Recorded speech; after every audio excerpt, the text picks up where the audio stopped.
afraid of that. I'm afraid, frankly, that he used to have a bad temper. I'm afraid of it coming back. I'm afraid of Mr. Hyde rearing his ugly bisexual head. That was a short phase. No, I'm afraid.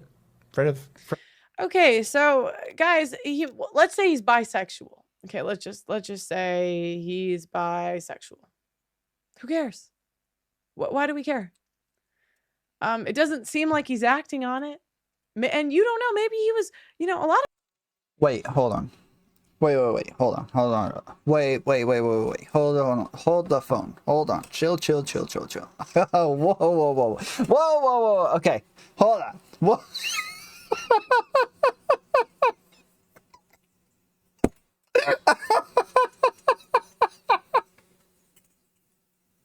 Wait. Hold on.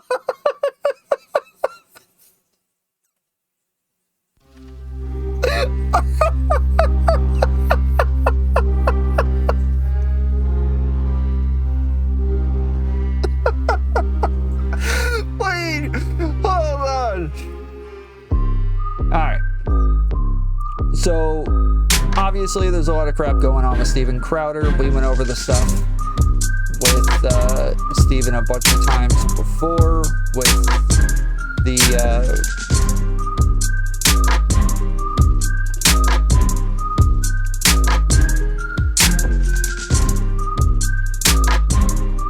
Alright, thank you, Sass. We went over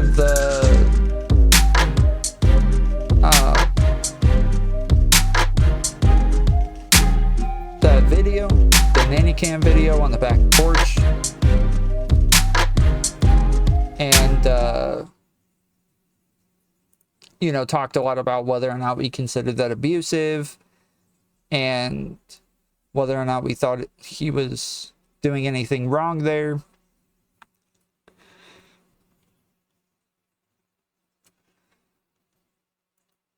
Thank you, Lou.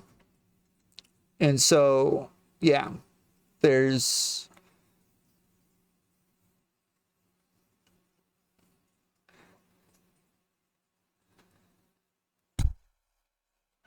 a lot that's been going on with this entire case, and it seems like they just have like a toxic relationship, but Steven Crowder is obviously a bit abusive. Obviously, he's being verbally abusive in the video. Whether or not we would consider that an abusive relationship just because he's being verbally abusive, that's a different story, right? Normally, like, somebody's verbally abusive, we don't say that that's an abusive relationship because of that. But in this case, they said that he threatened her and she fled the house afterwards. He physically threatened her. We don't have video of that, though, so we don't know anything about that. What up, guys? Welcome to the Just Pearly Things YouTube channel. And welcome to, I don't even know what to call this because I haven't done one of these in what feels like forever. Thank you, Zess. The OGs on What the heck? the channel. You guys are familiar with my live streams, but a lot of you that are new here are not. So today, I'm actually going to be going over the Steven Crowder and Candace Owens and Daily Wire debacle beef. So I'm just going to jump right into it. Is it good?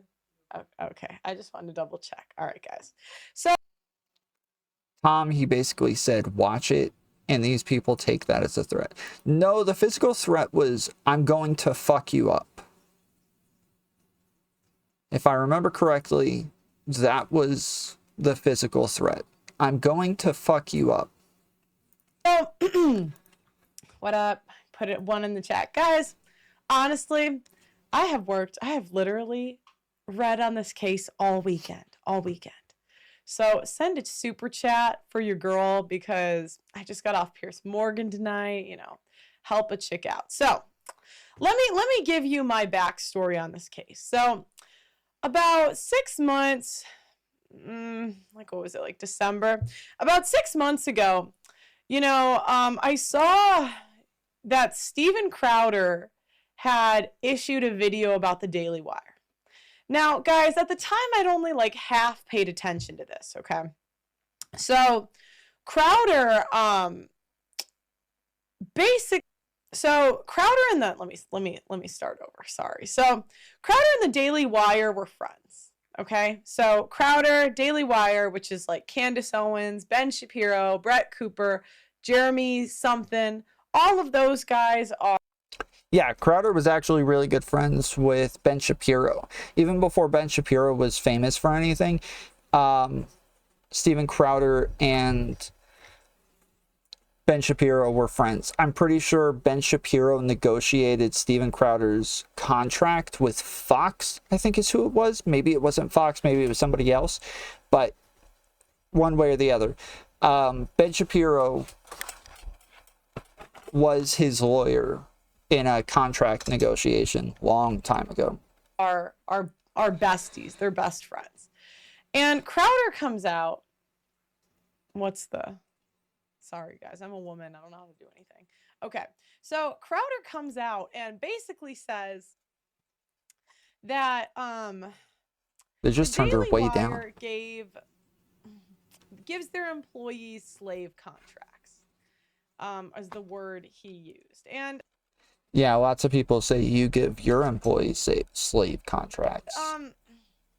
Guys, as someone who's had that accusation, I'm just going to point out I was not a fan of this because everyone says Pearl's so biased.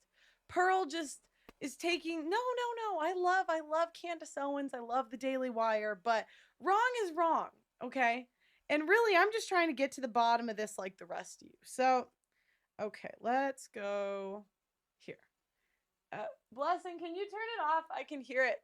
Thank you. Yeah, thank you. Okay, so I just want proof before I start this. Okay, I just want proof before I start this. I said this is Crowder's video.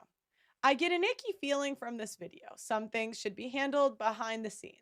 People have different roles. Some people's roles are to push the envelope on free speech. Others are to work within the guidelines. You both need to spread the message the furthest. It's better to keep a unified front rather than start drama with other creators. It's if other business owners don't want to run their business the way that you do, the answer isn't to shame them into doing it your way. It's to find the people that want to do it your way and work with them. The whole video gave me very feminine energy. So this is me. True. A couple of months ago. True. Beast.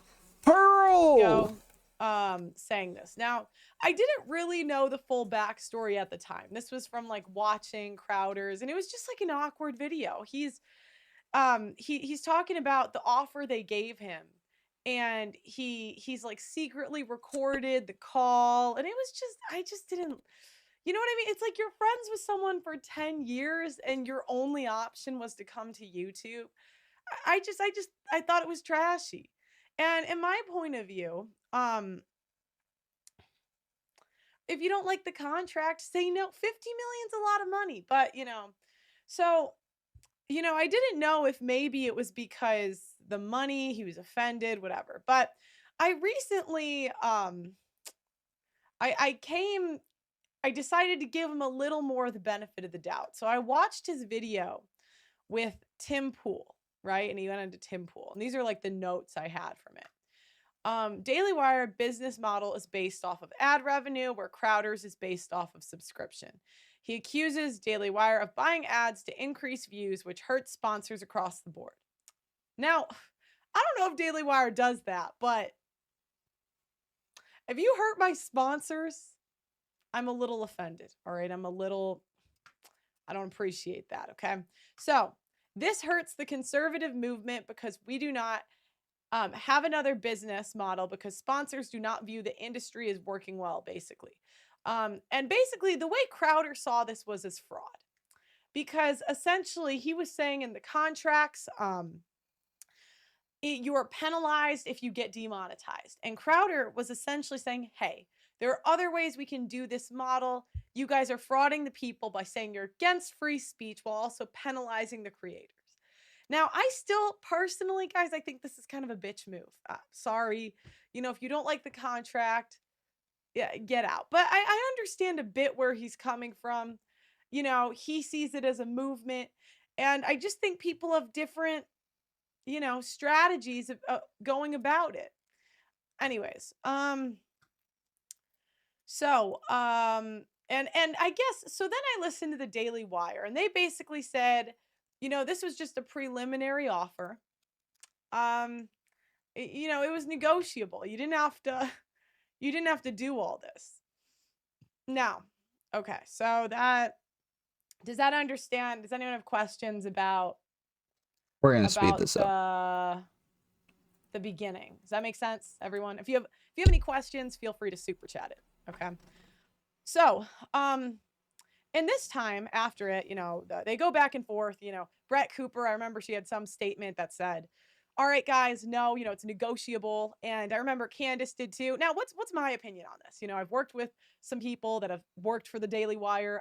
You know, I mean, I don't know any of them personally, but just behind the scenes, you hear stuff. I mean, I think Daily Wire is probably an expert at negotiating contracts. I mean, they're probably really good at it. Slave contracts. I mean, I think every person that signed with the Daily Wire is better off because they signed. I don't really see anyone getting smaller. True. Oh, you know, so True. to me, it's like I think of Brett Cooper, and I love Brett. Brett, I'm actually such a fan of. Like, she's just a sweetheart. I've had employees do this before where I'm like, you know, hey, I need you to do this. And they're like, no, I'm not doing it. And I'm like, okay, bro, you have to do it. Like, I'm not negotiating with you. They're like, you can't tell me what to do. I'm not your slave. I'm like,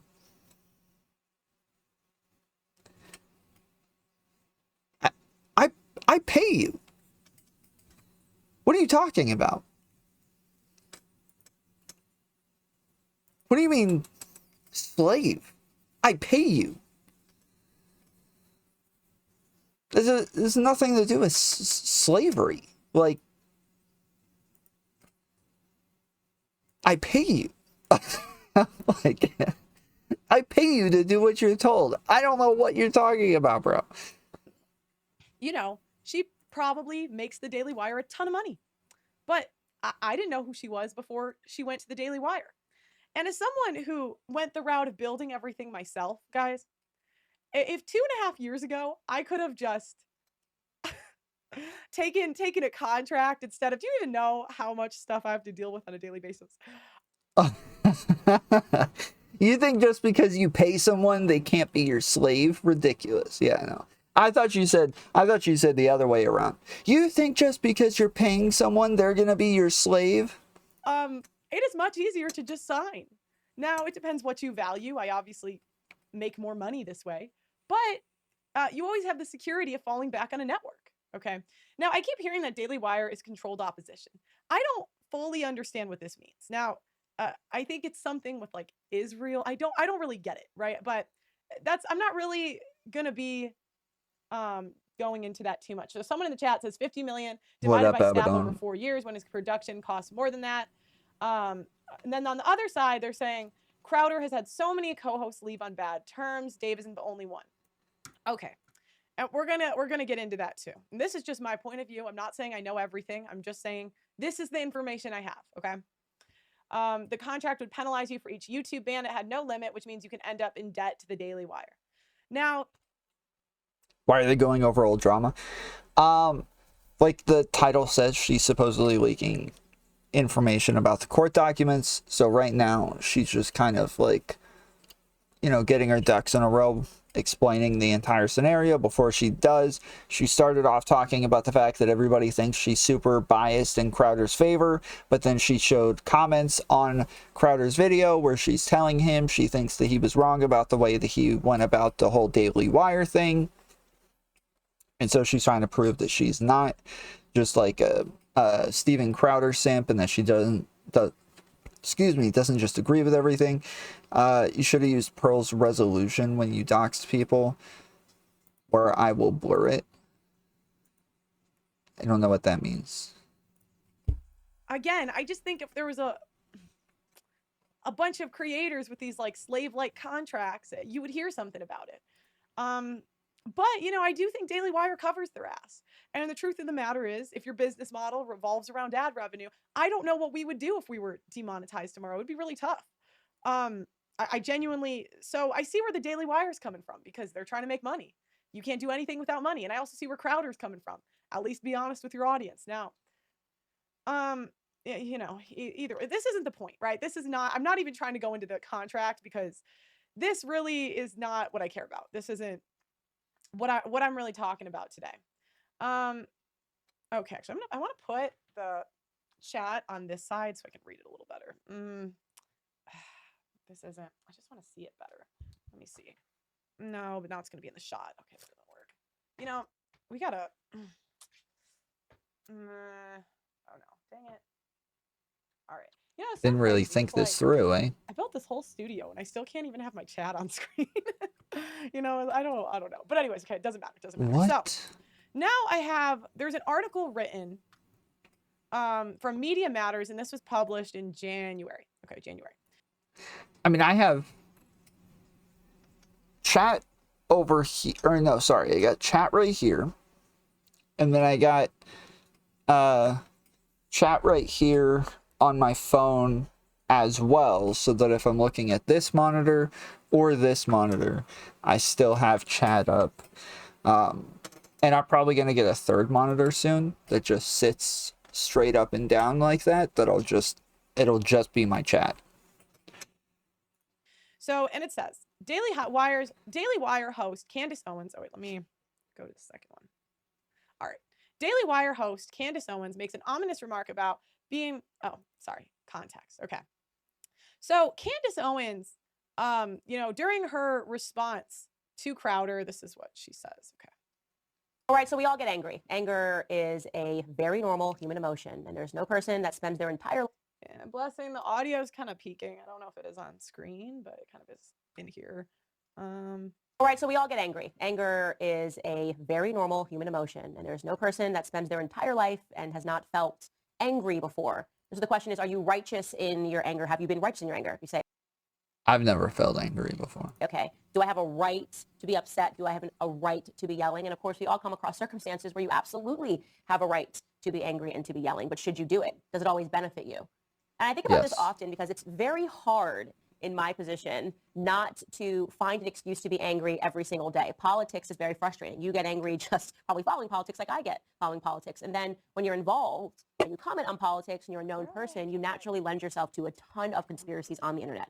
And by the way, if you have even a little bit of exposure like I do, people want to benefit from that exposure by creating conspiracies about you, right? So they figure out that people like to comment and click articles about Candace Owens. So why can't I just make up something about Candace Owens and then I'll get views and I'll get clicks and hopefully I will generate money for myself by making conspiracies.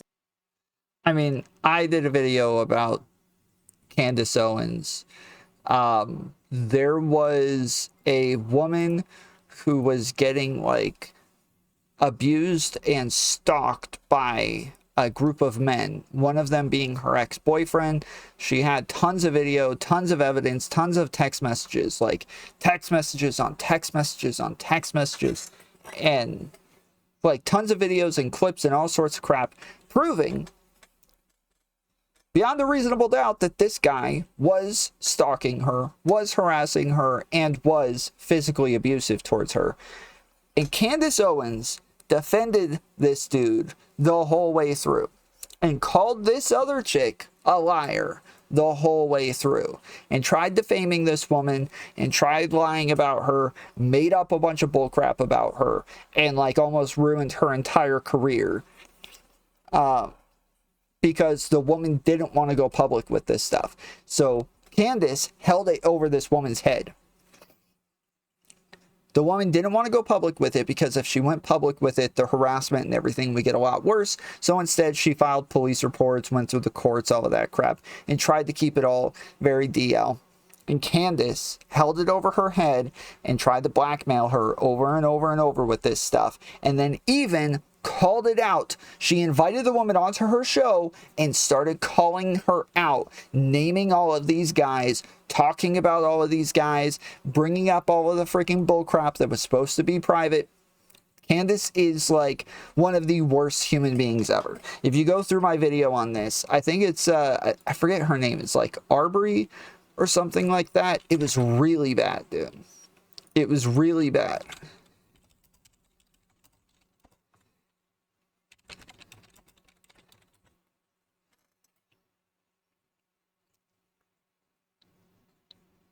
I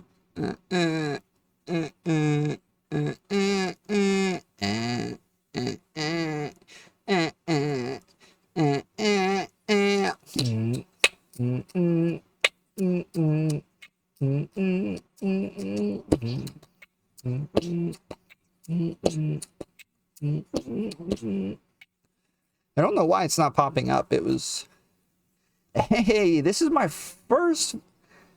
of my first streams ever.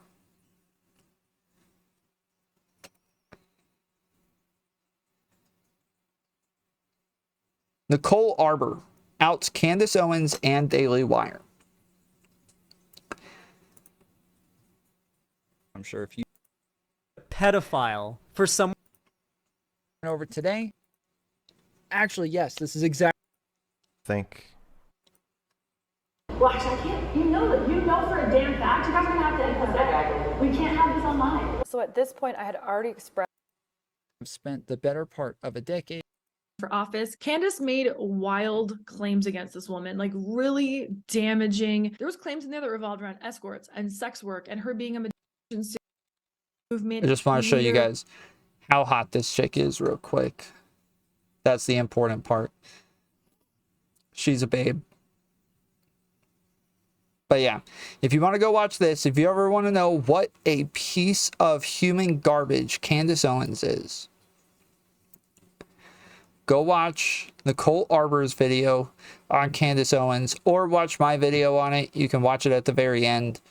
But yes, she is human trash. Hey, there's Sarah. She's been gone for a long time.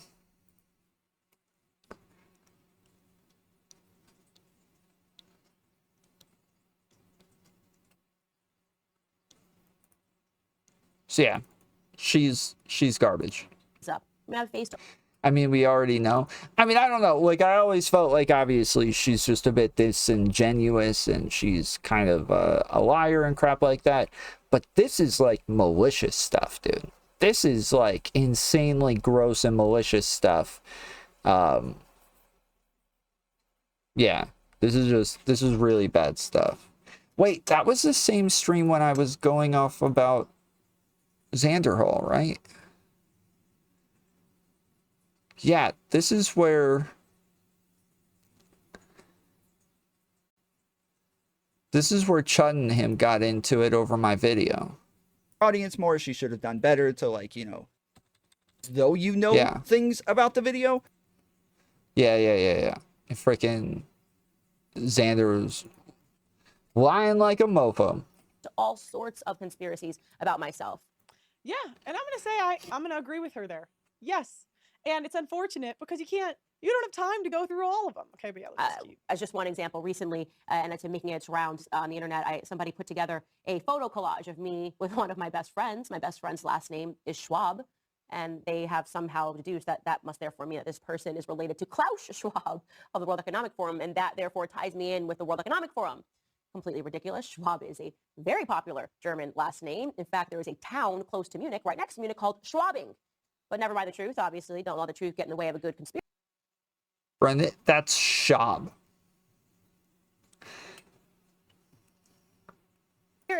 And this has been shared many times, this photo. Another one of my favorites is regarding my father-in-law who sits in the House of Lords. And somebody deduced that there was a Rockefeller that also sits in the House of Lords. I think that was the conspiracy. And therefore, I am connected to the Rockefeller family because my father-in-law sits in the upper chamber of Parliament. Makes entirely no sense. That would be like saying Matt Gaetz is therefore related to Nancy Pelosi and is therefore somehow related to the mafia because both him and Nancy Pelosi are in Congress. It's foolish, but people don't care if it's foolish because there's something about the mind that likes a good conspiracy, and it makes me angry sometimes. Not those particular two, I laugh at them, but sometimes it makes me angry. And recently, you probably saw me appear on the Tim Pool podcast last. Yeah, it's okay to make up conspiracy theories about those two. and I was angry, and I felt righteous in my Hey, anger Casey Bud. because I was so confused by the fact that this time a conspiracy that was being circulated about me and my colleagues was coming from somebody who was supposed to be a friend, Steven Crowder. It wasn't a good feeling. It made me frustrated because I was suddenly getting inundated with so many people accusing me of being a fraud, accusing me of having a $50 million contract in which I'm enslaved. I'm enslaved to big tech, accusing me and my colleagues who have done nothing wrong in this circumstance. You don't even have that same contract of somehow being enslaved. That was essentially the accusation. And because of the popularity of Steven Crowder, we were inundated, quite literally inundated with comments of people believing this conspiracy, absent many facts, absent too many facts, really omitting facts that would have removed people from believing that conspiracy. And so I was angry. I felt righteous in my anger on Tim Pool when I was defending who I am as a person, right? And this morning, as I was praying, my husband and I are in 1 Corinthians right now. I came across this, and I wanted to read it to you. It's 1 Corinthians chapter 10, 23 to 24. It reads, I have the right to do anything, you say, but not everything is beneficial. I have the right to do anything, but not everything is constructive. No one should seek their own good, but the good of others. And that really stuck with me. Because obviously I have a right to my anger, right? I have a right to my anger, but is it actually beneficial? And in this circumstance, I would say it was not beneficial for me to be angry because in my anger, I removed myself from something that was quite obvious. I was not able to see the big picture. Essentially, I missed the forest for the trees.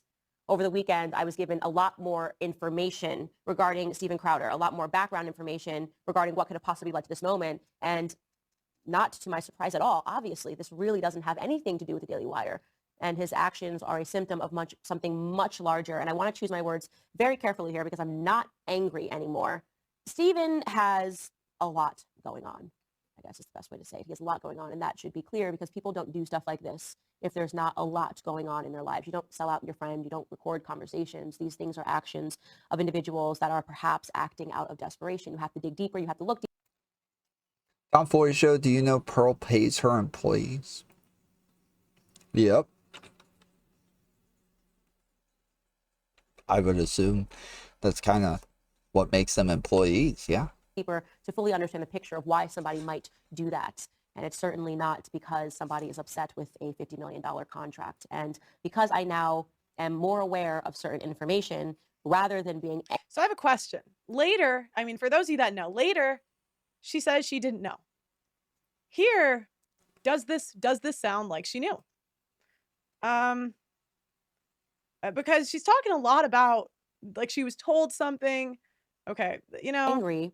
I would like to implore my audience and everybody that isn't paying attention to the situation not to condemn him, but to pray for him. Sometimes people need a prayer. Sometimes people need a scripture.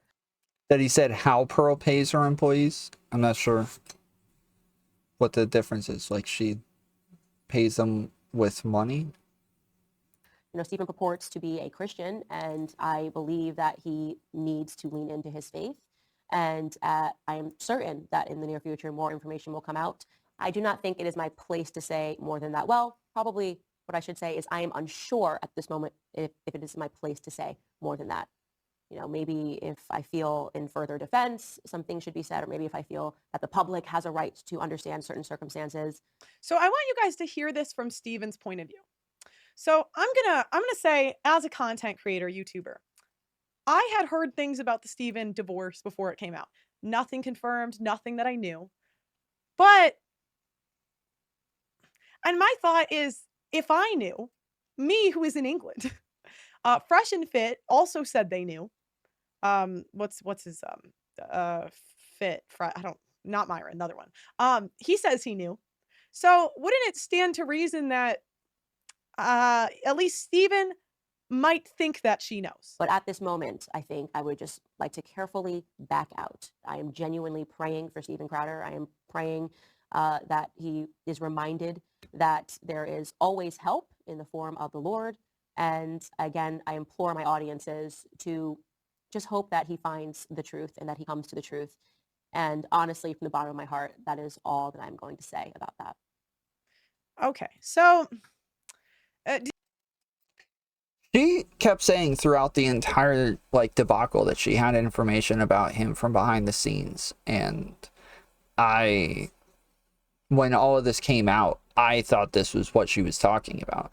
Like, she kept making it sound like she was threatening to put out personal information about him from behind the scenes. And so as soon as the divorce info came out, I thought this is what she was talking about. Do you guys perceive that as a threat? This is my question. If people in behind the scenes know, to the point that it's really not a secret, okay? And you say, and I'm just going to quote it. She said, let me go back. This moment, if it is my place to say. I don't know if it's my place to say at this moment. That. Maybe if I feel in further defense. But maybe if I feel in further defense. Something should be said, or maybe. Something should be said. If you were Steven, would you, I'm just, like, if I heard that, like, I'm just thinking, okay, if this was me and I had a secret and somebody that I thought knew the secret said this, I would be a little concerned. I'd be a little worried. I'm not saying she did this intentionally, but like, okay. Wow. So, and now it's so, kind of obvious that this is in January, guys. This is January 2023. It says Daily Wire host makes ominous remarks about being given certain information regarding Crowder. Guys, I don't even like doing this. I love Candace Owens. I love her. Like, this girl is so based, but I have a really hard time believing she didn't know. That this is just okay. So we're gonna go off screen so you guys don't see all my notes. Okay, so that's what happens in January. So they fight. This is last December. That's when Crowder is leaking the information. January, she says that. Okay. Now again, at this point, I was Team Daily Wire. So now Crowder announces his divorce. All right. So Crowder. Boot on my neck. Oh, yeah. Okay. Okay. Make what full screen? Okay. Oh, I see. Okay. Okay. So, all right. So here we go. I have been living with a proverbial boot on my neck for going on years now. Since 2021, I've been living through what has increasingly been a horrendous divorce. Now, let me say on the outset, to be clear, there is no infidelity, any kind of physical abuse at all on either side. And no, this was not my choice. My then wife decided that she didn't want to be married anymore. And in the state of Texas, that is completely permitted. It's been the most heartbreaking experience of my life. What I consider to be my... I know we went over this at the time, but it's so weird. That's such a weird thing to say, bro. My wife decided she wanted to leave me, and in the state of Texas, she's allowed to do that. She's allowed to decide who she's married to. And, it is what it is, you know? My deepest personal failure, and just so you know, my opinions on parenting and families have not changed. I've always believed that children need a mom and a dad, that divorce is horrible, and I still believe that children need a mom and a dad and that divorce is horrible. But in today's legal system, my beliefs don't matter. In Texas, divorce is permitted when one party wants it, period. So for well over a year, in the best interest as well as physical safety of my children, we've decided to keep this issue private and to resolve it privately with the appropriate attorneys, what have you, legal jargon. And all this, one thing I want to be really clear about is certain. True north here is that my children are blameless, completely without fault, and so we decided to resolve these issues privately, as it's in their best interests, both emotionally and physically, to do so. Now, the other issue is, and this is something that I've kept... Okay, so I want to start with what he said. I don't know, guys. Maybe I'm just like crazy. I don't know, but it didn't seem bad. Like, I didn't really think he was playing the victim or attacking her. He said, I chose wrong. It wasn't my choice. Well, if he didn't file, whose choice was it? You know what I mean? The person that files, it's their choice. So, you know, and guys, think about this from his point of view. He at least believes that Candace is going to leak this information. He knows that people in the industry know. So, you know, sometimes you just kind of want to get ahead of stuff. So let me just... Private for likely far too long. Many other people knew about this. That's true. This is true. In the scenes. Some, not all, but some of them in positions of power influence, leverage, knew of this. They also knew that the safety of my children included keeping it private. So if you're familiar with the idea of extortion. And guys, mind you, this man's in the middle of a divorce. It's so interesting to see like the lack of empathy we have for men. Now, I understand because he did start it with the Daily Wire, right? I mean, I wasn't a fan of that. But you know, he is in the middle of a divorce. And after seeing that article, guys, it's kind of like I could see why he would think that Candace knew. And I'm sorry, but listening to her talk, it sounds like she knew. I mean, she seemed pretty confident. She said that she might release the information later. I mean, what other conclusion do you get from that? I mean, I don't know. Call me crazy. Oh shit! Hold on. Then you know the feeling well. Also, I have super chats. Pearl is a Biden psych duck. Wake up, Biden, really? Okay. Whatever. Now, some of these threats were so thinly veiled that I'm frankly surprised you did. And someone, see, this is why I do all this research. Crowder didn't mention the Daily Wire. Is that true? So he didn't say who it was? I'll guess immediately. Stephen has a lot going on. I guess is the best way to say it. He has a lot going on, and that should be clear because people don't do stuff like this if there's not a lot going on in their lives. I would like to implore my audience and everybody that is paying attention to the situation not to condemn him, but to pray for him. Sometimes people need a prayer. Sometimes people need a scripture. You know, Stephen purports to be a Christian. I am unsure at this moment if it is my place to say more than that. You know, maybe if I feel in further defense, something should be said, or maybe...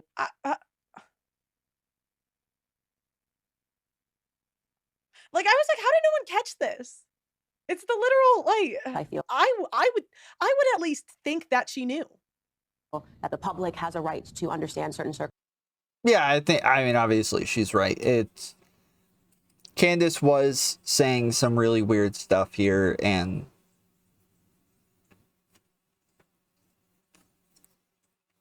it did sound like she was threatening to put this information out. And when he released the information, I immediately assumed this is what she was talking about. Circumstances. Well, my children have a right to privacy. Now, some other issues have been, or I should say, inferences have been more pernicious behind the scenes with demands and threats to use this information that they believe would be so publicly embarrassing to me and my wife at a difficult time that it could be used, knowingly putting my children in harm's way. So to those self-styled Christians, conservatives, and allies. Yeah, this video came out, this is streamed 3 hours ago. So this is brand new info. You know, it's so crazy. I swear, some of the people, well, maybe it's because I go after trad cons a lot, but I go after ideas, not people. The men that have been the absolute, like, rudest to me have always been the conservative. I swear it has always been the, like, Christians. Not in my book. Which I'm a Catholic. I'm like, guys, I thought we were in this together.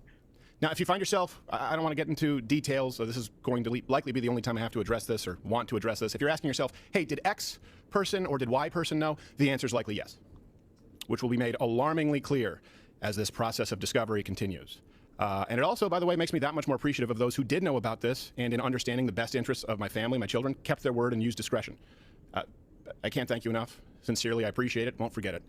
It's pretty simple. I loved a woman so much that I married her. A woman who, despite all of this, I still love as the mother of my children.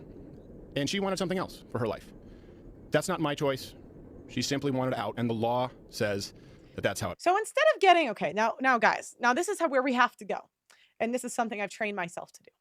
Instead of getting emotional and saying, oh, he's playing the victim, we can't know his intentions.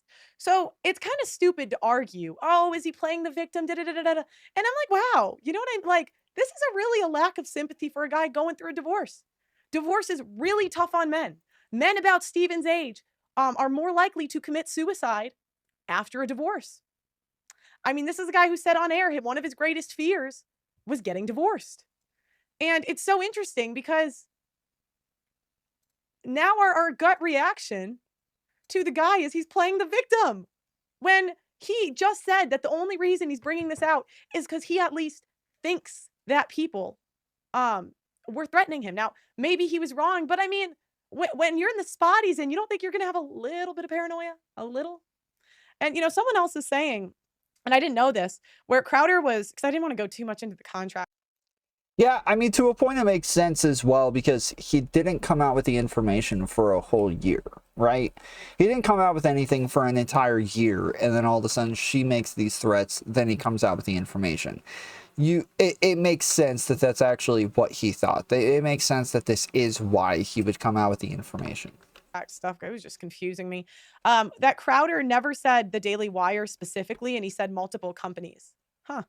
See, you know, it's like the more you know. Now, of course, look, I get it. There are multiple sides to every story, but one thing that is undeniable in this case is that it's no one's fault but my own in that I picked wrong, and that's certainly not the fault of my children. And I will say that what's in the best interest of my children is not internet drama, speculation, certainly not blatant or veiled shakedowns or dragging their father or mother, and I can't be clear on that enough, or their mother through the mud. And so there he said don't drag their mother through the mud. Like, you know what I mean? Like, and guys, I'm going to show you guys proof later that she did in fact file. So what wasn't true about this? That was my question. I'm like, guys, like. Yes, Casey Bot. Yes. Is what he said incorrect? Is it untrue? I mean, he doesn't seem to want to get divorced. Okay. So. Anyone who tries it, I'm no longer going to pacify, capitulate, or sidestep because I love them a whole lot more than I love you. And I will continue to do whatever is necessary to protect my children. Discussing a divorce any further on social media or on this show or in any public space is not what's best for them. I'll be handling this through the proper... Okay, so, and again, guys, I don't mean to call you out, but like, come on. Like, Daily Wire, really? You thought, I mean, I understand. I totally understand that they were pissed off because of. He's implicitly saying he did nothing wrong in the marriage and it's her fault it's gone. I don't think that's what he's saying. I think what he's saying is that you shouldn't get divorced. I think that's what he's saying. I think he's saying that regardless of whether or not he did anything wrong, you shouldn't get divorced. That, like, divorce is wrong. Divorce is immoral. It's a sin. And so, one way or the other, even if he did something wrong, you should not get divorced. The show or the contract. Okay, I get it. I'm Team Daily Wire on that. But, like, you think it's appropriate to share the ring footage after this guy just said not to go after his wife? He didn't really say it. Like, what did he say that was so bad? He picked the wrong woman and he didn't want to get divorced? That... Wait, the ring footage was not about going after his wife. The ring footage was about going after him.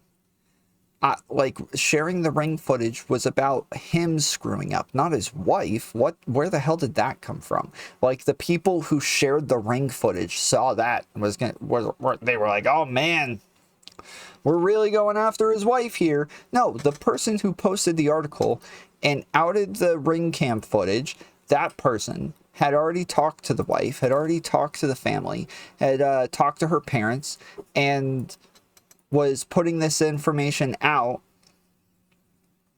because he was making her sound really bad. And so they wanted to put some information out to give some perspective. What info does she have? I only caught the last bit. Not really sure. I know Tree of Logic has been going off about it for days. So that's what made him deserve being called an abuser? Really? I mean, and do you guys realize how serious of an allegation that is? Like, this ruins men's reputations and lives. That is such a serious allegation. This isn't like, this is accusing a guy of abuse. Okay. Legal avenues and channels available as a matter of record in which I have more than full confidence. So I'd ask that you understand the need for and respect our privacy in what is obviously a pretty tough time. And I hope that none of this has to go any further than that. Steven made her sound bad before the footage. No way. Wait, yes way. Yes. What do you mean, no way? He's a Christian with a Christian conservative audience. He's telling them, hey, she is divorcing me. The only thing I ever did wrong was by marrying the wrong woman. This is what he says. He's telling everybody, hey, she's sinning, not me. in this state, she's allowed to divorce me. There's nothing I can do about it, right? He says all of this stuff like she's doing, like she's wrong, she's immoral, she's doing something bad. And so she puts out information to say, yo, I didn't just divorce him on a whim. It wasn't like I got bored and decided to divorce him. I divorced him because he's freaking abusive. That's why. Okay, so that's what he says. He says, please, like now, as the Christian conservatives that we are, you would think we would have some understanding, right? He's going through a divorce. No, they did not. Now, okay. You never watched him? I was a huge Crowder fan for a long time. I watched him incessantly. Me and my girlfriend both watched him, not all the time. Now, again, I'm trying to... Now, all right, now, so Candace then responds to this, all right? Now, this is what I really wanted to focus on this stream. Contracts, whatever, but the abuse allegations. Now, I want to give you guys a different point of view. I am doing a documentary on divorce. It's probably going to come out in the next year. And I've interviewed man after man after man after man getting divorced. And I've interviewed men that get absolutely annihilated in divorce. So what does that mean? A lot of them don't have access to their children. A lot of them are put on child support. A lot of them are paying alimony. And a lot of them get abuse charges thrown at them. Now, I want to give you guys a different point of view. So what we have a big problem in our legal system. And the problem in our legal system is that they have changed the definition of rape, sexual assault, and abuse. And they've made them subjective. So what is she talking about? These freaking people, dude, they always do this. They changed the definitions. No, they didn't. When did this happen? They've always been subjective. They've always had some sort of subjectivity to them. What is she talking about?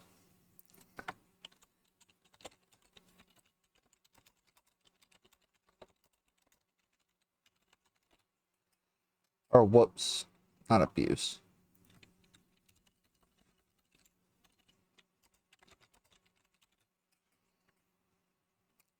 The penetration, no matter how slight, the vagina or anus with any body part or object, or oral penetration by a sex organ of another person without the consent of the victim. For the first time ever, the new definition includes any gender of the victim and perpetrator, not just women being raped by men. Wow. Wow, they added men to be allowed to be able to claim abuse. Now the definition of rape includes men, to where men can get raped. Maybe the FBI changed theirs. That's what this says. Like, different states have different definitions, but the new definition, let's see. Until last year, the FBI's definition of rape sounded like something out of the 1920s. That's because it was. In its annual Uniform Crime Report, which is the official tally of crimes around the U.S. based on annual law enforcement reports, forcible rape was defined as the carnal knowledge of a female forcibly against her will.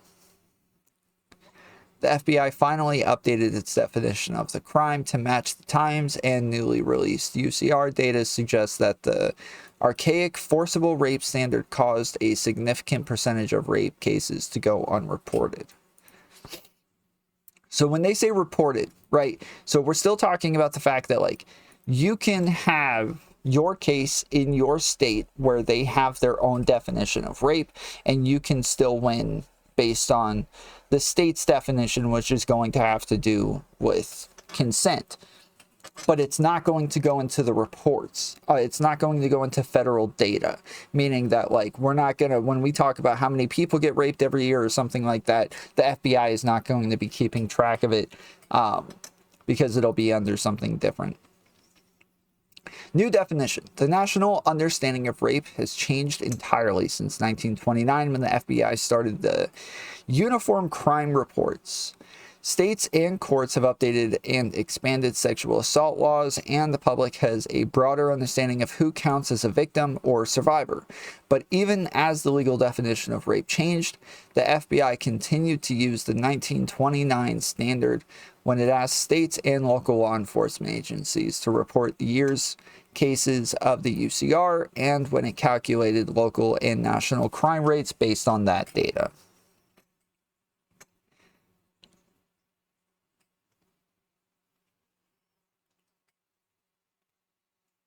Starting in 2013, the agency now defines rape as penetration, no matter how slight, of the vagina or anus with any body part or object, or oral penetration by a sex organ of another person without the consent of the victim. So yeah, when we talk about consent, like that's the subjective part, right? That means that whoever the person is who's being penetrated, that person gets to decide whether or not they consented. That person gets to decide whether or not that is what they wanted and whether or not this penetration is okay. And so when she says, oh, well, it's subjective now. Yes, there's literally no other way to do it. That would make sense, of course. Like, it just kind of has to be that way. So I'm going to give you an example. So the definition of rape used to be forced sex. It was forced like carnal, but it was basically the same thing. Forced sex. Then they switched it to sex without consent. Now, why is that wrong? Because consent is subjective. What is consent? If I flirtily say, "Oh no, stop it," like, is that me not giving you consent? And it really blurs the line. And what they did was they did the same thing with abuse. How am I being too good faith? So abuse used to just be a man hitting a woman. And what they did was they expanded the definition. So emotional abuse, financial abuse. They basically added in all of these words where abuse used to just be a man hitting a woman. And now it's this broad definition, okay? And so doing these interviews, you just start to notice patterns. And I want to give you guys an example. So, I mean, you know that this is the way that she thinks about this stuff based on the way that she talks about Tate, right? Like, when she talks about Tate and the women who are under his employment, and she's like, well, they chose to go there. No. Yeah, right? They chose to go there, so who cares? Like, it's not my problem. Like, damn, dude. Oh my goodness. Like, that is such a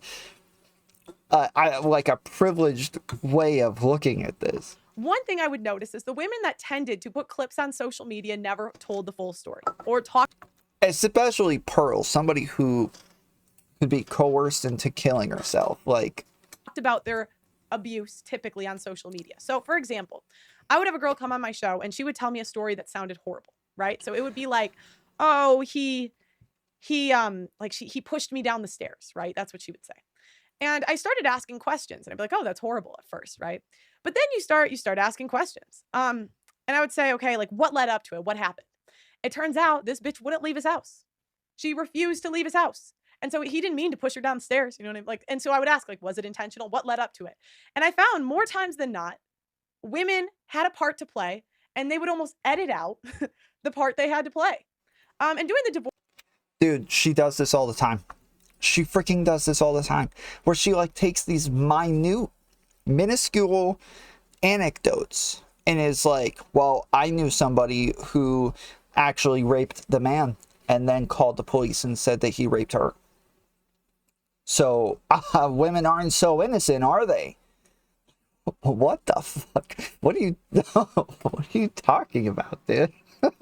What is this? She just does this crap all the time. Divorce documentary, I really saw how cold and callous women are. And these are women that on the outside look good. They're Christian women, they're conservative women. Like, they are women that you like. They always say the women from Eastern Europe are more based, but there's a woman from Poland that I know that absolutely fucked a dude. I'm sorry, guys. I'm never gonna stop swearing. I think it's just part of who I am. You know, sorry. So it would be like these on paper good women. And what I realized. See, I know somebody from Poland. I met a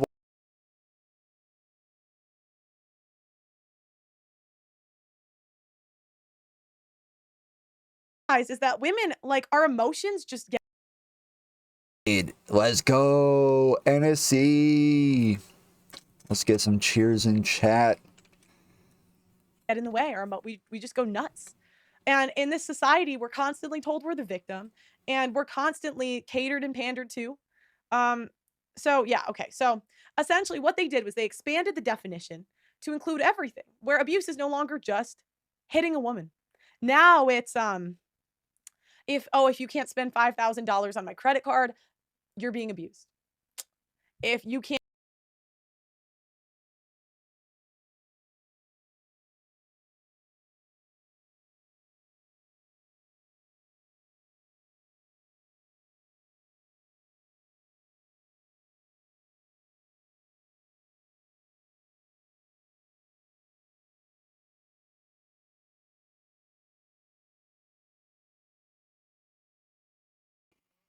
But I didn't admit to it, and he went to prison, so that's that. can't wear something, you're being abused. And the thing is, a lot of these women will consult lawyers, and they will consult women's shelters to get advice on getting divorced. Okay, so they'll go to the women's shelters or to the what do you call it? They'll go to the women's shelters, the lawyers, and the lawyers will tell them to get these clips like this, and they'll tell them how to phrase things to set the guy up, so when he gets divorced, they can just basically fuck him. Okay, so I'm gonna go. All right, so where this is, Steven Crowder accused me of extortion. First up, let's talk about Steven Crowder. A lot of you guys have probably seen his live stream this morning where he brings me up. So we're going to have to respond to that, obviously, because he makes some pretty... So, I mean, do you have, I mean, I guess, yeah, I mean, she... Sorry, I was saying the Pisco Rob debate looked really good. I've been invested in the Hunter Biden stuff for a while, so I definitely want to watch that debate. That looks that looked like it was probably really good. Working on like a documentary video essay right now, going over all of it, all the info. So hearing what new conspiracies have been conjured up will be helpful. He did say that. So it's true. I would say I would understand responding and saying you did no such thing. The implications and insinuations in his video that are so patently false, and it's shocking to me that a man with his following would be stupid enough to put this onto a platform. So let's first back this up in case you don't. Let's go, Raiders Cat. Thank you for the 5 gifted subs. The subby wubby.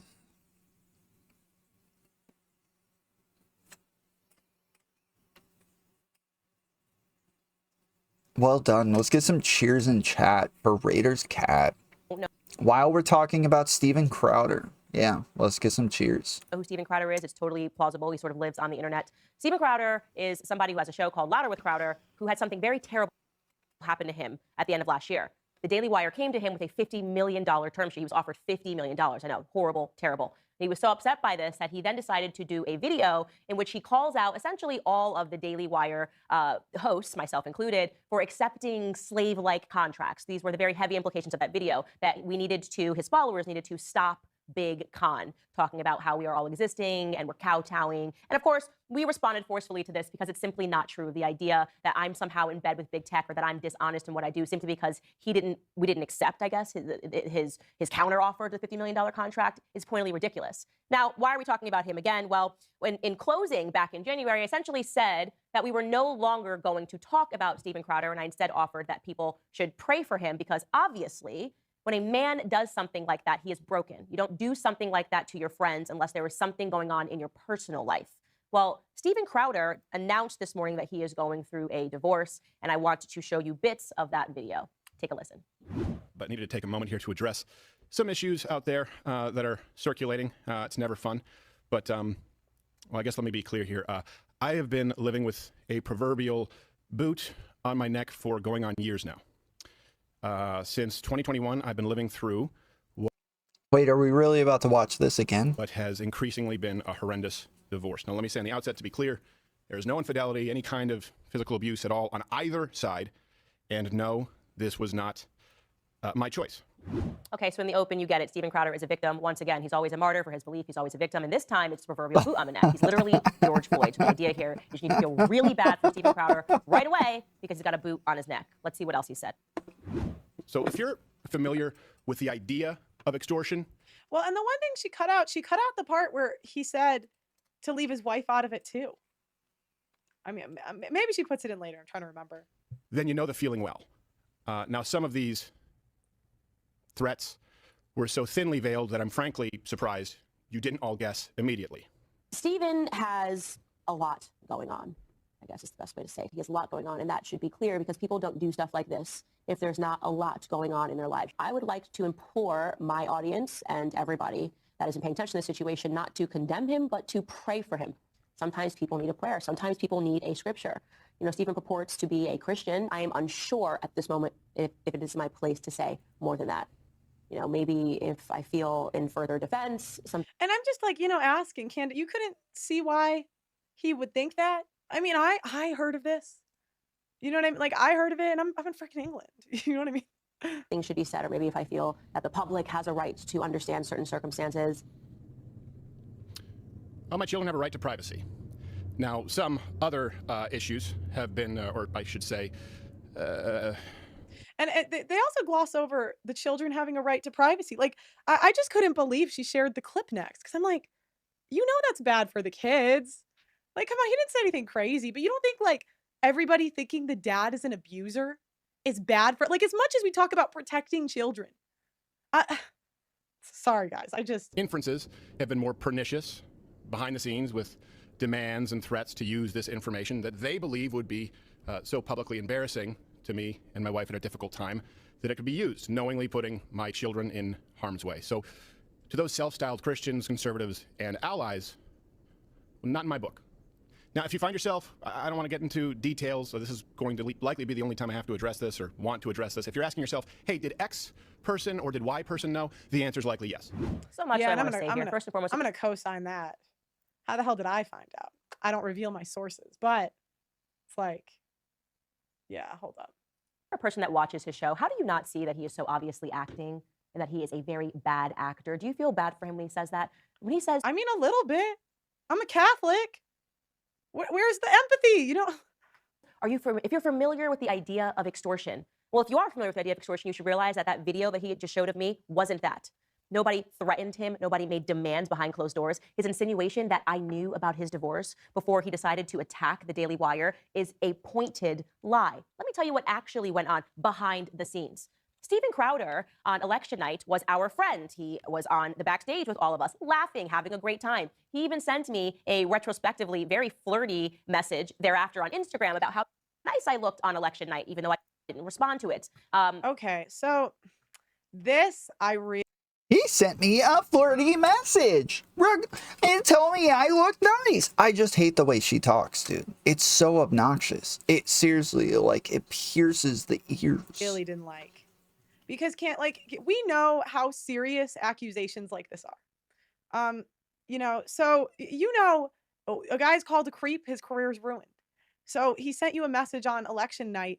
I would just really, and I tweeted this at her, I would just really like to see it. Like, what was, like, I need, if you're going to claim that this guy is hitting on you. I've never liked Candace Owens. I did. I did for a little bit. I liked Steven Crowder a lot. Let's see.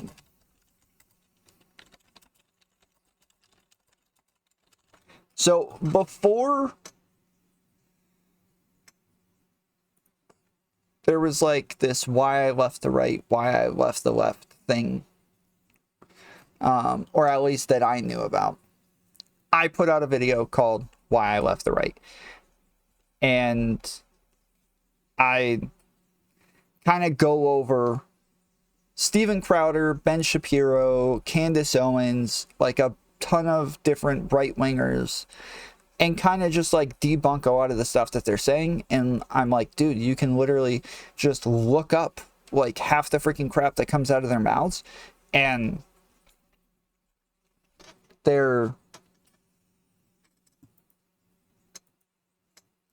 it's easy to find information showing that they're just making it up as they go. They're just making it up as they go. And so I was like, I start like, okay, I'll just click on literally any video. I can click on any video of theirs, and within a couple minutes, we'll find points where they're just making stuff up.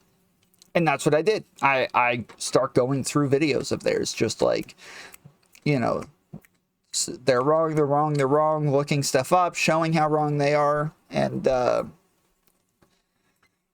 yeah, it was,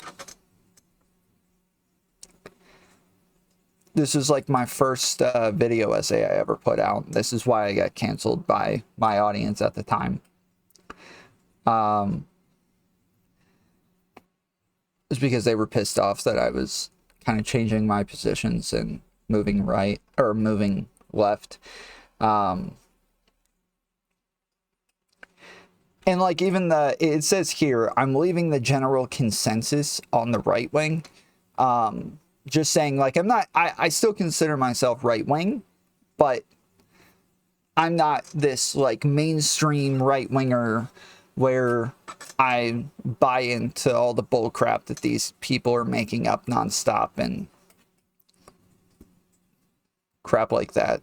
And I start the video off by saying, like, I'm not actually leaving the right. I'm leaving, like, yeah, just the general consensus of the right.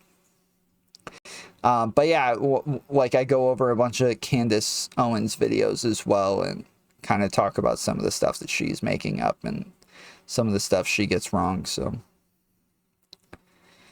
yeah.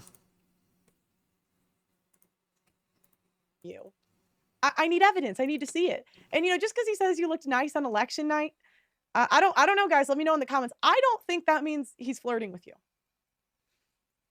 I think we kind of go to a dangerous place when I'm mad at you. Therefore, something you did retrospectively, like, I just don't understand. How do you, because I have a couple questions that don't make sense. If he was flirting with you, how would you not know he was flirting with you? Do you know what I mean? Like, I think if someone flirts with me, I know, usually. And so, like so it probably was pretty vague and it wasn't definitively flirting.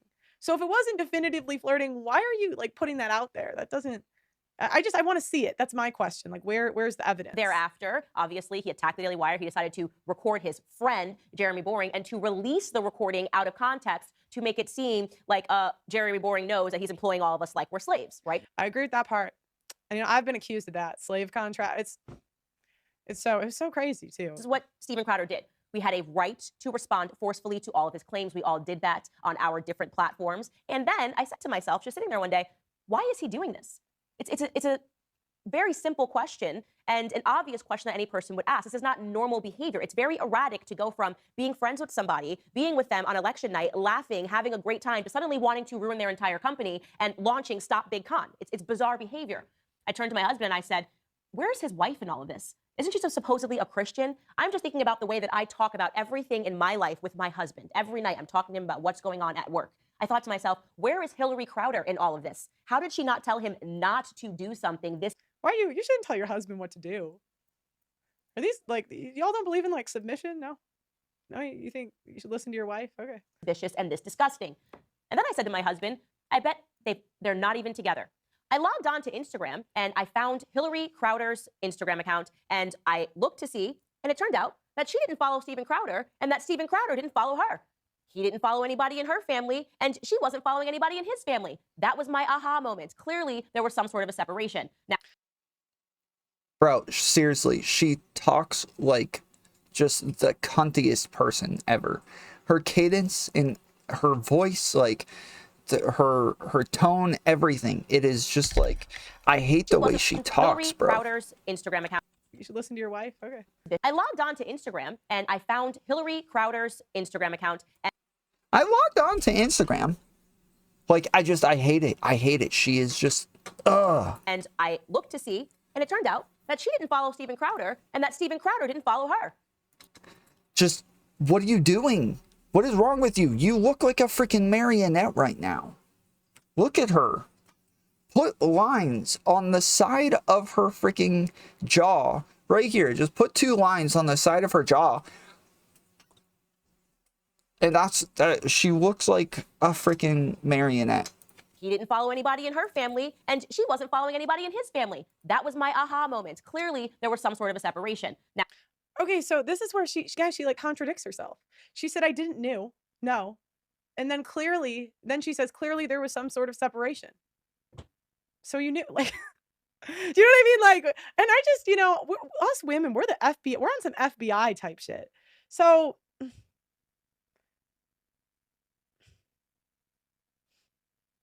I don't know if I believe it. Sorry. this might sound like I'm sorry, Candace. You're still one of my favorite conservative commentators. I'm sorry. crazy CIA stuff, woman stuff. It's exactly what happened. I then spoke to Jeremy at the Daily Wire and I said, do you think that don't people say that Pearl is the red pill Candace Owens? him and his wife are potentially separated? And he said, no. Obviously, it's his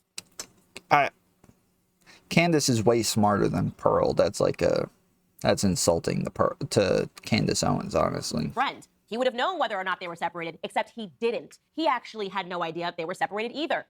Finally, we decided in conclusion, Jeremy advised, that we just stay out of it, that this is actually not our business, but at least it actually felt good to learn that he was going through something privately because it assigned some reason for something that he did that was so horrific and so irrational to his friends. And finally, we said, okay, this is a broken man. This is what I was thinking. This is a broken man who is on some sort of a spiral. It is likely his divorce that led. Okay, so if he's a broken man, like genuinely, if he's a broken man, why are we like dogpiling? I mean, I get it. He did start this battle. He did. I'm sorry. That just was not. But now that I know he didn't say their name, that's tricky though, because how many places are there? This moment, he's acting erratic, he's acting panicked, and this at least gives us some sort of an excuse for why he behaved this way. That's it. That's the big scary story. I then went onto my platform and I said, pray for Steven Crowder, honestly, because that's what he needs. He needs to. No, but that's not what he was triggered by. See, she's like mischaracterizing it. Yeah. Plus, as somebody who recently left religion, I talked all the time about the fact that people use the pray for this person as in like to say one of three things. Either, this person sucks, pity them, or they're doing something wrong. And like that's like the majority of the time. Like it's almost always this like snide comment of like, oh, I'll pray for you. Like it's a gross thing. And so yeah, when she comes out and she's like, oh, we need to leave him alone. Pray for him, right? Am I right, guys? Yeah, we'll pray hard for him. He was triggered because you said that if you felt like it was your place, you would say the information, which you just admitted you knew. So, yeah. And apparently, nobody's answering those prayers right now because he's still acting erratic. He's now upping the ante and suggesting that I extorted him. I will not take that lightly, okay? I am not Hillary Crowder. Nobody's answering those prayers. He's still a douchebag. I am not anybody in his family. I am not going to take somebody going onto his platform and alleging that I either harassed, threatened, or did anything that would put his children at risk. That is very serious stuff that he is saying. And so what I did this morning after this clip was sent to me is I contacted a defamation lawyer, and I am sending Steven Crowder a cease and desist, and I'm going to demand a Oh, this is such bullcrap. She obviously threatened him. full-throated retraction to the idea that Candace Owens threatened him or extorted him. And not that I simply did a little math. 1 + 1 = 2. A crazy man doing these sorts of things. Okay. I mean, did anything come of this? Was she able to prove it? To his friends obviously means that something is going on. This kind of goes back to my point where women always sue. Sorry, guys. We have patterns. Personally. Honestly, this time I'm not even going to. Women always sue? What? What is this?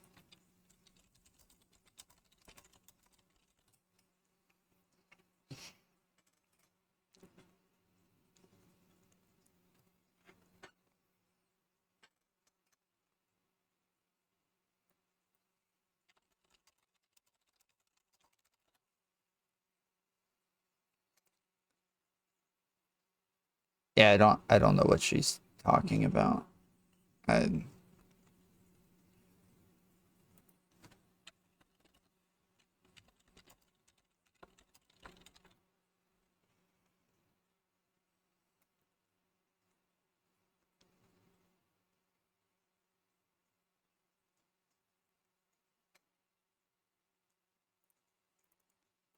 suggest anybody should pray for him. I am so deeply troubled by the idea that he is trying to insert me into this I narrative. kind of hate it.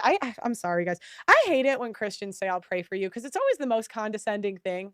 It's like we're fighting and you're gonna use your religion and you're gonna bring God into this.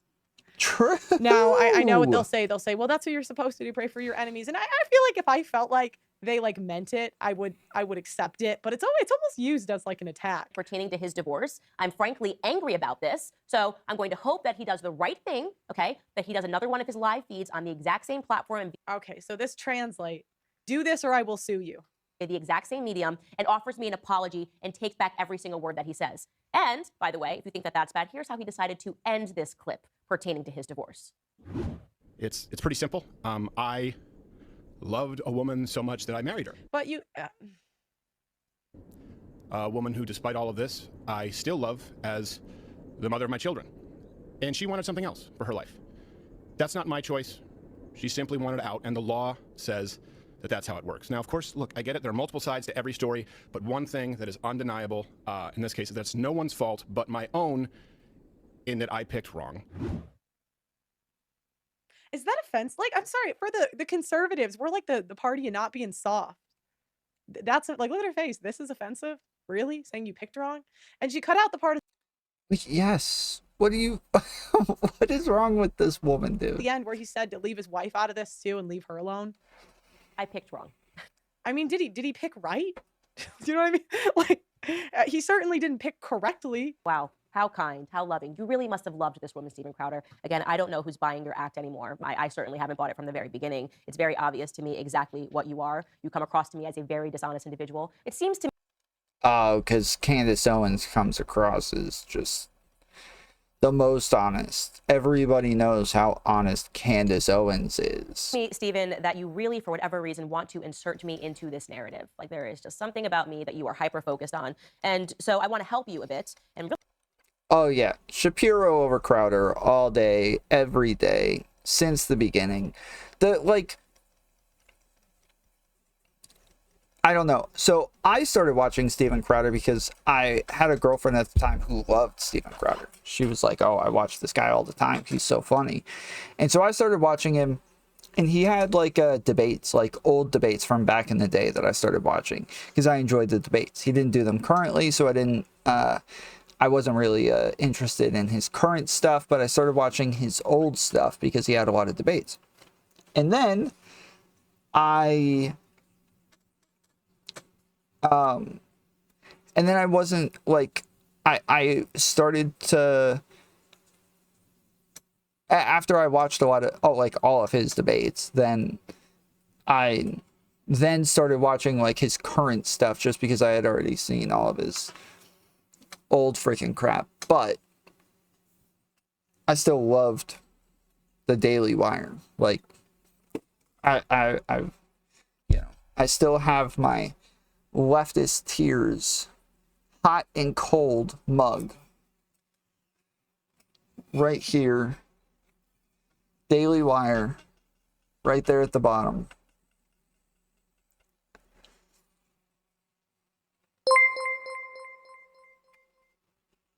Excel Self super chatted $5. Wait. Is it Halloween already? Why is Tom cosplaying as Professor X? I'm always Professor X. I've always been Professor X. I'm pretty sure we have like a ton of memes with me as Professor X. Where's the...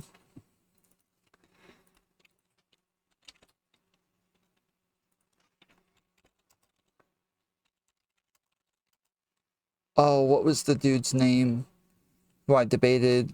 What was the Groiper's name? Oh, he had a weird freaking name, dude. What was that guy's name? Something Wurzel Root?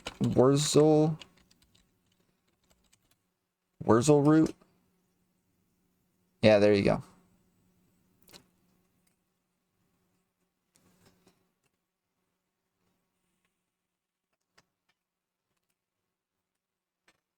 Sassafras made this thumbnail. Yes.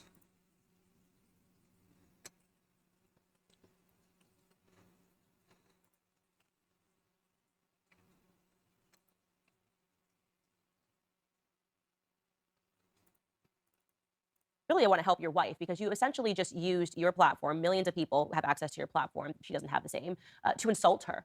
You picked the wrong woman. Okay, if they're Candace, come on. If they're getting divorced, is this the right woman? Is this put a 1 in the chat if you think that's insulting. Put a 2 in the chat if you don't think it's insulting. Okay, so here's what I would like to do. I would like to invite Hillary Crowder onto my platform because she doesn't have one. And because Now, question: did she have to insert herself in this? Like, if Hillary posted this, it would have gotten a ton of views. It doesn't. Her ex-husband apparently just used his to insult her. Tom, Andrew is fighting AJW on Twitter right now about whether Pearl doxed Crowder's kids and nanny. Okay. Say that he picked the wrong woman. I find that to be really despicable. So Hillary Crowder, if you are watching, you are more than welcome to come on my show and to talk about what's actually going on. Because as I said, I don't trust a single word that comes out of Stephen's mouth. All right, speaking of Hillary Crowder and mothers everywhere, Mother's Day is around the corner. Okay, so now, all right, so the next day, let me have notes on this. I don't want to spoil anything yet. So, okay. So, where are we?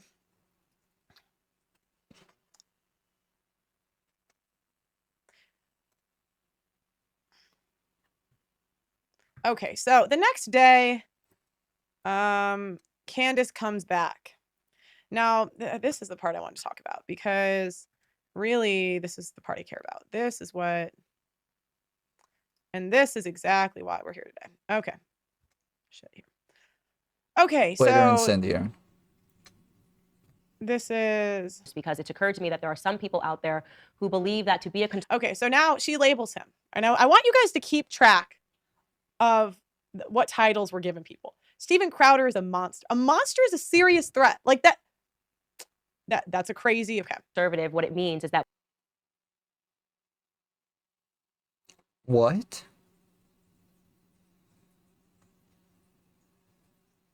Did I hear that correctly?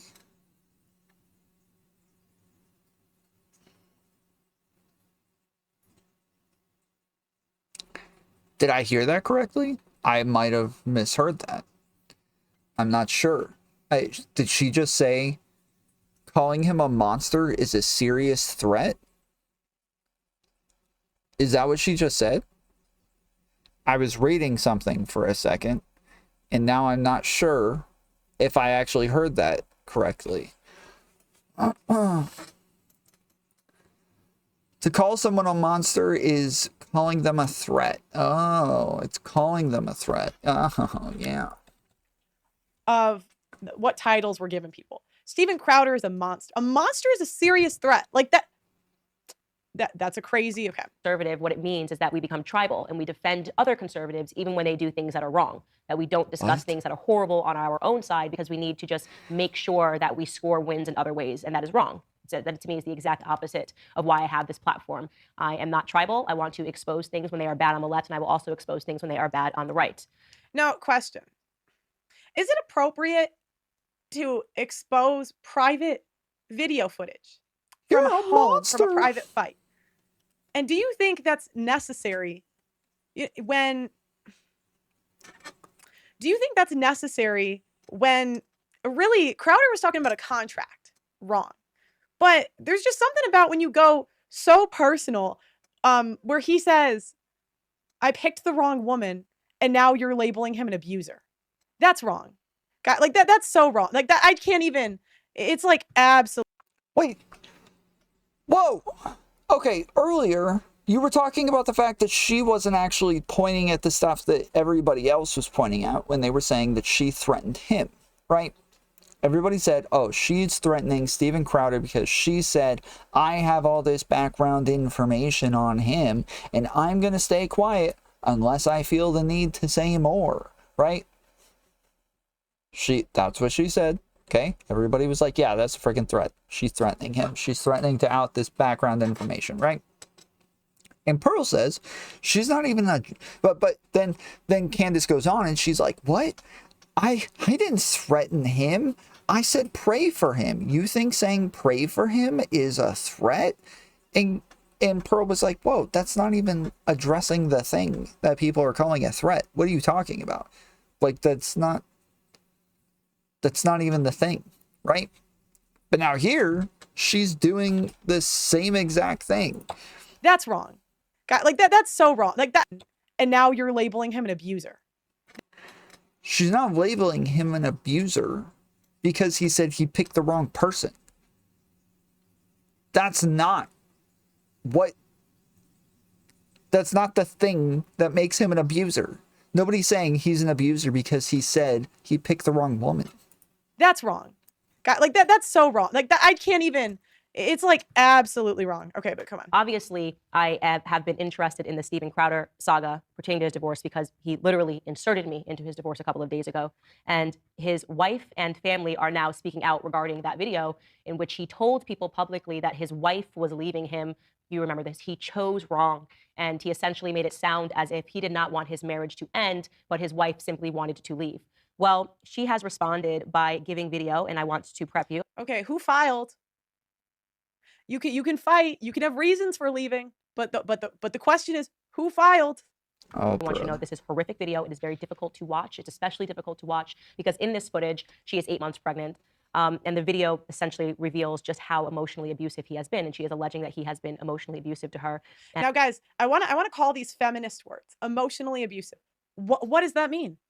Can we define that? What is emotional abuse? This video all but confirms it.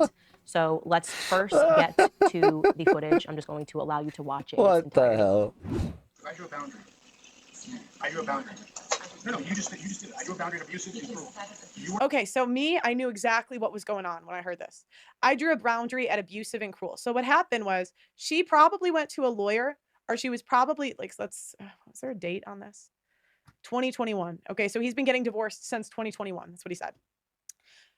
He's saying I drew a boundary at abusive and cruel because what the lawyers will instruct them to do is say, oh, you're being abusive right now. You're being cruel whenever anything happens that they don't like. What?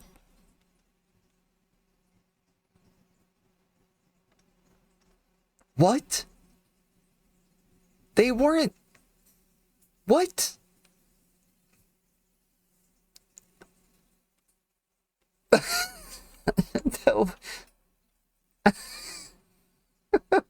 The lawyers will instruct them to say you're being abusive and cruel. That's great. That's great. That makes so much sense. No, they were in therapy. They were in therapy. I would assume the abusive like grammar came from therapy.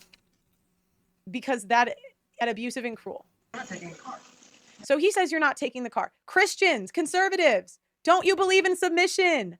Don't you believe in submitting to your husband? Is this something we believe or something we pretend to believe? Okay, so what would a submissive wife do? She would say, okay. Okay. Yeah. Plus, I don't think she hadn't filed for divorce yet. Also, yes. Yeah, her saying the lawyers told her to say it. Yeah, she hadn't filed for divorce yet. All right. Because if you refuse to do wifely things, then I will go pick up the groceries. There's no groceries. I have Steaks, wood pellets, my grill. I know it's an unreasonable request, but I'll go do it. How about you first? Hillary, how do you respect the man? Yes. So, this is what's happening. How do you respect the man? How do you man? How do you man? You see love comes back. No. How do you man? No, you're not taking the car. Steven, You're not taking the car. Steven, You are not. then I will ask them to pick me up. Would you like me to ask? Oh, that's right. It's not about Steven. Get an Uber. Okay, Steven, I can't. Feeling some constraints? So again, he's giving her another option, Uber. And again, we're supposed to listen, aren't you? What a nice guy. He gave her another option, guys. Supposed to okay. Like, I can't go. Listen to me. You want to walk out right now? Listen to me. I can't go to the gym. I can't go to my parents. I can't call my friends. I can't be home. You're gonna take the car and leave me here. Hillary, just think of how boxed in you've made me. What do you need me to pick up? I'll get it. I'll be back when I'm back. So she's still not listening. She's still not listening. Not listening. Do we? Where are the tradcons? Yeah. Listen to your husband. No. Let's go. Come on. Now he's being very whiny here, but guys, I mean, this is private footage from in your house. Are you telling me if we recorded, really, guys, if we recorded you inside of your house, you act perfectly? Really? Yeah. Okay. All right, someone says, I really like Candace and Crowder, but she definitely stepped out of bounds on this one in the beginning, getting involved in Crowder's personal business. Crowder didn't include her. She included herself based on the comments. Yeah, I think she struck first. When it came to this situation, yeah, I mean, she admitted she knew about it. Yeah, she inserted herself. He didn't insert her. She inserted herself. It wasn't like she had no inkling. She admitted that she knew. And she said that, like, Candace said he inserted me into their divorce. He didn't insert you into their divorce. He just said that he had to come out with the divorce because she was threatening to leak it herself. On top of that, so Candace admitted that she knew. And then on top of that, she said she would release the information if she felt like it. So, okay. All right, guys. Do you understand the difference between one life being set to the second and you're going back on back? And also, you don't know why he's saying this. Maybe he's worried about his wife. Maybe he wants her at the house. Like, maybe she's gone out and done something she wasn't supposed to before. Maybe she's crashed the car. Like, you don't know why he's saying this. So, you know, when he says abusive, again, a lot of times these girls like put on a show for the camera because a lot of the lawyers instruct them to. The only way out of this is discipline and respect. Okay. So he's saying, I need you, like, and it's actually kind of sad to me. Like, this man he's in his own home and he can't even get basic respect from his wife. Like, he makes millions and millions of dollars. He pays for everything. She gets to be a stay-at-home wife.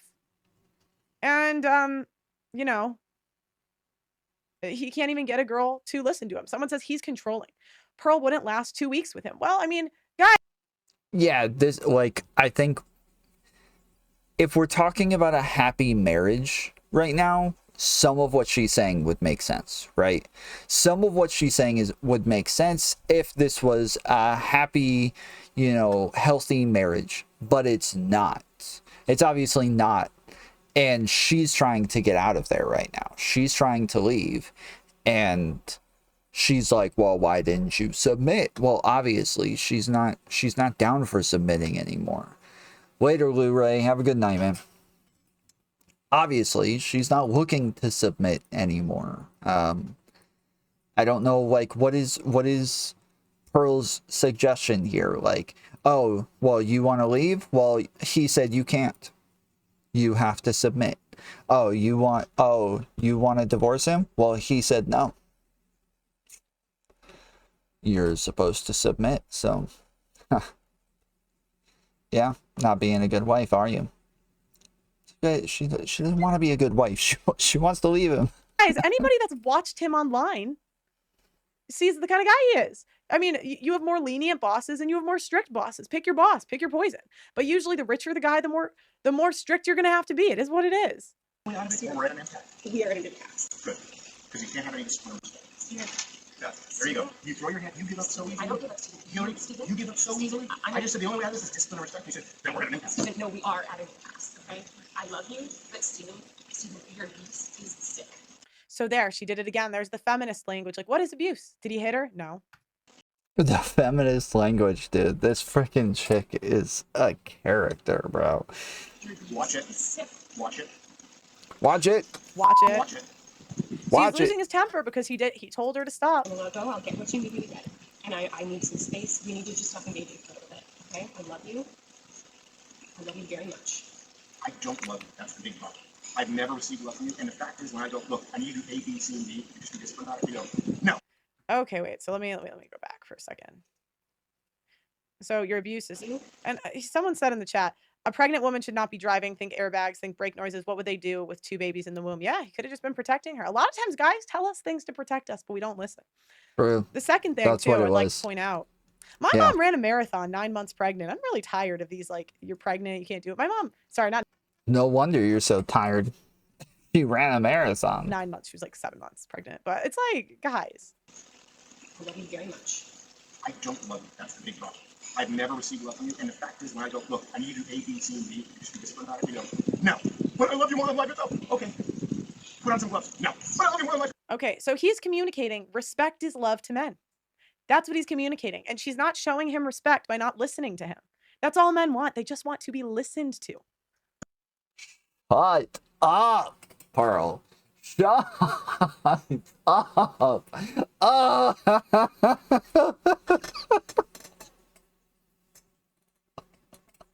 They're in the middle of a fight, Pearl. They're in the middle of a fight. What are you talking about? Just, hey, look.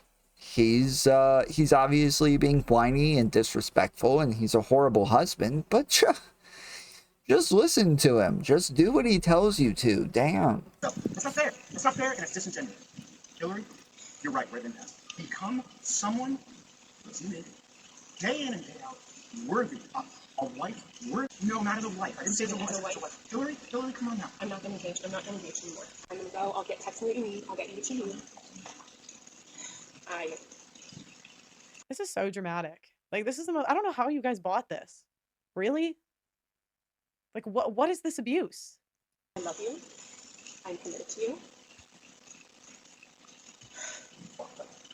Are you committed enough to do those things? I'm not committed. Are you committed enough to do those things? You're not committed to anything. You're not committed to anything. You just said I love you. I'm committed to it. Walk the dogs, put on some gloves. Walk the dogs, put on some gloves. Wow, it's so crazy. It's like obeying your husband would have literally solved everything. Yep. Yep. Are you committed enough to do those things? I'm gonna walk the dogs, put on some gloves. Are you committed enough to do? What does this chat look like right now, dude? I gotta know. She put on the show for the camera. This was the point where her narc comes out. But I want to take half your money.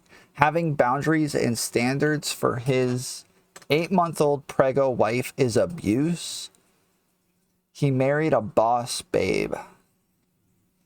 He's not being abusive. Talk is cheap. No abuse. Just said for the camera.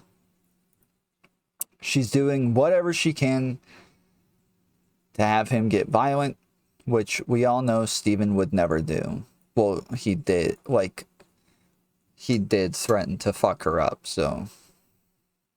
I mean, as far as, like, you know, that's not on video. Or supposedly it is recorded. Supposedly there is a recording of it. We just haven't seen it. So allegedly he threatened to fuck her up. She's really performing for the camera. C-list acting, honestly. Anyone wonder why this is the clip released? Out of hundreds of hours, this is the worst she's got. Well, there's probably not hundreds of hours of them hanging out on the back porch while he's smoking cigars and them fighting about stuff. According to the Bible, women aren't required to love their husbands. They are required to obey their husbands. She is definitely trying to paint him as an abuser. Anyone who doesn't see that in this video is blind. Well done, Tommy. Well done. Keeping the name Tommy on the right side of history. All she had to do was let him go get steaks. They have sex and have a lovely afternoon. That's it. That's it. That's all she had to do. Just let him go get steaks. Let him stick his dick inside of you. And then go to sleep. Damn. What's so hard about that? Okay, this is my problem, Candace. This was, okay. As the Crowders head inside, Steven gets angrier and angrier and by his own admission screams, "I will F you up" at his pregnant wife, Hillary, who then flees their home. This is accusing a guy of abuse. This is a serious claim. This is... So that is both heartbreaking and infuriating for me to watch. I cannot even comprehend how any man can speak to a woman like that, least of all when she is 8 months pregnant. And okay, what does pregnant have to do with it? Any man can speak to a woman like that? Why? Well, there's nothing that, like, this is the weird thing about TradCons. It's like, there's nothing. Pearl has kicked people off of her show for less. Pearl has kicked people off of her show for less than that. No shot, dude. No shot. A woman could do to deserve being spoke to like that. I didn't think it was that crazy. One, if she was cheating? Would she deserve to be spoken to like that? What if she said she didn't love him earlier? Would she deserve to have spoken like that? Sure. Again, okay, so I went over this at the time and I had a ton of debates with a number of people on this subject when it came out, okay? The way I kept explaining it, and nobody could engage with this. Anybody who was taking his side could not engage with this. I have debate after debate after debate after debate about this topic, okay?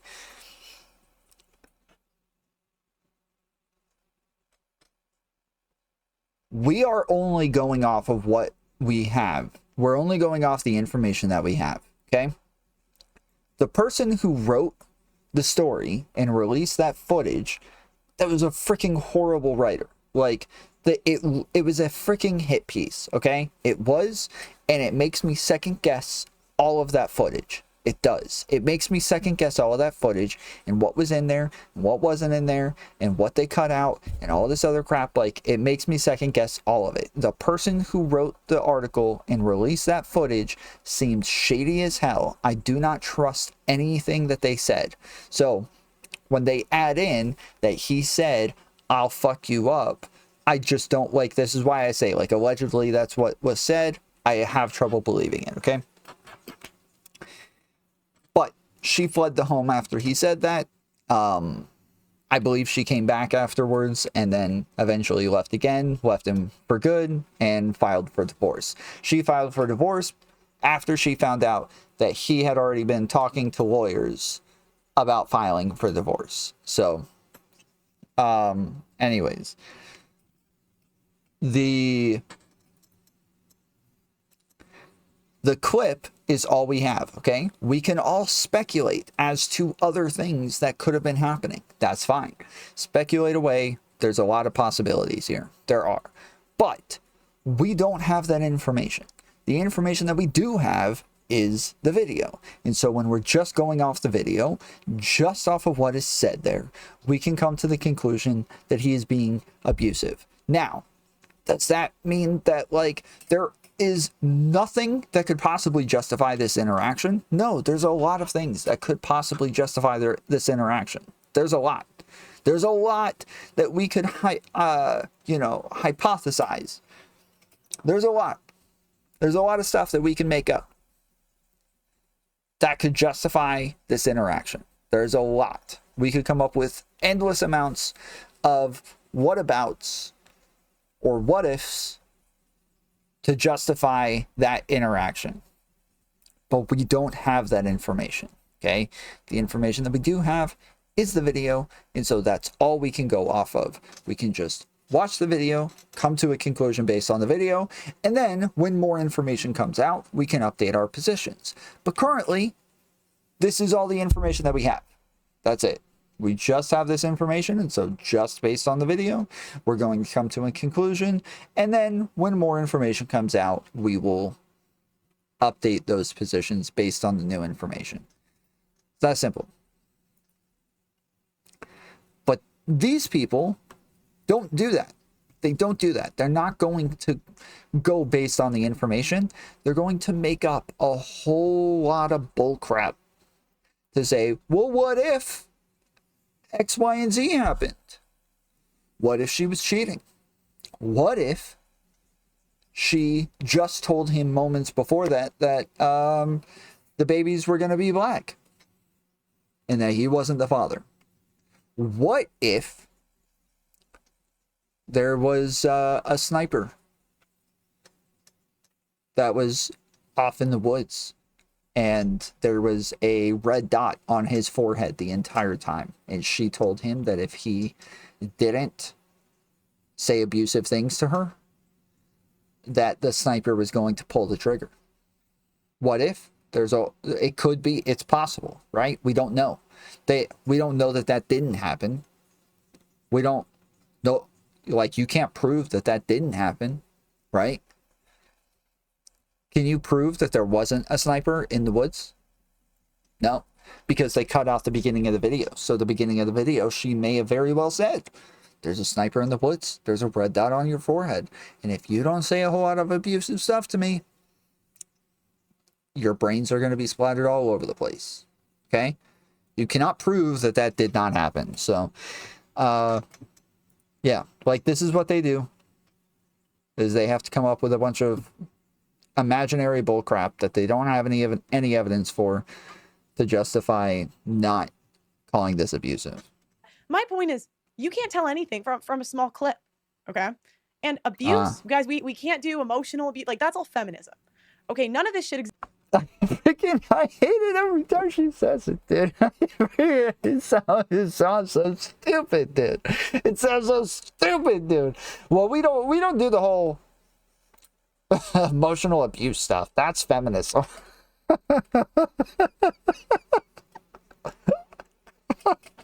We don't. Yeah, look,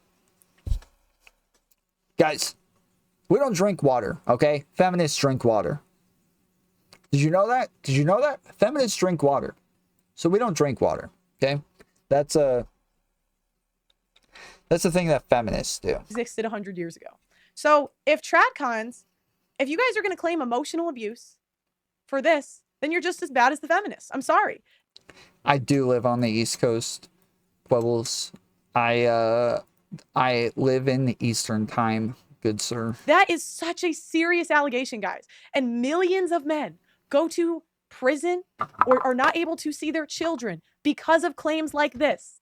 This is detrimental to this can be a death sentence to a guy. Men can be put on astronomical amounts of child. Bro, this is crazy, dude. This is freaking crazy, bro. I can't believe she just said that. That's freaking crazy, dude.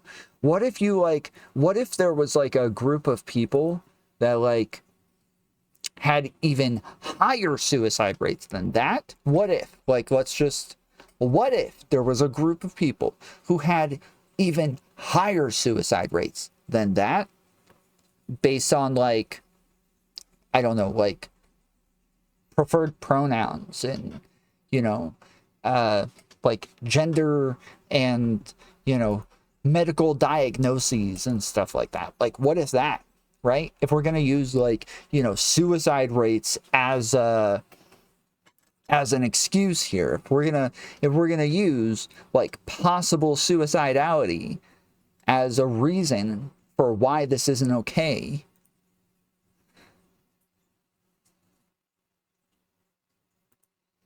then what about trans people and the fact that they have even higher suicide rates based on the way that people interact with them? What about that? Child support, astronomical amounts of. Astronomical. Astronomical.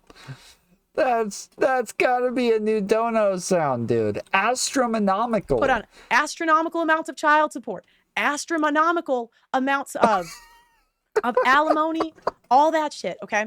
And not get access to his children. It is so difficult if a guy is not the primary caregiver. Then he has no authority over the kids he pays for, okay? Hillary had to be the one to give access to the footage. She's obviously come to this convo knowing that it's recorded and saved the clips for once. Yes. Yes, and that's what you guys need to think about. Why within a day was she able to produce this clip? She had to have known. That isn't the... Not only was it out of context, but it was cut in between. Destiny and Tim Pool's takes were the best. I like Candace, but she and Daily Wire had an L take. Okay, so now... First part of that correspondence. The journalist that dropped this video is Yashar Ali. He dropped this as well as a Substack entry accompanying it. On the Substack article, he wrote, moments later, off camera, Steven Crowder, by his own admission, would lose control and scream at his pregnant wife in a threatening tone. Quote, okay, that's feminism. That's a feminist term. A threatening tone. What is threatening? When it's subjective, guys, this is what feminists did. They infiltrated our legal system. Bro, there's so many people who have been trying to use big words now, but can't even pronounce the words they're using. It's there, first off. THEY''RE. So it looks like you're the one trying to use big words over here, Dalton. Maybe there, and there are too big of words for you, good sir. They change the definition of words. They broaden it so it's very vague, and they usually use this shit to abuse men in the court system. I will you up. End quote. Okay, let's provide the context. Candace Owens, I am issuing you. You owe this man an apology. This is a serious claim. Respectfully. Okay, wait, let me go one. And let's get the full footage from inside the house. Okay, he said, I will fuck you up. Okay, in an abusive and threatening tone. All right, so I really, let's hear this abuse, okay? Actually, I'm going to download this so I can post it on Twitter right now. Because everyone's like, oh, just post it. Okay.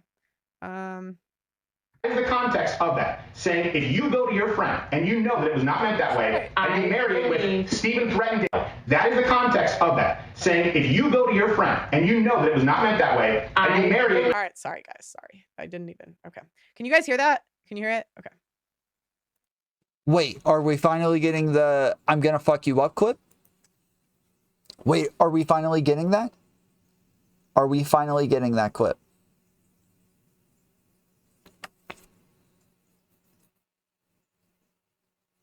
Is that what this is?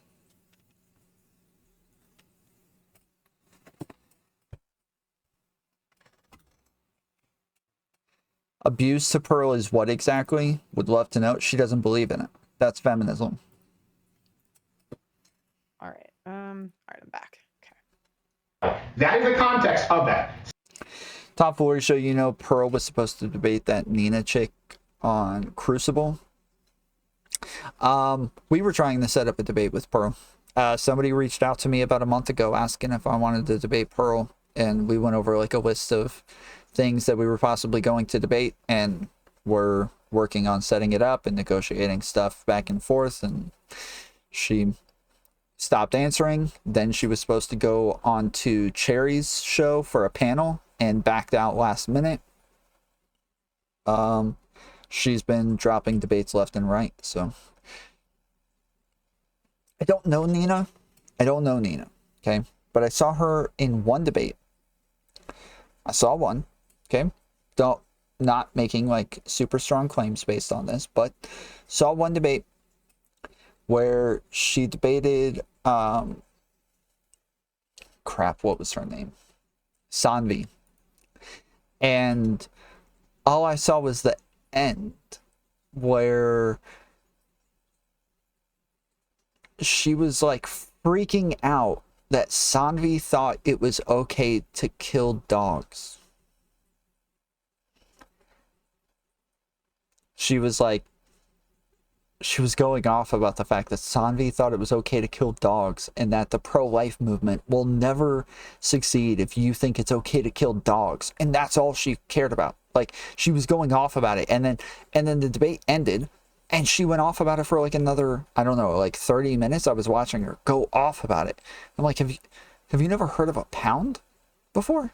Like,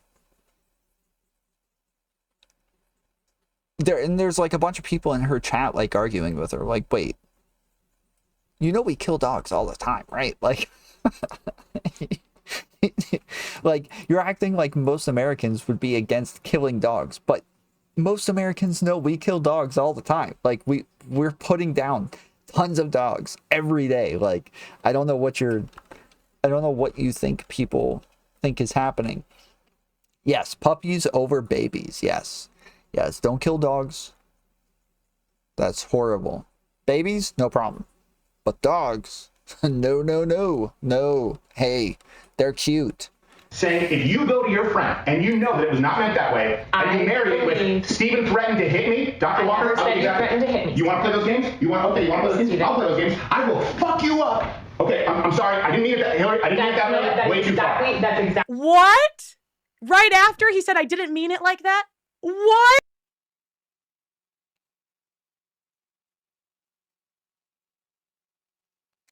Whoa, that sounded bad, dude. I will fuck you up. Wait, that sounded bad, dude. Context of that. saying if you go to your friend and you know that it was not meant that way, and you marry it with Stephen threatened to hit me, Dr. Walker, threatened to hit me. You want to play those games? You want to play those games? I'll play those games. I will fuck you up. Okay, I'm sorry. I didn't mean it that, Hillary. I didn't mean it that way. Way too far. That's exactly. What? Right after he said I didn't mean it like that? What? What? So he wasn't an abuser? What?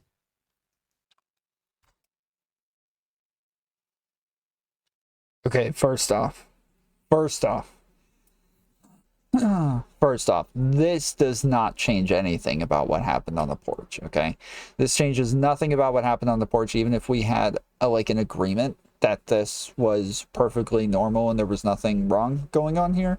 This would change nothing having to do with what happened on the porch, okay? The porch still stands by itself.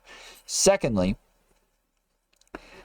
so I don't even know that the I didn't mean it that way thing matters. It sounds so okay, so this is just what it sounds like to me. We're going to try to listen to this again. But what it sounds like to me is that he's giving an example of saying, it sounds like he's saying, you're making it sound like I threatened to hit you. And I didn't threaten to hit you. It's more like if I said, I'm going to fuck you up, and then said, like, but I didn't mean it that way. And then he was going to explain how he meant it. Chip super chatted $5. The grift is rough. Neutral face. Thank you, Berserk Chip. The grift is rough.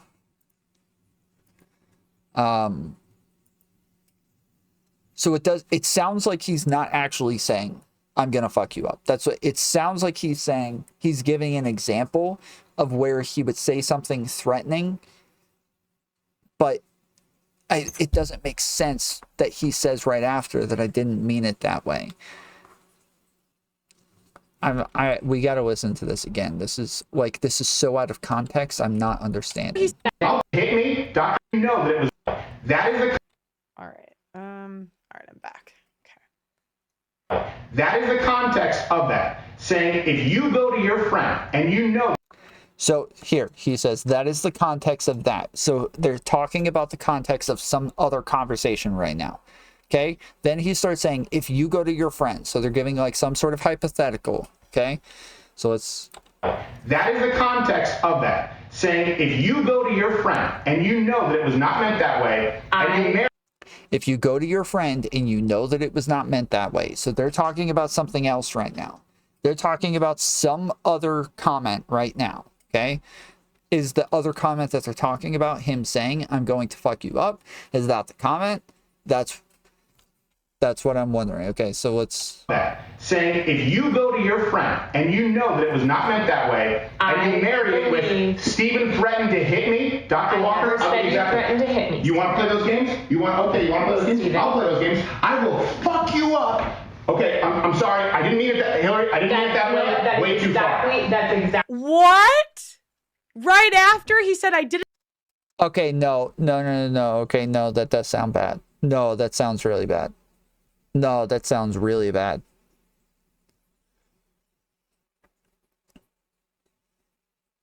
No, that sounds really bad, dude. No, that sounds really freaking bad, dude.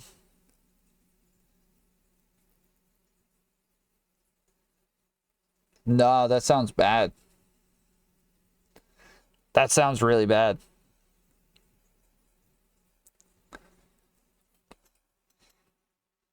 To me, it sounds more like, okay, if you want to talk shit for nothing, I will actually fuck you up. Yes, that's what I'm hearing. Yes. It sounds like he's saying, oh, you're going to threaten me? I will fuck you up. That's what it sounds like. It sounds like when she's saying, yes, Steven hit me, he's saying, okay, then I'll fuck you up. That's what it sounds like. That's what I'm hearing now. This is, yes.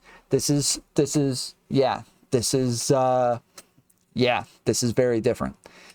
Tomfoolery Show, are you just going to good faith this whole video just so you look dumb as fuck for doing it 5 minutes later? What? I don't know what that means. That doesn't even make sense. Somehow this makes Crowder seem even more weak and soy despite being threatening, yeah. Yeah, this is bad. Yeah, this sounds bad.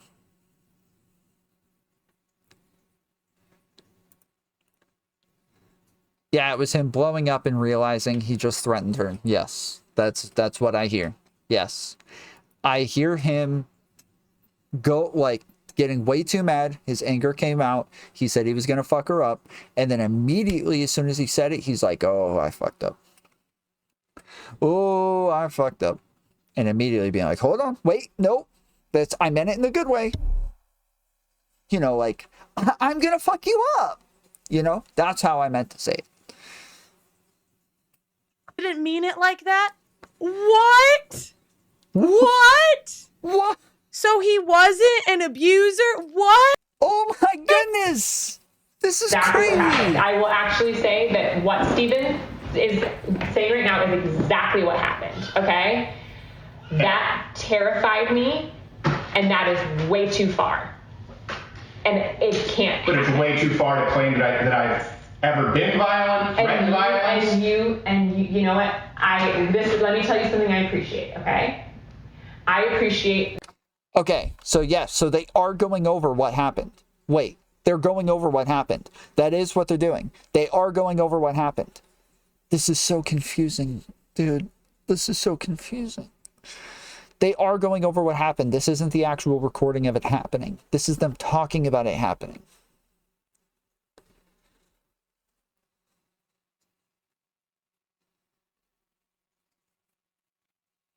That the way that he just communicated what happened to you is exactly what happened, okay? I was louder. You were louder. Now, what you need to understand was you are a big man. You have never said anything like that to me before, okay? You've never said anything like that to me before. And it truly scared me, okay? And I need you to understand that it truly, really scared me. I understand that. Did you think he was going to hit you at that moment? I was walking out the door, and then I was scared to go back into the house. Would we admit this? I was across the house when I yelled at you. I wasn't even within striking distance. You were not within. Guys, this is what they do. The lawyers, they try to get the guy to do anything they can label as abusive to get him in court. What the fuck up? Striking distance, correct. Okay. It was so I wasn't even up physically in her face. But here's my... So, hold on. Oh shit, what did I do? No, what did I do? Dude, keep playing. Oh shit, guys. I just Keep playing. But no. So No. No. Keep playing. What are you doing? Hold on. Okay, wait, let me go back to where we were.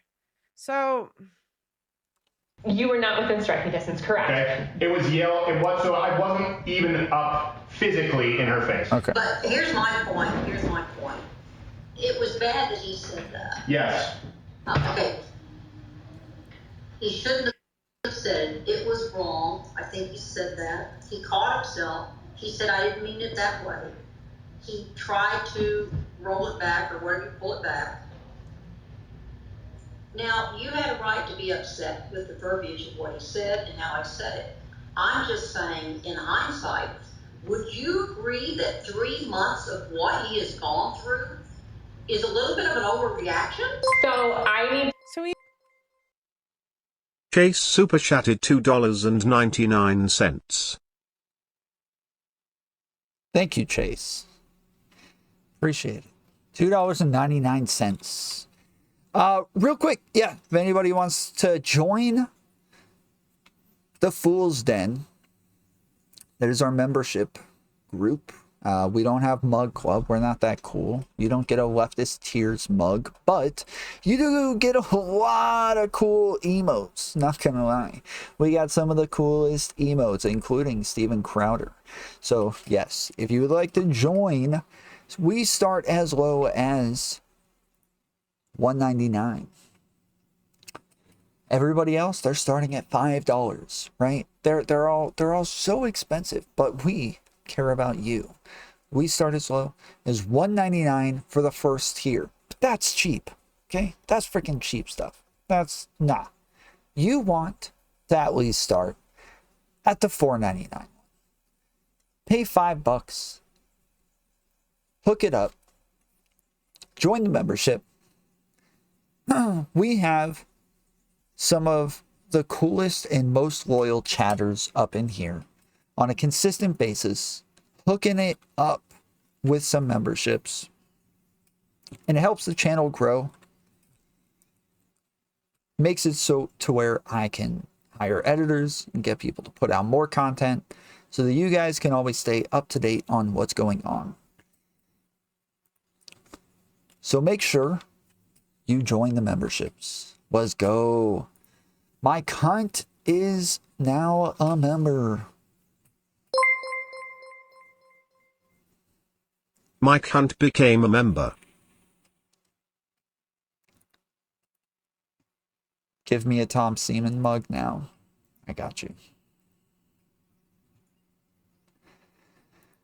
I got you.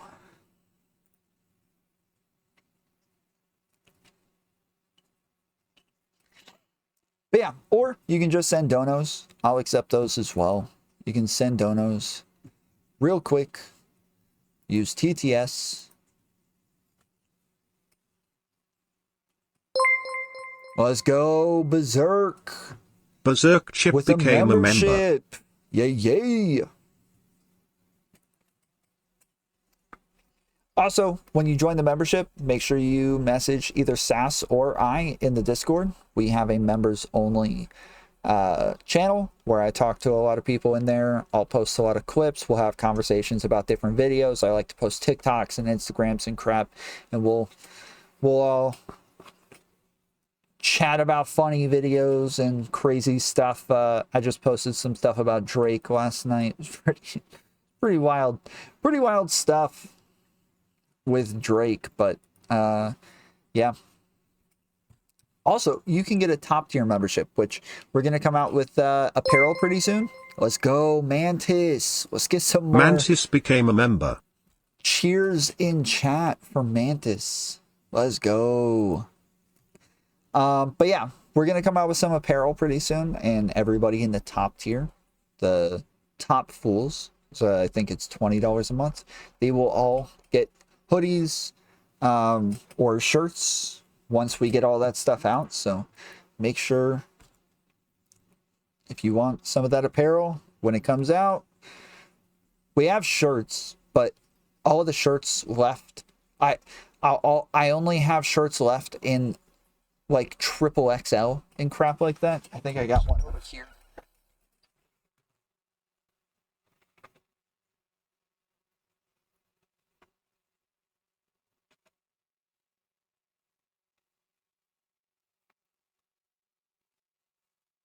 These are some of the old ones.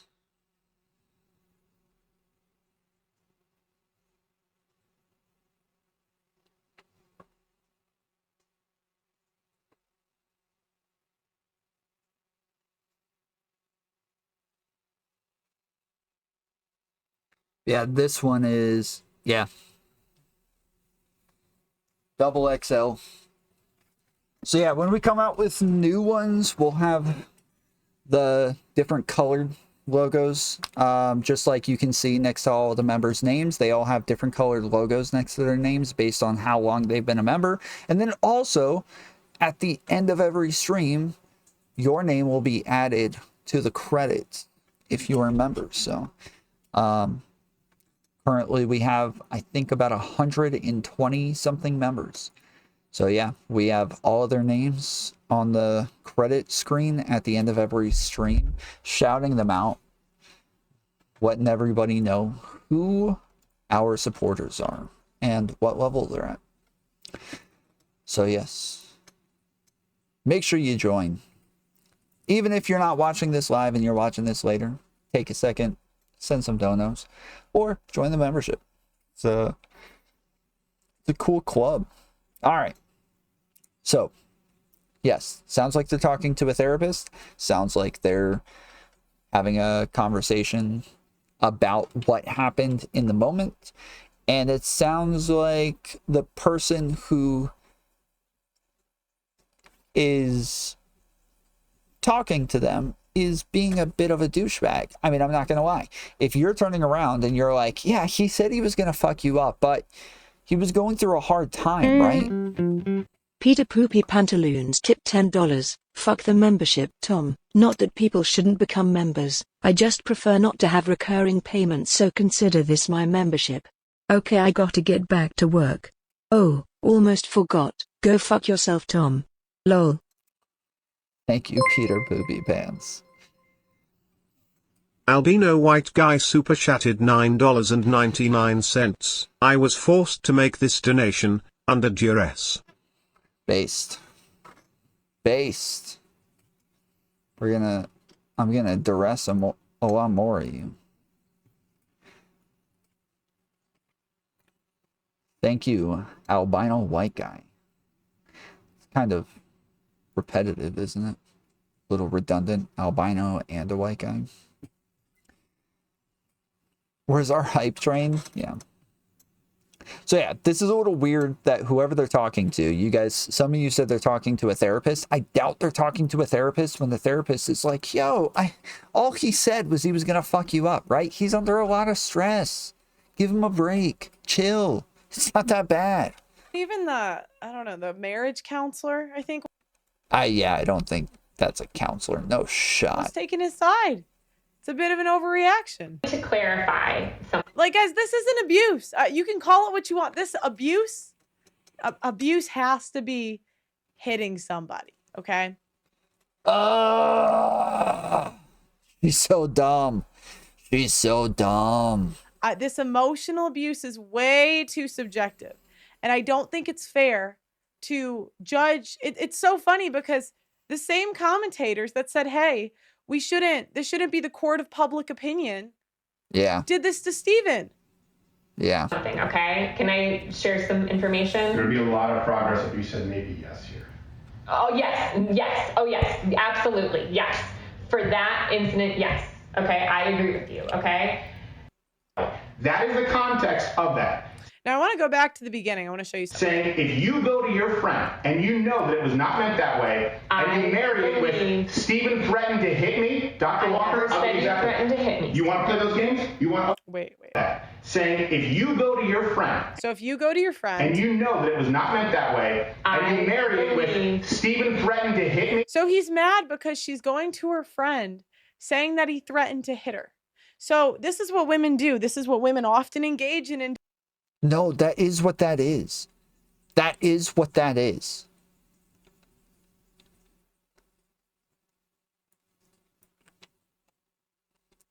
That's exactly what that is. When you say, I'm gonna fuck you up, he did threaten to hit her, but he did take it back right afterwards. That's fine. Sure. He said right afterwards that he took it back. That's one thing. But that doesn't mean that he didn't do it now. That doesn't mean that, like, oh, he said he took it back, so now he didn't do it. No, that's not how that works. He still did it. He still did it. This isn't like when you say I take it back, it doesn't mean that you literally took it back. It doesn't mean that, like, literally the past changed. That's not how that works, Pearl. Divorce, reputation, destruction. They tell all of their friends the craziest stories about their husband, and a lot of times they don't put in all the details, or they make it seem like something it wasn't. So just like in this clip, she made it seem like she fled from the house. That's what it said. She fled from the house, and he threatened to hit her. How deceptive is this? This was so I am appalled. I am appalled. Dr. Walker, She is appalled. You want to play those games? You want to play those games? I'll play those games. I will fuck you up. Okay, I'm sorry. So he's saying, I'll play those games. I think he's trying to like protect. I don't even know. But the point is, I didn't mean it that Hillary. Would an abuser say, I didn't mean it that way immediately after, guys? Shut the fuck up, dude. Shut up. I'm about to tweet this. You know, it's a lot of things, right? But abuse? Really? I mean, this is just, you know, my 2 cents. I'm about to. And I think we're getting into a dangerous territory. Like, I really, you know, I'm not even trying to demonize the people that reported on this because, you know, as reporters, we're bound to get it wrong at some point. But gosh, think about how much this man's reputation has been disparaged. He has been labeled an abuser. And wow.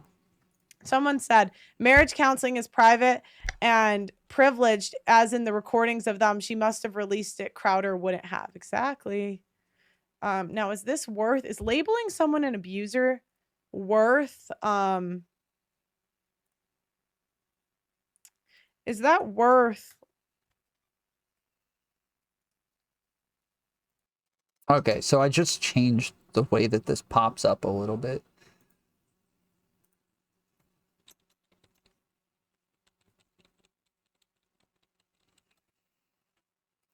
Took out the background. It looks kind of cool, but the problem is yeah, this, when it actually comes up onto the screen, it's not, you can't see the name anymore. I swear this was.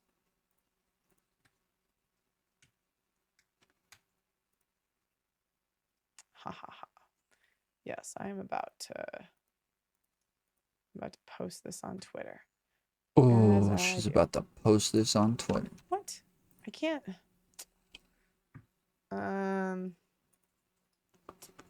Is it not letting me do the audio?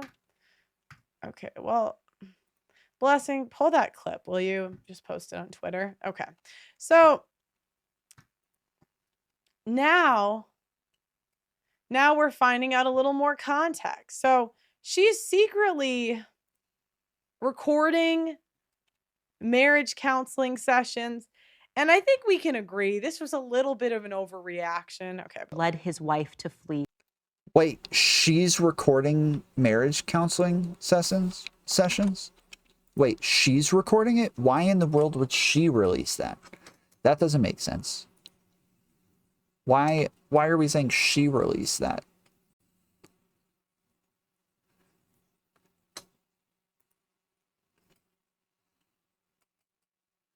Oh, and then when I pull up Mantis's, her name is Green, so the... Okay, yeah. I can't do it that way. That sucks. Her name's Green, so her entire name disappears. Their home. She then sent a statement, which I want to be very clear. This statement I knew was going to come out. I didn't know any of this information. I had no idea there was a video or there was any evidence. I did know that their family was thinking about issuing a statement, and Hillary Crowder did issue a statement. And I'm going to read you that statement in its entirety because it's important. I think it reveals a lot of the lies that Stephen has been telling publicly to his audiences. It reads, Hillary is currently living alone in Dallas, apart from her family and support system in Michigan, and is focused on taking care of her young children. She is not prepared at this time to speak about her divorce becoming public or the misleading statements made by Stephen about their relationship. The truth is that Hillary spent years hiding Stephen's mentally and emotionally abusive behavior. There it is again. Mentally and emotionally abusive. Don't you think it's like, it's pretty emotionally abusive to accuse a guy in his own home that he pays for and the authority that you're supposed to submit to accuse him of abuse after he's asked you to not do that? I didn't even think he was yelling that bad. Like, this is if I had to argue something's emotional abuse, it's this chick. Dude, she doesn't know that that's like a replay of what happened. He doesn't even know that that's a replay of what happened. I don't even think he was yelling that, but she doesn't know that that's them talking about what happened. And then she says that Hillary was the one who was like, quote, or who released that information, but that doesn't make sense. That makes no sense. Gosh. Hear from her friends and family while she attempted to save their marriage. She was the one who was asking to work on their relationship to keep the marriage intact for their unborn child. In June of 2021, Stephen left their home to pursue elective surgery. That's very important. I want you to remember that. I'm going to come back to that point. Wow. Hillary urged him to get the help he needed to address his abuse with the hope that their marriage could be saved and they could peacefully live together as a family. Instead, Stephen refused to do so and chose not to be with his wife during the birth of their twin children. After the birth, Stephen bought a townhouse and left their home permanently. Hillary was not aware that Stephen hired a divorce attorney and asked his assistant to cut Hillary off financially. So a couple things. This is where my question is. Women do this. I'll give you, gosh, women just do this. Again, this is a woman engaging in reputation destruction. I mean, she's going as far to call her husband an abuser. Are we really, is this a credible source? Bro, this is not, she is not defending him in any way. Like, this is so weird, bro. This is so freaking weird. Wait, how did the background turn yellow? What just happened? And also, do we give an F if he had elective surgery? Like, why does the Daily Wire think it's appropriate to publish that? Significant documentation substantiating these facts. I want you to remember that portion as well, because that's another lie that Stephen has told publicly. We hope that Stephen will cease from speaking publicly about these personal matters in an untruthful manner. We also look forward to there being full transparency in the legal process, so there is fairness and accountability. Oh my gosh, this reminds me. For the actions that caused the divorce and to ensure the outcome is what is in the best interests of the young children. I would first like to go back to that portion where she says Stephen left their home to pursue elective surgery, because I know exactly what surgery she's referring to, because during my first backstage here at Daily Wire, we actually prayed for Stephen and this surgery. So before I show you a clip from us on backstage, here is Stephen describing that surgery, and it certainly doesn't sound like it's elective. Take a listen. I explained to you a little bit what it is. You know, a lot of people say, why are you smoking? My heart is actually great, but my heart doesn't work great. And the reason my heart doesn't work great is, long story short, because of a connective tissue disorder I have, and my chest is caving in on my heart. So I've got about, I'm at a little more than half of the blood flow that you guys have, ventricular output from my heart. So it's a mechanical fix. And I don't know, maybe I'll feel like Lance Armstrong, you know, like I'm on EPO after this, because I don't know what it's like to go through life with full blood flow. To me, I'm looking forward to it, not looking forward to the pain. Lance Armstrong, by the way, with the 3 balls, not the one.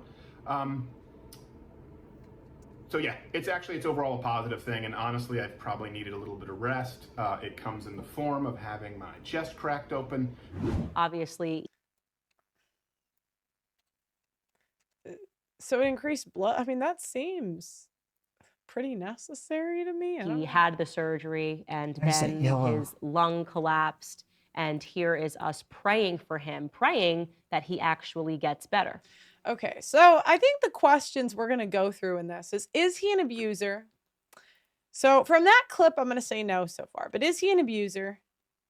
And is he an involved father? Because she's making it seem like he's a deadbeat. Before we leave, I just have to, this one off the subject for a minute.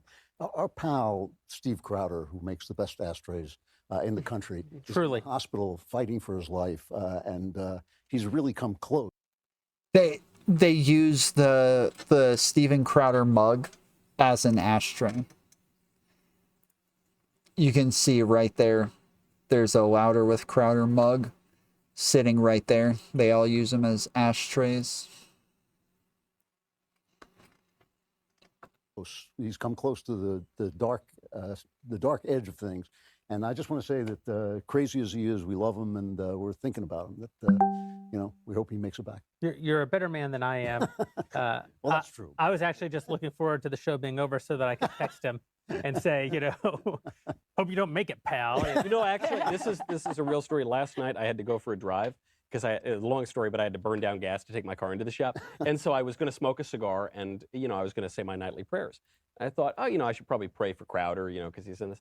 And I thought, what's great? I'm going to light up one of the cigars that Crowder sent me. Yeah. And Crowder, this guy who's a complete maniac, he sent me these beautiful cigars. And I was like, oh, pal, I'm going to send you some cigars right away from my humidor.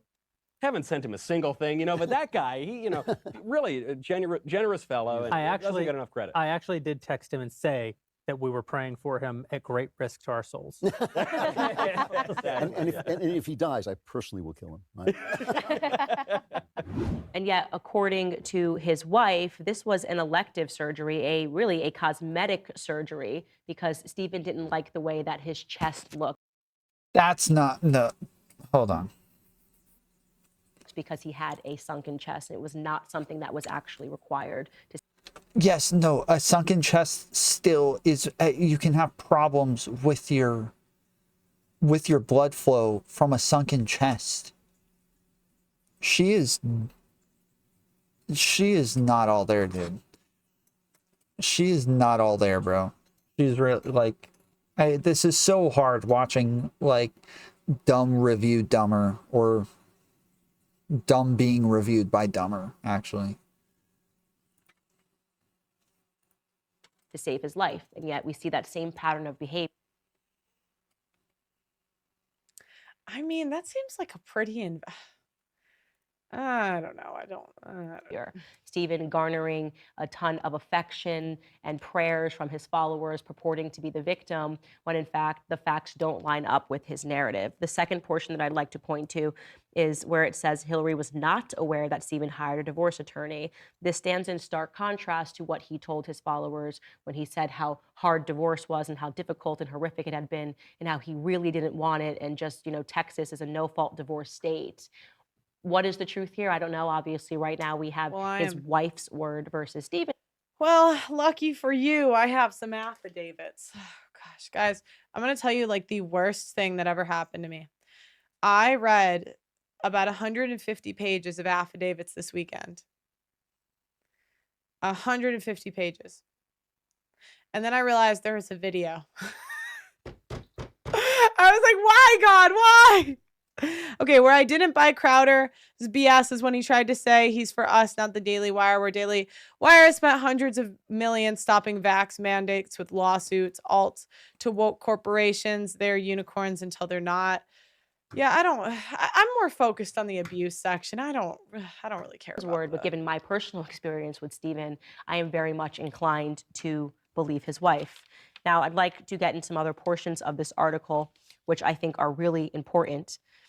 The writer has a bunch of audio files and text messages that were sent to him that he was able to review. He writes, in audio files and text messages that I reviewed, Stephen Crowder admits to some of his faults, which include a volcanic temper, repeatedly and at times regretfully. But according to sources that I spoke to who are familiar with their relationship, Crowder's admissions often came after a sustained period of mental and emotional abuse, and he didn't seem to be able to control his impulses. That, again, is something that I have seen personally. Very bizarre, but he would insert me into a divorce announcement. And Candace, what is emotional abuse? Define it. Yeah, nobody can define it. Purport that I somehow extorted him. It's very bizarre. There's no definitions for it. Wire. None. And there just seem to be a lot of signs that he is not able to control his emotions. And so the question that I will ask is, how many people are going to allege abuse from Stephen Crowder before we listen? Okay, so Candace, by this logic, I've seen chicks come out with videos about you. I don't believe them. There was some blonde chick that said you were so mean to her, blah, blah, blah. I don't generally believe people that make hit pieces on people, generally. If this is the, if this is the standard, is every person that's ever you just, and this is where she contradicted herself. She's talked about how in the first half, right, that she In the first part, she talks about how, oh, well, people make up these conspiracy theories about me. But it couldn't be that maybe the people that came out were in it for money and clout. I don't know. Before we stop saying he's one of us because he says things that he agrees with.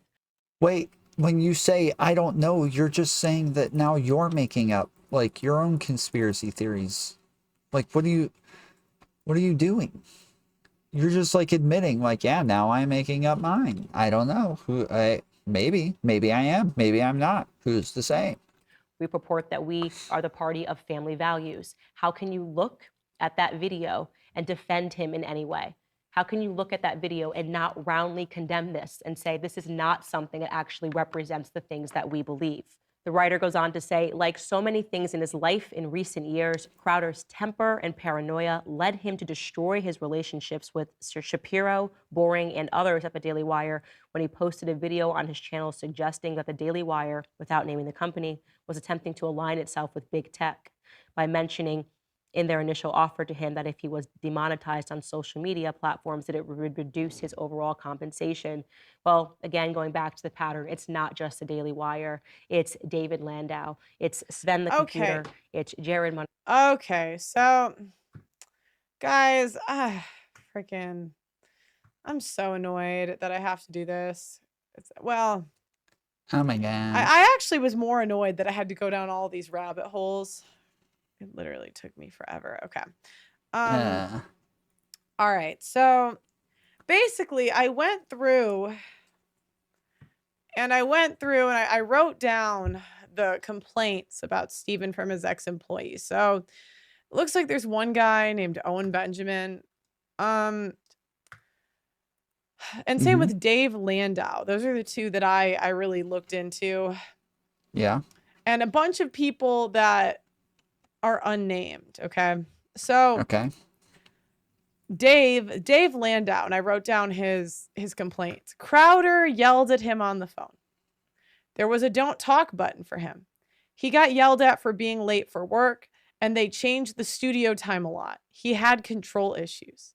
Steven wanted him to work weekend, and there was issues over the comedy special, and Dave was jealous of me. So when I went into this, I had some thoughts. I said, okay, if this guy is more successful after him and is a super big YouTuber, I'm going to think maybe he had something like, if this guy went on and he just did so amazing and did awesome things, then maybe he had a point and Steven was just super jealous. And if he didn't do amazing things, then he probably wasn't. So let's look. This guy has 60. Wait, what? What kind of thought process is this? What is this? I'm going to decide whether or not his claims are true based on how many views he gets? What is this logic? 55,000 YouTube subscribers. I've done that for someone in like 4 months. No offense. 150. Okay, so I don't really see this guy being jealous. That doesn't make any sense. And then my next question was, is this abuse? I don't believe in abuse. Is this yelling at you on the phone? Is that abuse? Getting a no talk button on air, is that abuse? Are these the masculine men that are leading us? Oh my gosh. I mean, by this logic, then I am abused every day on Twitter. Oh my. Wow. And my question is, why would you take money from him for 1 to 2 years? Let me get this straight. If you were so... This is abuse. This is abuse. Making me listen to this retardation just to get to whatever the bullcrap is that you're supposed to be leaking. This is abuse. I am going to kill myself. You were talking earlier about the fact that men are more likely to kill themselves when women divorce them, therefore it's wrong for women to divorce them. What about the fact that I'm more likely to kill myself the more you talk? Oh my goodness.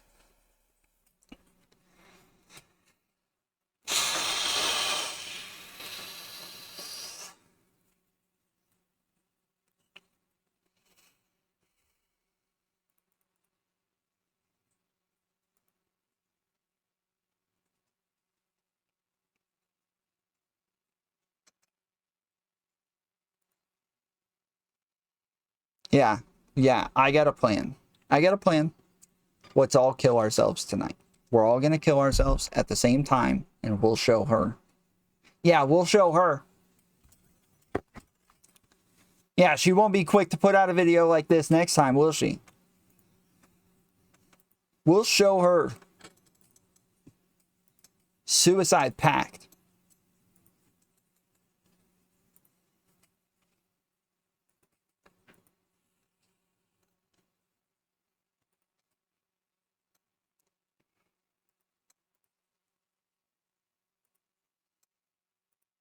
Tomfoolery. Yes, sir.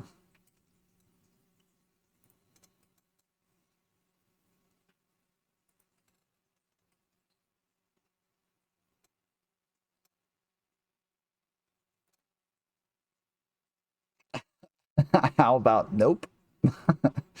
Lame. Lame. Lame. All right. I got to go get some food real quick.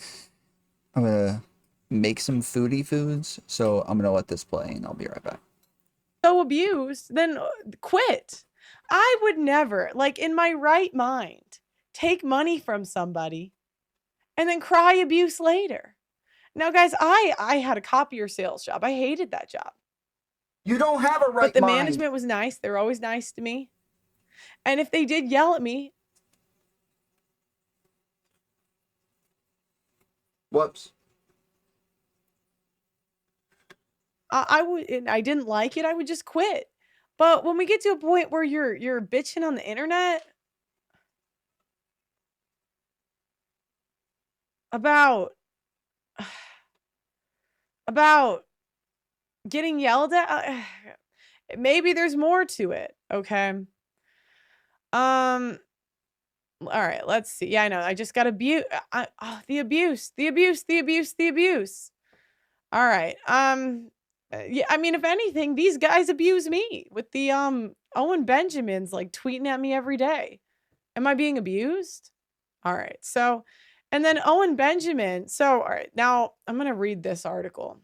And guys, this sounds exactly like the women. This is why I couldn't even believe it. All right. Groomer-ish. Former employees describe Crowder's sexual harassment. Far-right media personality who has falsely accused teachers of grooming children as being accused of sexual misconduct in the workplace. Some of his employees say he's an actual groomer. Speaking under anonymity. I don't believe shit. If you are not willing to put your name on it, then sorry, don't believe you. Not really. If you have something to say about him, stand on it. Where's the proof? 5 former staff members on Stevens, louder with Crowder, accused him of creating a hostile work environment that included bullying, erratic behavior, rampant drug use, and most alarmingly, according to multiple people, sexual harassment. Proof. I need proof. All right. According to text messages reviewed by the outlet, Crowder sent photos of his genitals to his coworkers. He would allegedly expose his genitals in person so frequently that most of them either laughed uncomfortably or showed outright disgust as a way to give him the attention he sought, as a way to get him to stop. Okay, so I have a couple questions. All right, one, why does he feel comfortable exposing that to you? I'm sorry, I have never gone into an interview and had someone just get naked. That doesn't make any sense. So it seems like maybe they were playing into it.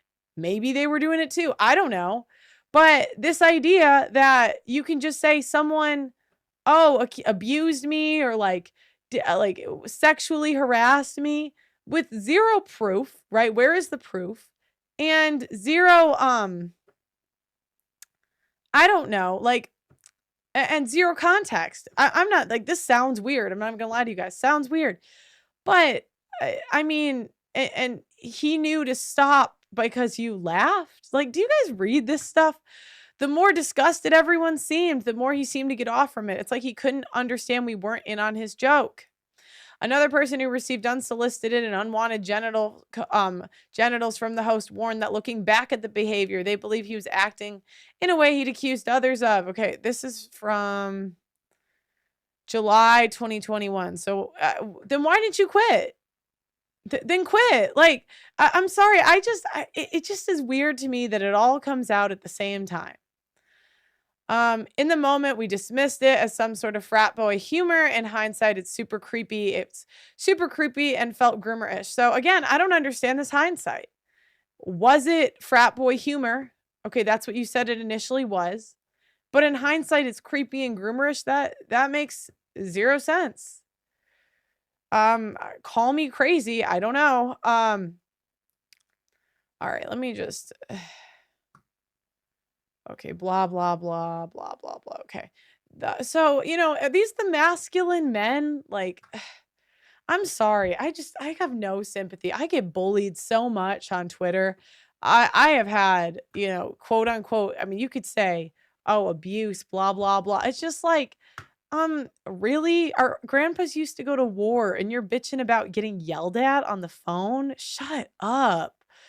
Okay, Owen Benjamin, Dave Letta. Sorry, I don't know these guys. They may be perfectly nice outside of this whole thing, but I don't believe anyone that won't come forward with a name. And I need proof. If these are your accusations, where's the proof? And what is his side of it? Okay, so gay, grooming, okay, whatever.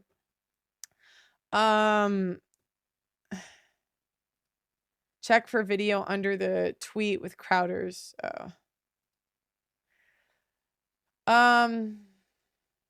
Yeah, and I asked, by the way, I reached out to one of them. I don't know these people's names.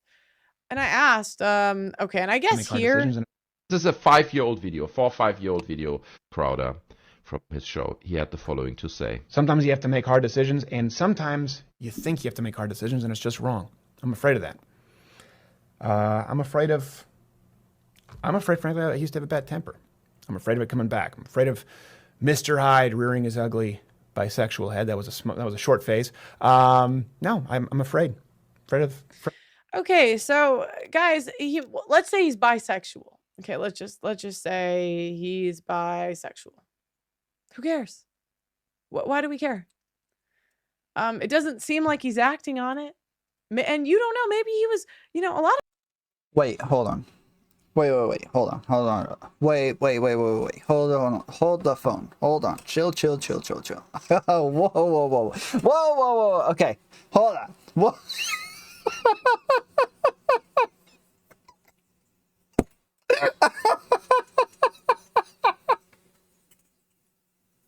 Wait. Hold on.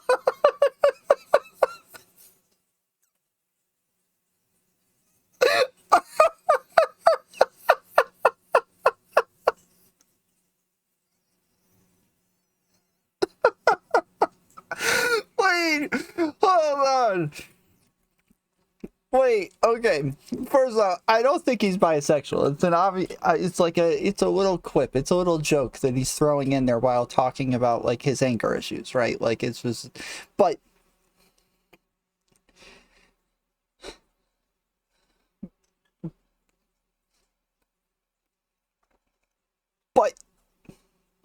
like you're in an abusive relationship. You're not supposed to get divorced. You're not supposed to do that. That's wrong. You're supposed to listen to your husband, do what you're told. And then you find out he's bisexual. And you're still supposed to be like, no. It's fine. Like, I don't care. No, we're staying together. And you use all of this like Christian, like, we're supposed to be Christians. We're supposed to listen to our husband. If he's bisexual, who cares? Like, what's the big deal? Who cares? So what? Maybe he is. Maybe he likes a little penis. That's not... I never saw anything in the Bible against that. That's fine.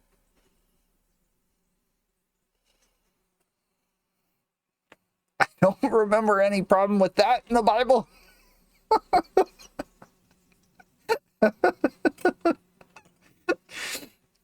That's not a problem. That's not against marriage. That's fine. A lot of guys have been through sexual trauma. I mean, we talk so much about there's such a lack of empathy for men. You don't know if he was molested. You don't know if he was abused. Like, you don't know the backstory. You also don't know if he's kidding. So I don't know. But let's say he's gay. I mean, he has a kid. How gay can he be? He, you know, so, and he does these bits. Okay, but who cares? I just don't really get, where's your proof? Do you have proof that he had sex with another guy? Do you have proof of his lover? Like, where, like, I just, you know, it's as bad as the right when we're getting to the point where you can just say damn near anything with, you know, freaking no proof. You know, and maybe there's context I don't understand. There's just a lot to freaking go through, but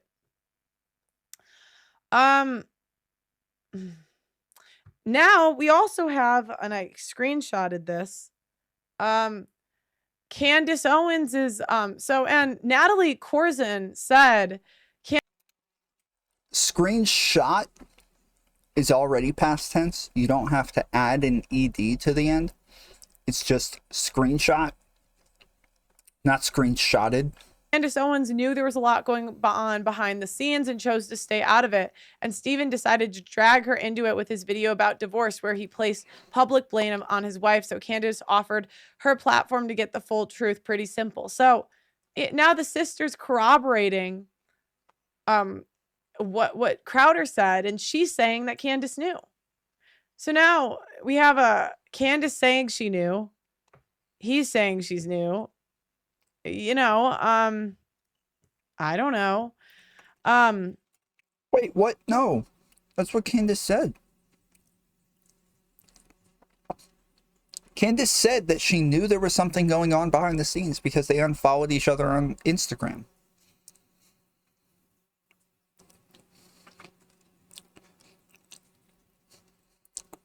That's not any different than what Candace said. And, you know, we have her sister disparaging his character here. Hope Hillary and the kids have a good support system. Her sister says she has a great family that he is trying to keep her isolated from. So again, abuser. Natalie saying he never had heart surgery. He had an elective surgery on his ribs, and he never took care of her when she was paralyzed. He probably spent a total of 1 to 2 hours in the hospital when she was there over several weeks. Natalie, I mean, didn't he pay for her to go to the hospital? Like, do you see how ungrateful these women are? Bro, this chick is a joke, dude. This is an actual, like, she has to be a meme, bro. She has to be a meme. She cannot be this bad of a person. She cannot be this dumb.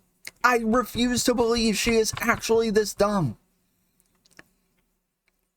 So what if he only spent a couple hours there out of 2 weeks? Like, didn't he pay for it? Like, come on. This man, she was a stay-at-home wife. This woman didn't have to work. She didn't have to, all she had to do was be a wife and a mother. And because he was working, now he's an abusive husband. Because she didn't go to the hospital with her that he was paying for. Like, we are so freaking blinded. It's literally my business I deal with daily. And when a public persona has been doing terrible things to his wife and everyone in the circle for years, but they're afraid to speak out, it's dire for them to get the truth, to get the bullies to stop. Dave was not wise to sign an NDA. Steven uses them to control and bully people who attempt to escape his abuse. Sorry, NDAs don't stop you from reporting a crime. If you committed a crime, you can still report it. If I get raped under an NDA, I can't not go to the police. Like, I just don't know how nobody, like, I don't know how nobody saw this. I don't know why Fresh and Fit saw it, but I'm like, why did everyone fall for this? He's trying to force his wife to sign an NDA right now. I make my employees sign NDAs too. It's not because we do anything.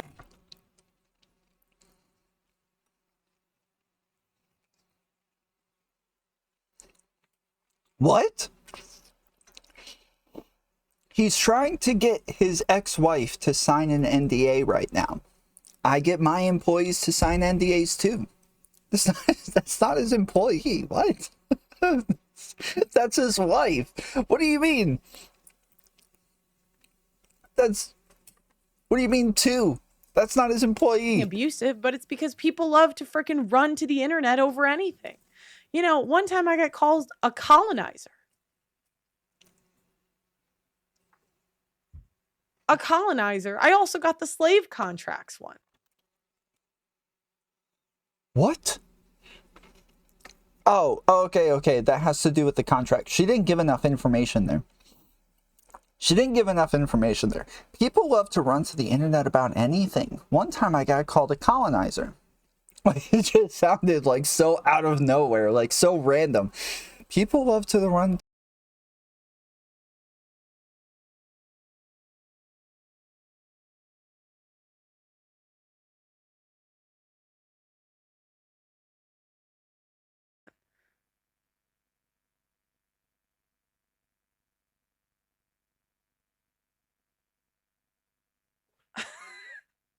So, you know, you might think, huh, in order to avoid that in the future, you know, I mean, we now find out that he has an employee that's called like a grown man calling, yelling at him on the phone abuse, changing the schedule abuse. God, like this is so soft. Can you imagine telling that to a coal miner?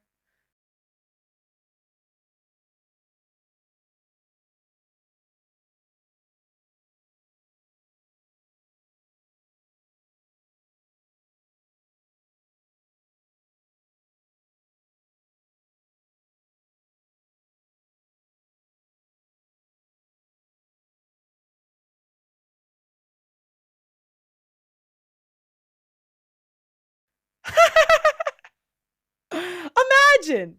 Oh my. Oh, freaking. All right. So, all right. I want to go through my notes from Candace's stuff. All right. I have a question about why am I a Crowder defender? Guys, I didn't defend him during the Daily Wire thing. I left a comment like this is.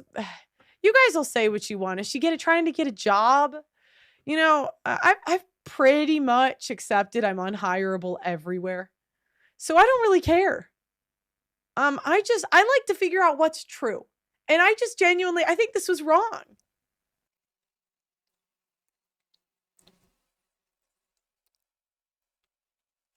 I'm just kidding. I heard that Daily Wire actually offered her a contract. I genuinely think this is wrong. And I hate seeing a guy be accused of abuse when there's no evidence that he's done anything abusive. Like, it's wrong, guys. Okay. So we went through the employees.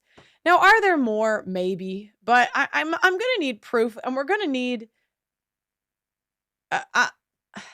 I'm gonna need proof of any of this, not just allegations. Yeah. So, and I messaged Owen and I tweeted at him, "Where's the proof? Give me proof. I need proof." And anybody that's gonna remain silent, nope. I need your face, otherwise it doesn't count. Okay. Former employees, and one guy said he wore a dress or like some feminine outfit, but then felt like later he was coerced. What?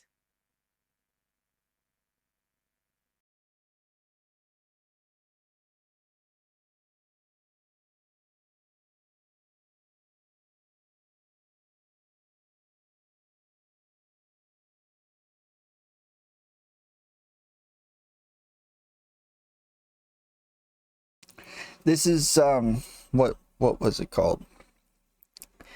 Damn it. I forget his freaking name.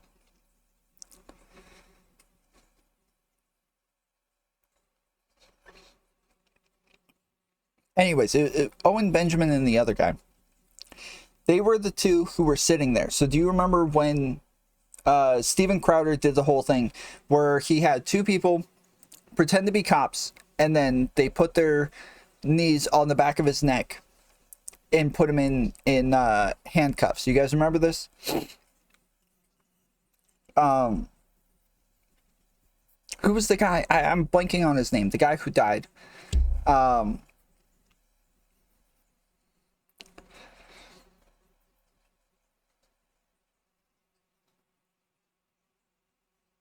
George Floyd, yes. So they were doing like a reenactment of George Floyd to prove that like putting your knee on the back of somebody's neck, that doesn't actually kill them, right? So they do the reenactment. The two guys that she's talking about, the two people who are complaining, these are the two guys who were sitting there watching him the entire time going, bro, you're cheating. That's not where the knee was. No, it needs to be on your neck. He's like, no, move it back more. It needs to be back farther. They're like, no, you need to move it up more. It's not on your neck, dude. You're cheating. And then he'd be like, okay, that was 30 seconds. They're like, bro, that wasn't even 5 seconds. No, what are you doing? That's not how it's like. And they kept like calling him out over and over and over and over. These two guys are the two guys that are complaining about abuse and like all this other crap. These are the same two guys that were sitting there during the George Floyd reenactment telling him the whole time that he was cheating, that he wasn't doing it right. Okay.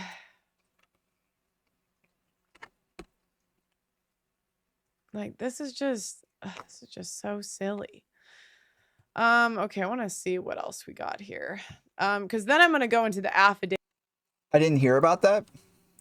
Let me see if we can.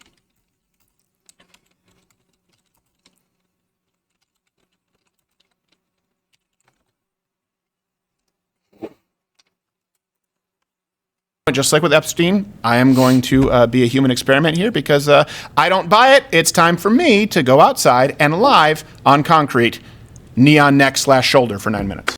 Agreement. I think they were lower on the legs there, Brendan. Yeah. I'm not sure. I think they were more like on the hamstring area. Okay.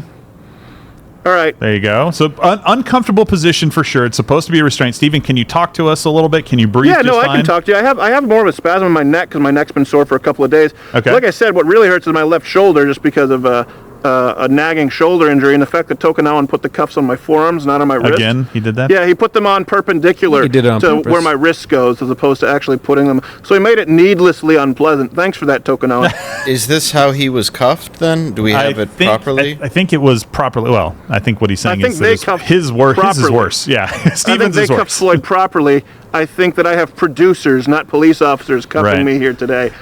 Now the knee you right do now. sound strained though, which would have Oh I God, think affect no, breathing. Dave. You know, I sound strained. What a surprise. Well, now Look, definitely for people watching, Look how I'm not hostile saying he this is 8 pleasant. minutes in. I'm asking, would this kill someone? Right now, and Well, we don't know yet. It looks like his right knee is on your back more than Chauvin's was. I'm not sure if that's exactly where his knee was for Tokunawan. I'm not sure. Do we have a There's new evidence coming in, so I don't really of his know. low back? Well, I can pull the right? photo back Yeah, up. pull the then photo if there are any changes that I don't want to need to be cover made. up the Okay, screen. yeah. That's fine.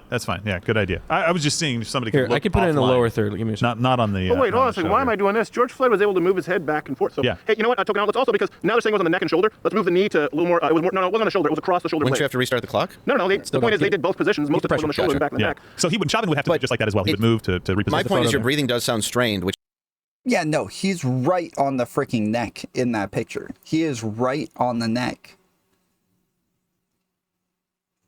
if somebody's on fentanyl, that He's like on his back, dude. He's in like the middle of his back. The middle of his back is under a freaking car. could be deadly. Yes. Yeah, so this is a submission. This is not a submission, but this is a I guess, position Dave, I don't restraint. understand your point. Do you believe that if someone's on fentanyl, they shouldn't be restrained? I guess my point is if you do think somebody's on a lethal narcotic and you know that this can affect their breathing, They it may not be the They best didn't know way. that. They knew he was He on. didn't take drugs, Dave. Yeah, they Well, knew of course he said he didn't. They knew that he Dave, had something. in his system. Dave, so what is your suggestion? That they should have known that he was on 4 times the dose of fentanyl Well, no, and they then what, shouldn't have not known restrained him? What I'm telling you is this. This is unpleasant. It but looks that's unpleasant. Yes, but so is prison. Well, it depends on. Well, there's a lot of unpleasant Move things. it back to my neck. If you get the picture, whatever you guys think is this close enough? I don't want people to say that I'm not doing it. So No, I I can't. think that's. Oh, I think people are that's going to more say than plenty. one. Yeah, I think you're fine right there. Yeah, but that's still like now you're halfway through your time limit and you're just now moving it to the top of your back instead of your neck. Like right where that knee is. That seems to be from this angle the proper position. Yeah, I don't remember if he had his right knee on his low back, is what I'm saying. So that's the thing that I think That's is a the little part too. different. That is different, Yeah, I think that right knee. I don't know. Just leave it where it is for now, because if anything, don't it's know where worse for you, Stephen, because it's constricting breathing more by having it there than it would have been on. Yeah, no, on this Floyd. is probably worse. If, With the right you're saying knee. his right knee was on the ground, that would be less weight on Floyd. Right. So 6 minutes to go. My point is, does he feel any straining from? Yeah, well, and he's on his feet too. This guy's on his feet. He's not leaning into him, but whatever. David stuff, which is important. Yeah, okay. Oh, here's more from the sister. No, he's a classic narcissist. He chose to get elective surgery just week before the twins were born and called it heart surgery for attention. So again, this is all what the wife is feeding her. So she doesn't even know. And guys, women dramatize it. Okay, so it, like, again, just saying, like, it being elective surgery is not actually... It just means that he could have gotten it any time. That doesn't mean it's not necessary, right? It doesn't mean that it didn't actually have to happen.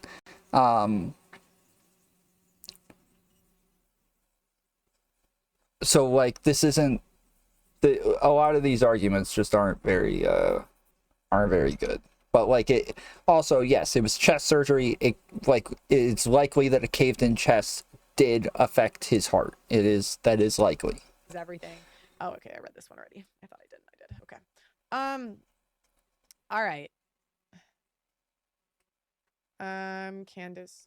All right. So now we're going to go into the affidavit. So I was given, and guys, I wasn't given this by Crowder. It was a third source. Now, if this comes out and I come to find out that I was wrong and this is AI or this is something, you know, it doesn't seem like it, but it could be. I don't know.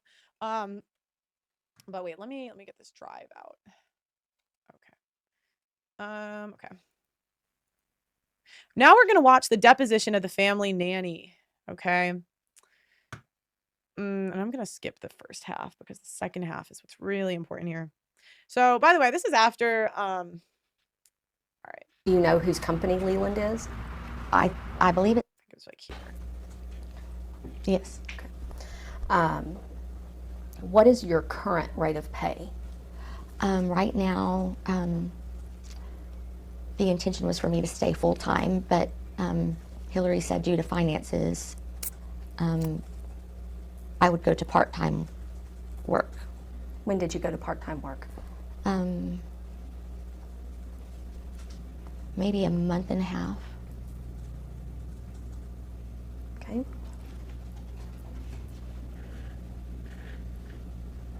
So that would have been approximately February? That sounds about right. So prior to going to part-time, but since the last deposition, so let me make sure I'm clear. At the last deposition, Mr. Palmer went through kind of what your job duties were, what a day in the life looked like. Between the last deposition and when your hours changed to part-time, how did your role change as far as your job duties? Also, actually, I'll see if they say it because I don't remember what part. Well, I wasn't able to be with Charlotte and Magnus as much as normal, as what had been happening. So after the deposition last time in February of 22, you're saying that your job changed because you weren't with the children as much? Not a year ago February, just this February. Okay, maybe I asked a poor question. Let me ask it better. So your deposition last year was in February of 22. Yes. And you testified in that deposition that you act as a nanny for the children, right? I'm a certified doula, but you could say nanny if that's... Well, a doula, maybe this is my misunderstanding, but my understanding is that a doula deals with the birth of the children. Actually, I'm certified in 4 areas, not just birth. Birth is one of the 4. Okay, and what are the other? Prenatal, birth, postpartum, and breastfeeding. Okay. And so what do you consider to be the difference between a doula and a nanny? I would say the biggest difference is with a doula, you're there to support the mom and babies. With a nanny, you're kind of overseeing the household or the entire family. Okay. And what do you call somebody who basically takes care of the children so while the parents are doing other things? It depends if it's regular, consistent time, like certain times a day or month, or if it's just, if it's just one time, or, like a date night, that would be a babysitter. Okay, all right. So a babysitter would be a one time. Or several times, I mean. And what would you call somebody who was regularly in the home caring for the children so the parents could do other things? Maybe a nanny? You could use that word, yes. Okay. And did you act in a nanny capacity then? When? Since? Well, let's start with February of 22 coming forward. So from February of 22 coming forward, have you acted as a nanny to the children? I would say that's what my role became. Okay. No longer a doula, because she wasn't breastfeeding. It wasn't pre or post birth, right? Yes. All right. When did she stop breastfeeding? That she stopped, I'd say October, after the babies were born. Okay, so October of 21? Yes. All right. So October of 21, she was no longer breastfeeding. So would you agree with me that your role as doula had basically come to an Yeah, you were a nanny. end? Was the babies, but also helping take care of Hillary, or working with Hillary and Stephen to get through some difficult issues. So I would say... And maybe you didn't understand my question or hear my question exactly. What I asked you was that in approximately October of 21, when she stopped breastfeeding, your role as a doula had stopped. No. You defined your role as a doula as being pre-birth, birth, post-birth, and breastfeeding, right? W press, let's go. Okay. No. Prenatal, birth, postpartum, and breastfeeding. All right. So are you saying that... I want to point this out. She's got the glasses. This is a feminist. You can't let a feminist into your house. Oh, no. And in October of 21 that you were still dealing with post... Bro, she's not even kidding. She's not even joking, dude. She's dead serious when she says that. She's not even joking. It wasn't a joke. It wasn't a joke. Oh my goodness.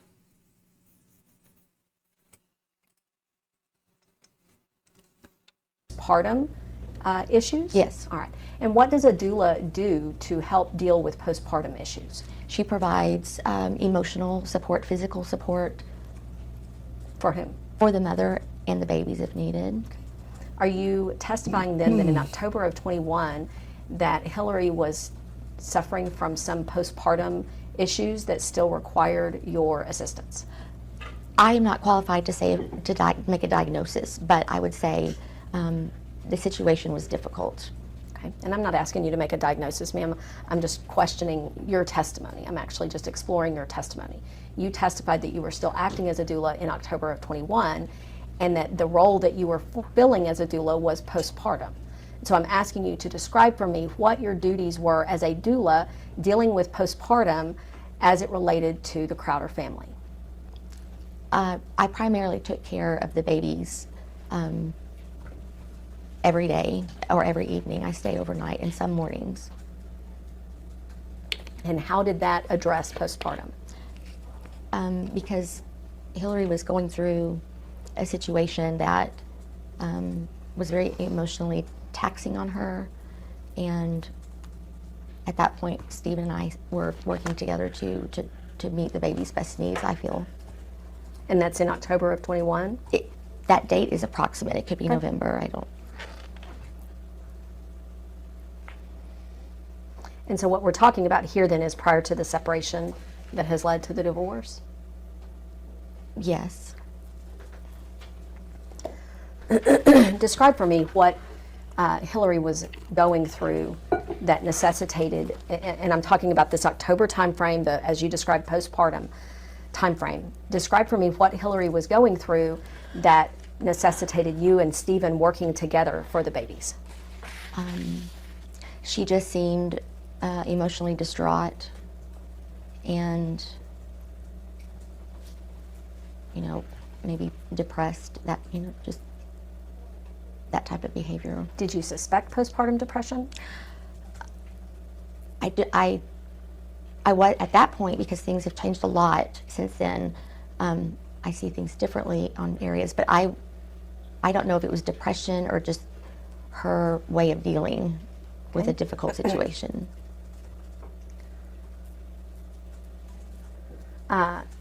But you and Stephen were working together to take care of the babies at that point in time, right?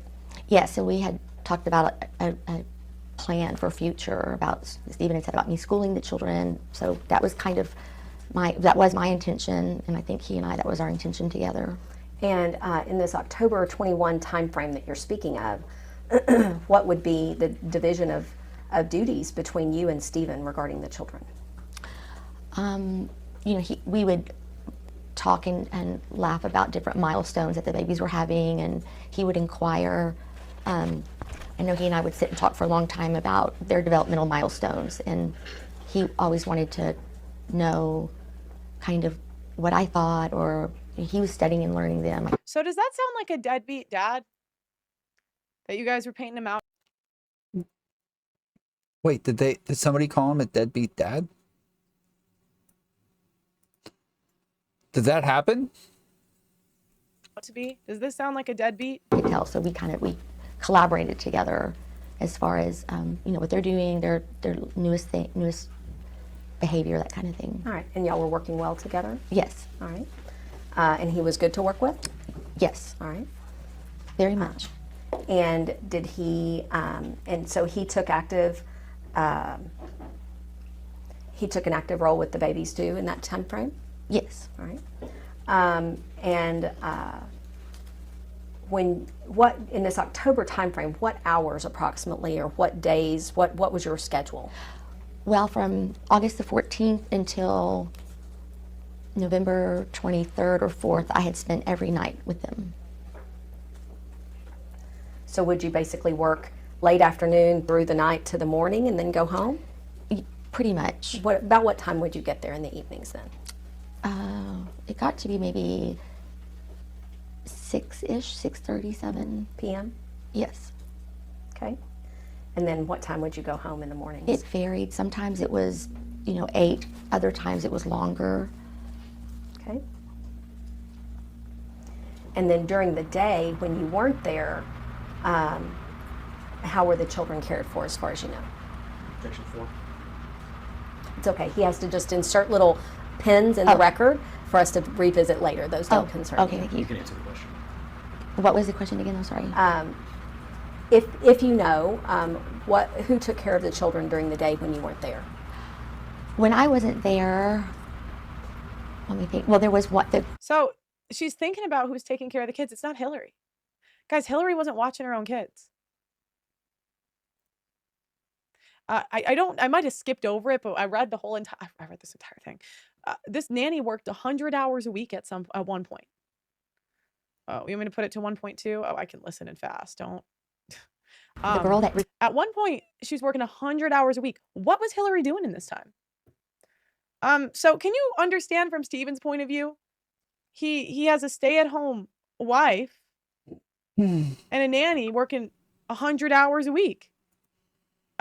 Is when she's gone, she's not watching the kids. So he should divorce her? What are we saying here? So it's good that she divorced him? What is the criticism here? Is that a deadbeat mom? For Hillary to Hillary, she would come a little bit. And I'm really trying to remember. I don't think her mom was there then, so I'm trying to figure out. I don't know, other than Hannah was there a handful of times. All right. And then at some point after October of 21, did that arrangement or schedule change? I just was, from when I started until like January, I was there about 110 hours a week. Do you recall approximately when Stephen and Hillary separated? Well, he wasn't like living there when I started, and so I don't know what defines. Okay. So you're saying when the babies were born, he wasn't living there?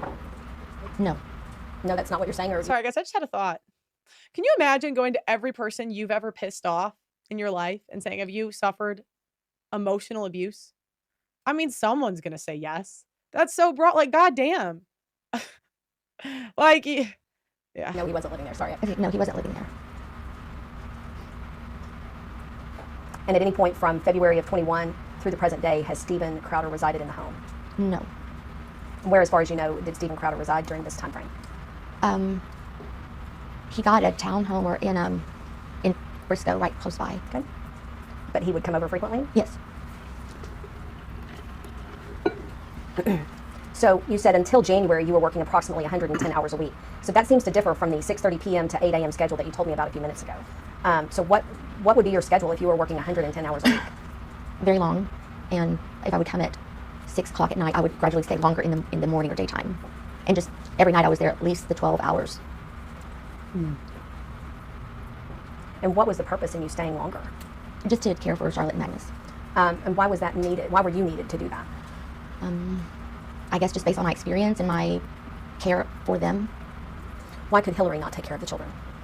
I don't know that she couldn't, but she seemed to be very emotional or emotionally upset. So during this time frame from when they were born until January, and just to be clear for the record, I believe you're speaking of January 2023 this year? No, 22. All right, so Yeah. January of 22. Yes. So from when they were born in February of 21 to January of 22, right? They were born August. Sorry. August, you interviewed in February Yes, of 20. Okay. So in August of 21 to January of 22, you were working approximately 110 hours a week caring for these children. Yes, January, February, that time frame. And would you say that you were the primary caretaker of the children during that time frame? Humbly, yes, I would say I was the primary caretaker. Were you primarily responsible for feeding them? Yes. Bathing them? Yes. Changing their diapers? Yes. Even when Hillary was present, right? She wasn't always in the room like with me, or she'd be in the home, but not with me. Right, and let me re-ask my question just so that we're clear for the record. My question is that even when you and Hillary both were in the home, you were still the one that was feeding, changing diapers, and doing all the things that a primary caretaker of children would do. Yes. And giving. Foolery show, if she was working, then sure, but if she wasn't working and the nanny was working that often, WTF is the mom doing, dude? Well, they said, they made it sound like the mom had some sort of like depression. They asked her if it was postpartum depression, but they said that she was like detached and in bed all day. So I'm not sure.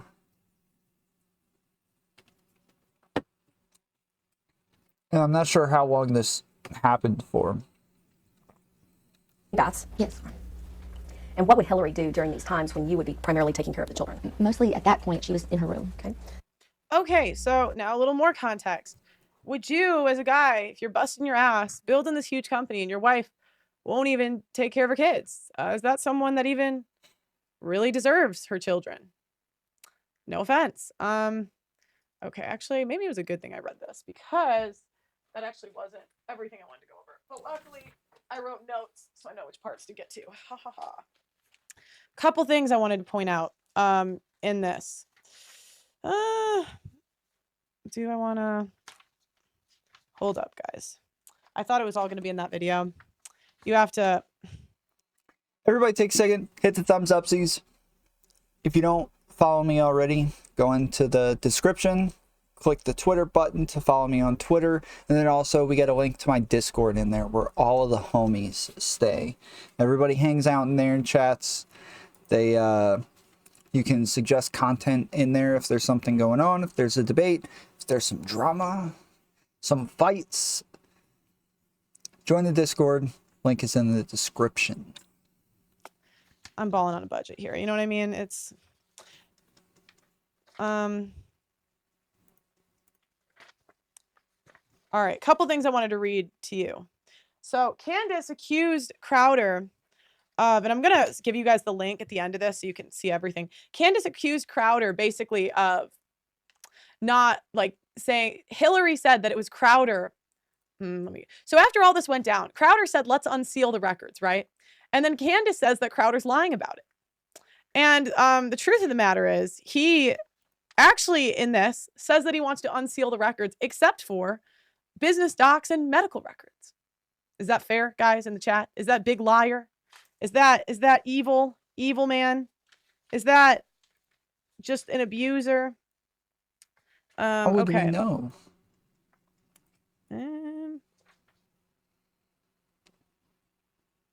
Also, okay, next thing. Mr. Friedman, so let's talk about Hillary's lawyer. Is a celebrity, wait, oh shit. Hillary's lawyer is a celebrity lawyer. All right. Contents. Okay, here we go. All right. Brian Friedman is a celebrity lawyer that is from California. If Hillary said a private person, why is she hiring a celebrity lawyer from California? What? And Mr. Friedman's client was. What? Wait, what? What does that even mean? if she's such a private person, why did she hire a celebrity lawyer? What does that even mean? What does that even mean? Does anybody even have a guess as to what that is supposed to mean? Can we get like a major good fathery up in here and summon some bullcrap? Like, what is that? What does that mean?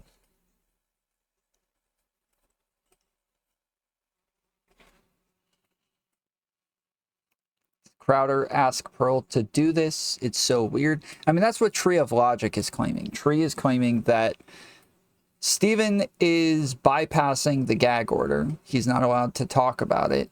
And so he's sending her all of the information to talk about it for him. The problem I have with that is it doesn't sound like that. Why would he wait? Why would he wait this long to do that? That doesn't make sense. Like, he was getting roasted for a while when all of this first came out in, like, what was it? January? February? One of those two? And so, yeah, it doesn't make sense.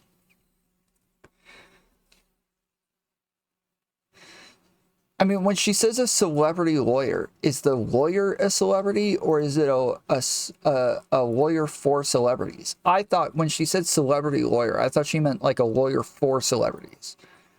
But maybe she's saying it's a lawyer who is a celebrity, and so since he is a celebrity, it's going to get a lot more attention because he's a celebrity. Is that... Did I do the charitable? Did I do a charitability there?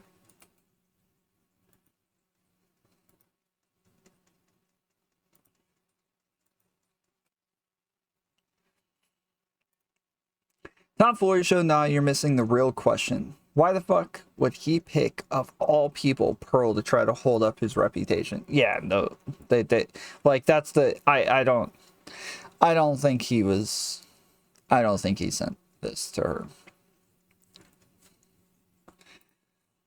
I doubt Steven Crowder leaked this, to be honest, but Pearl is showing it. It probably went pretty well for Crowder. Yeah, I don't think this is helping any. Was the first blogger that released the video and attorney emails. So it seems like Hillary was the one to leak this video, even though in court, Mr. Downing says, this guy is a blogger who reports for the press. He just happens to be a common client that Hillary Crowder hired and is unconnected to the case. He has the information. It wasn't disclosed from my office. I mean, he says he didn't, but also in court, no one else had access to this stuff. I mean, guys, do you know how long this took me to read? I should get a super chat. I'm just saying. For freaking. Okay, couple things. All right. Oh my gosh. Do you know what I did wrong? Huh. I took out all the papers that I needed. This is why women shouldn't do anything. Okay. Okay. So, you know what? I'm just gonna go through these. Okay. So,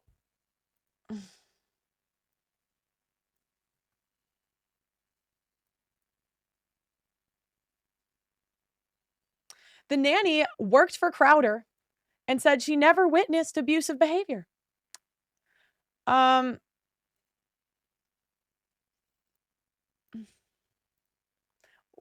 I just want to know, 110 hours a week, what was this chick doing? What was...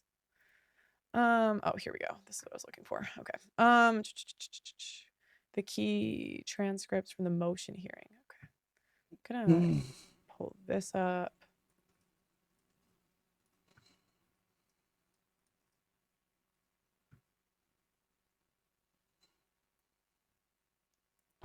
Okay, here we go. All right, pages 23 to 25. Okay.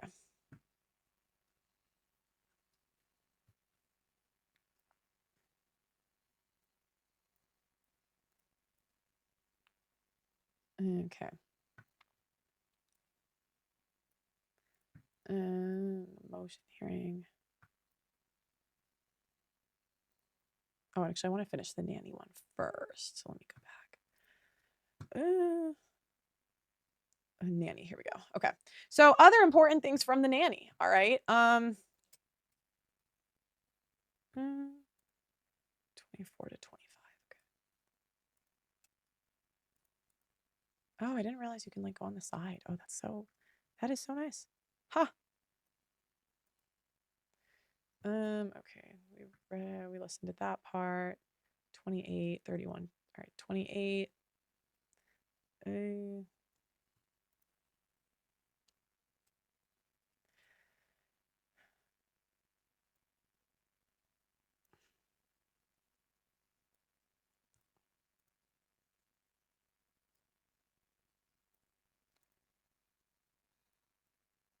Sorry, guys. 31 to 35. 2.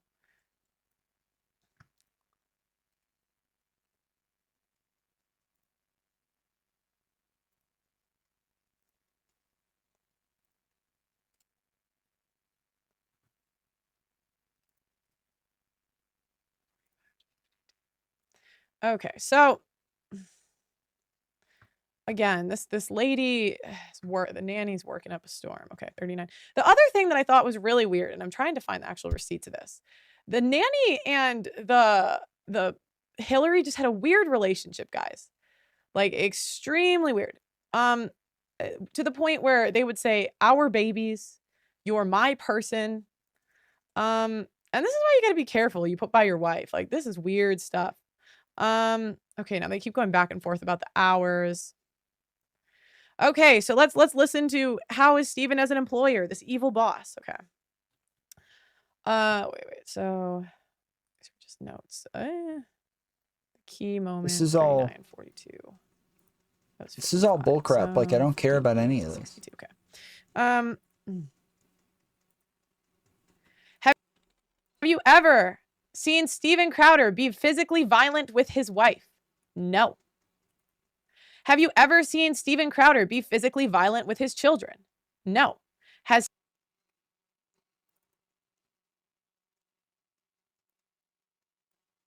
Steven Crowder ever been physically violent with you? No. Have you had concerns within the time frame I'm asking?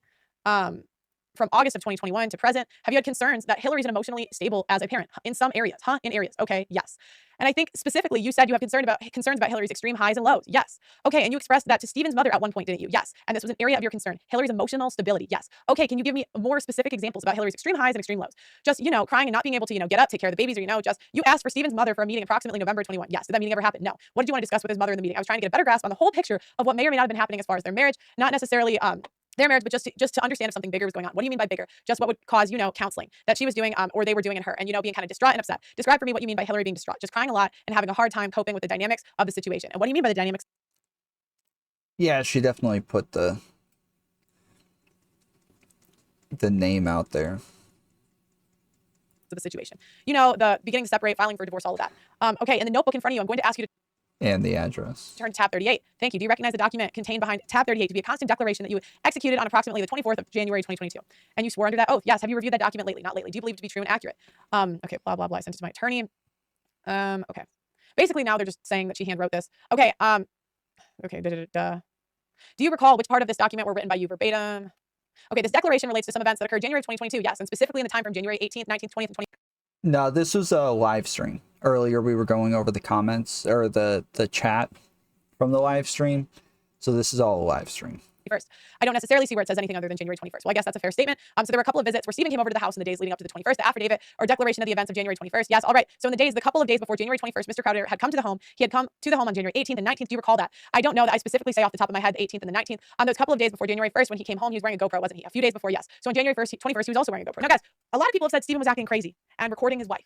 It's because he was trying to protect himself. I have seen this time and time again. These lawyers, these women's groups will tell the women to get these ring camera footage and they'll try to get the man to be emotionally abusive or whatever the hell they want to call it so they can just win in court.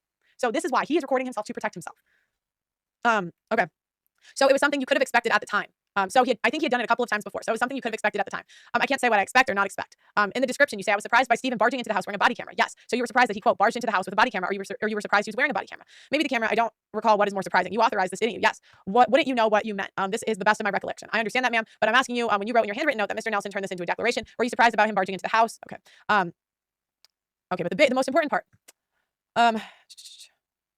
What's surprising, ma'am? Both things. All right, and you say that he barged into the house, and you still stand by that description, to the best of my memory. All right, well, in the prior description, you were shown a video from the GoPro camera, right? No, I saw that about 3 minutes, and then it broke. And then, in fact, the truth is that he knocked on the door, rang the doorbell, rang the doorbell camera, the ring doorbell, and you answered the door. Yes, well, I'm going to show what I've marked in the deposition. Exhibit 39. There's a PowerPoint in your notebook, and you can see the screen here. Yes, all right, I'm going to play this for you. Can you make this bigger? I'm sorry, may I see it? So they've played the video. All right, did you see the clip? Yes. Do you need to see it again? No. You answered the door, correct. And he rang the doorbell, correct. Yes. What about his actions in this clip were barging? Well, I can see that my perception was different. So this is the thing, guys. Women, we just see things through emotion. And they'll tell us a story, and we'll just see things completely different. And I think that's really what I saw from Candace. She was just acting through emotion, and now the nanny. Hillary tells them some crazy stories about Stephen. They believe it, and they see Stephen in a completely different way. There's more. So she says, all right, you said Stephen ignored my comment. What did you mean by Stephen ignored my comment? I don't recall what I said, but it would have had something to do with the babies. I know it appeared he had something to do where someone else to go. You said that. And my question, ma'am, is when your declaration, Stephen ignored my comment, what did you mean when you wrote those words? From what I can remember, I would mean that he did not answer the question or respond to the comment that I made about nap time, to the best of my memory. Yes. Miss Bridge, go over the slide. So they play the clip. Does this sound like he ignored your comment? No. That clip doesn't. No. All right. So when you say he ignored my comment, that was an error. Yes. And so you sit here in the video, will you disavow your comment that he ignored your comment? Yes. Okay. So this sounds like a non-abusive involved father, folks. This doesn't sound like an abusive man. Now, you might think he's rude. You might think he doesn't communicate in the way that you deem admissible. But since when do we get in the business as women of telling men the admissible way to speak to their wife? Okay, so all right, I'm not even going to go through this part. I'm going to give you guys the link so you can read through everything. But yeah, they caught this nanny lying on like 5 different stuff, where she made it seem like on 5 Stephen different wasn't listening, stuff. he barged in, and all this stuff, this abusive, evil man. And the truth of the matter is, Stephen's a good father, and he was more involved than Hillary. And let's see what he had to say. Let me find this. And when I read through, let me find this. And the other thing that was really weird, okay, and this is in the affidavit, I'll find it, but Hillary and her had like the weirdest relationship. They were calling each other my person, our babies. This stuff is kind of weird, you guys. It's weird. Okay, here's a part where the nanny's talking about, can you tell me in your, what are Stephen's positive parenting? I don't know why she keeps bringing up the my person thing. Like, that's a super weird thing to say. Who says my person? Qualities in your observation. I have observed he's very eager to understand about the children's, babies' developmental growth and norm. He's conscientious of, I'm assuming now because, I haven't gotten to spend much time when they were younger, their stages and ages, what they've eaten. What I know lately, he's told me that they have a music set for them. I think he's conscientious of their safety and well-being, not just for necessity, but for fun and growth. Are there any other positive qualities that Stephen possesses? I think he would have a great capacity to care and love for them. Would he or does he? He does. Okay, does. Anything else? I think he probably is very humble and would want that for his children. He's humble and kind. Can you tell me what Hillary's positive qualities are? She likes to introduce fun things for the children, lots of different, like crafts or toys. She's teachable. She's open to suggestions from me. She cares and loves them. I think I know that too. Anything else? No. I'm sorry, was that a no? No. Okay, what are Hillary's negative parenting qualities? Sometimes knowing what things are developmentally appropriate as far as toys or activities. She's disorganized, and I'd say she'll often start things but not finish them. She's kind of happy-go-lucky, if you will, maybe. Any other negative qualities? Hillary, no. Stephen, no. Not when I've been with him. Okay, so this is the other one. Oh my gosh. So guys, is this the evil abuser that we just heard so much about? Is this the one in the chat? Is this a monster? Is this a monster? Is he a monster? And to the Tradcons, is this a deadbeat mom? I mean, just because you have money doesn't mean you're not a deadbeat mom. Seriously, question. Okay. Now we're gonna do the other one. So let me grab. I'm gonna put this in the description after the video. Okay, so. Okay, let me find the key reporting moments are 23 to 25. Also, there were texts between the nanny and Hillary talking about her book. What book is this bitch writing instead of watching her kids? Now, I mean, the nanny doesn't confirm that she's writing a book, but I see a divorce book. I don't know, maybe. Okay.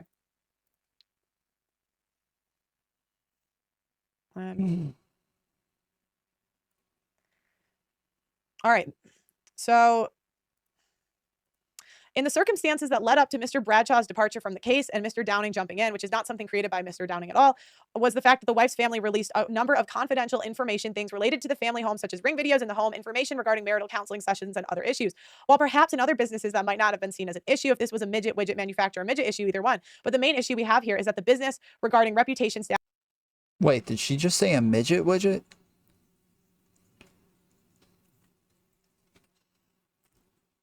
What is a midget widget? Does anybody, have you guys ever heard of a midget widget?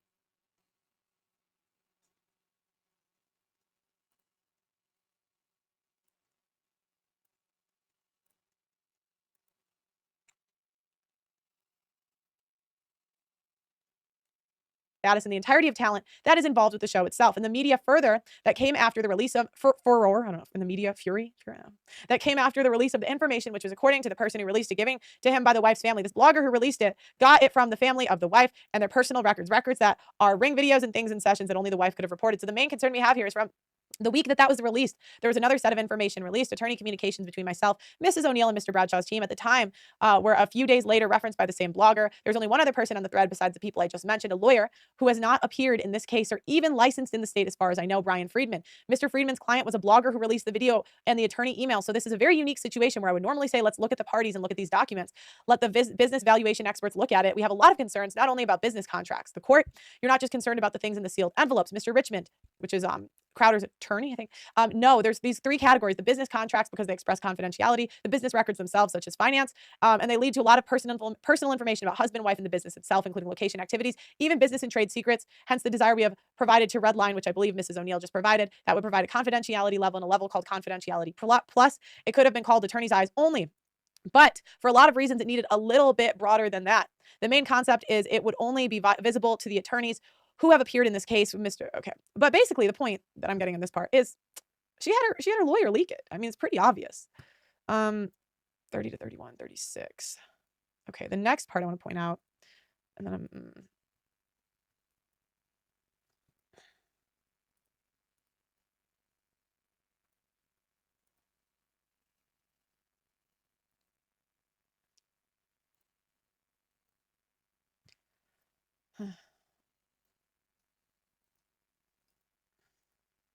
anyway, 44 was the other page. Okay.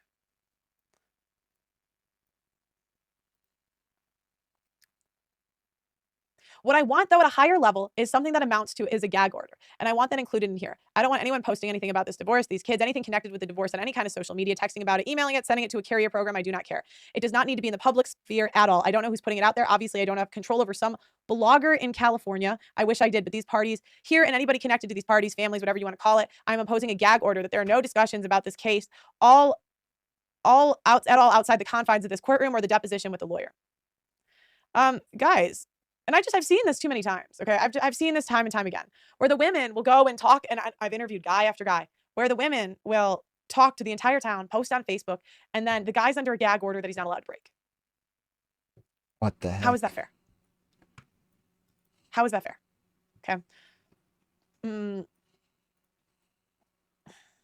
37, 44. Okay. Nah.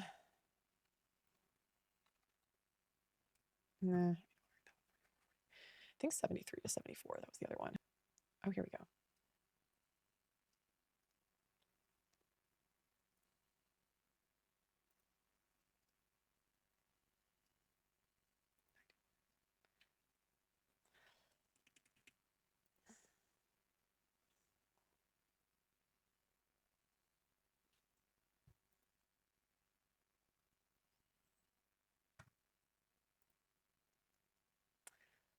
No, the other thing that was interesting, and I'm trying to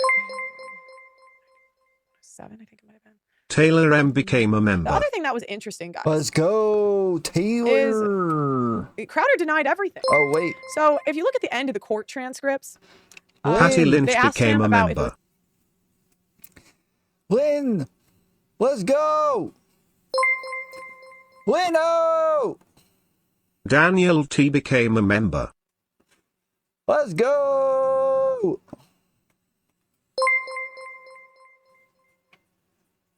Daniel T became a member.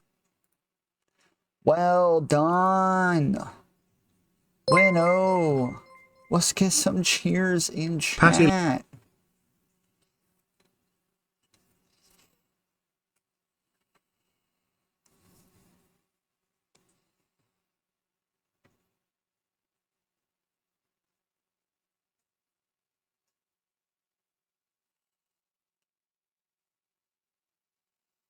Thank you, Lynn. That is awesome.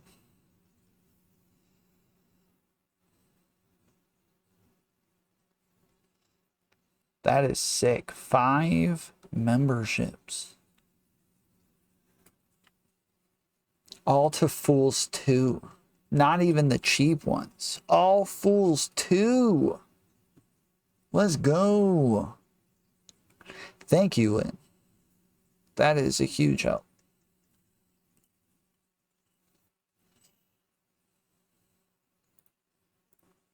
It was an elective surgery. He said no. They asked him if it was an elective surgery. He said no. On top of that, they asked him they asked Hillary if he'd ever abused her. She said no. On top of that, they asked him about if he was there for his children being born. He said yes. So we're just kind of getting into 114 to 116. I think it was at the end.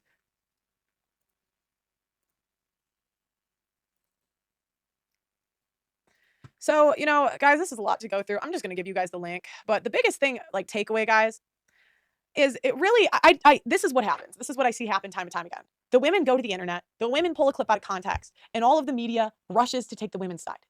And it's not fair.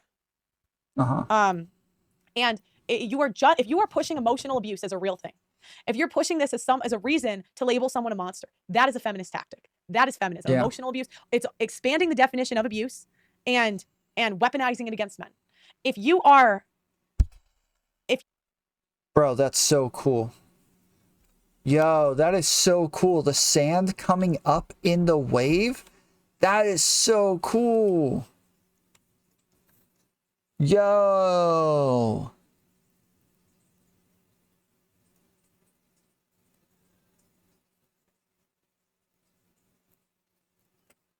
That is dope, dude. I have never seen that before. If you are pushing that a guy doesn't have authority in his own home, that he pays for, that if you don't have anything to say about a woman not listening to her husband, that is feminism.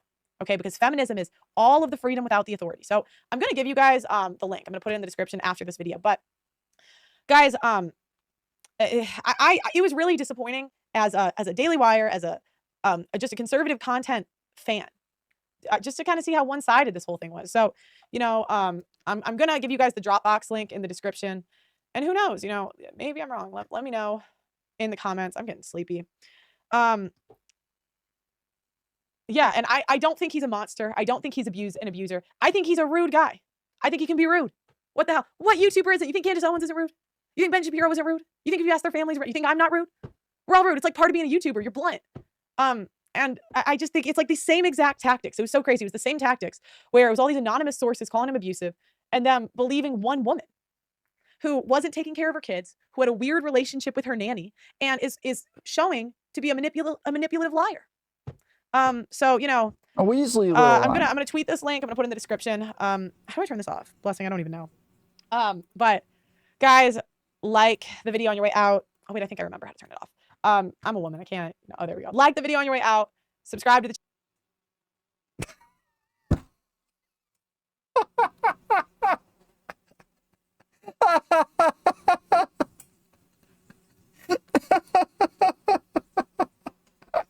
that is such a good way to end that freaking stream, bro.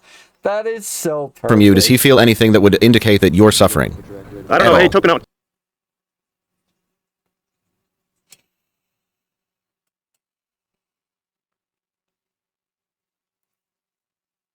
That is a perfect way to end that video, dude. Okay. So where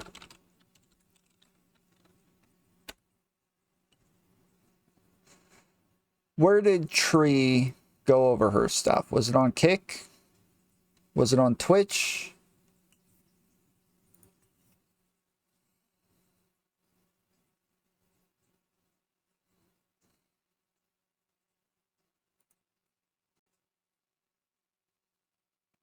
Wait, all of it was on Twitter?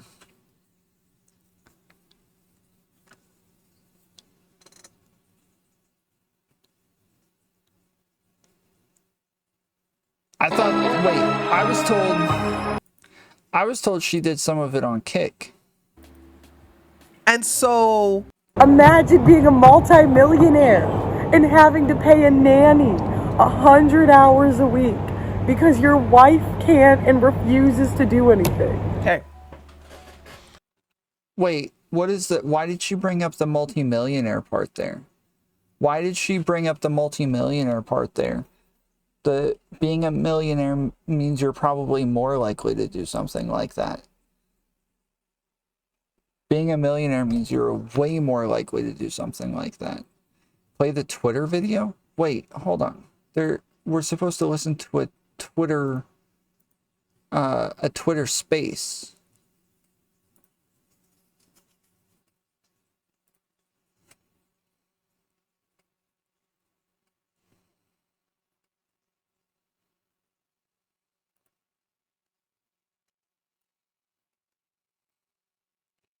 Alright, this video will be one of several videos from the Crowder Lies Exposed series. Since there's so much to unpack, I'll be debunking all the lies told by Steven Crowder and his affiliates in several small videos. The next video will be released either later tonight or tomorrow morning. All my sources will be available in the next tweet below this one. I keep hearing in the Crowder divorce, so couple things, that Crowder, basically the takeaway from this whole divorce was Crowder's a monster, abusive guy who abuses his employees and he's gay. Then I kept hearing about that he wasn't there at the birth.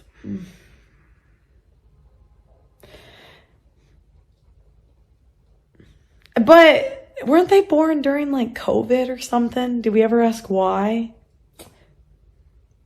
What you should be asking is why your hairline is running away from your lion-ass mouth. But in the meantime, I'll address the lies spread by Steven Crowder and his team in reference to COVID restrictions preventing Steven Crowder from attending the birth of his twin babies. The notion that COVID restrictions prevented Steven Crowder from witnessing the birth of his twins is just nonsense. You see, Hillary suffers from Guillain-Barré syndrome, also known as GBS, a paralyzing disease that caused Hillary to be hospitalized on numerous occasions. Steven Crowder has openly talked about his wife's struggles with GBS on social media. On June the 5th, 2020, in a now deleted tweet concerning the hospitalization of his wife Hillary, Steven Crowder tweets, "Wife tested positive for GBS, is particularly paralyzed temporarily and requires immediate transfusions. Due to BS #COVID-19 rules, ER tried to bar me from seeing my wife.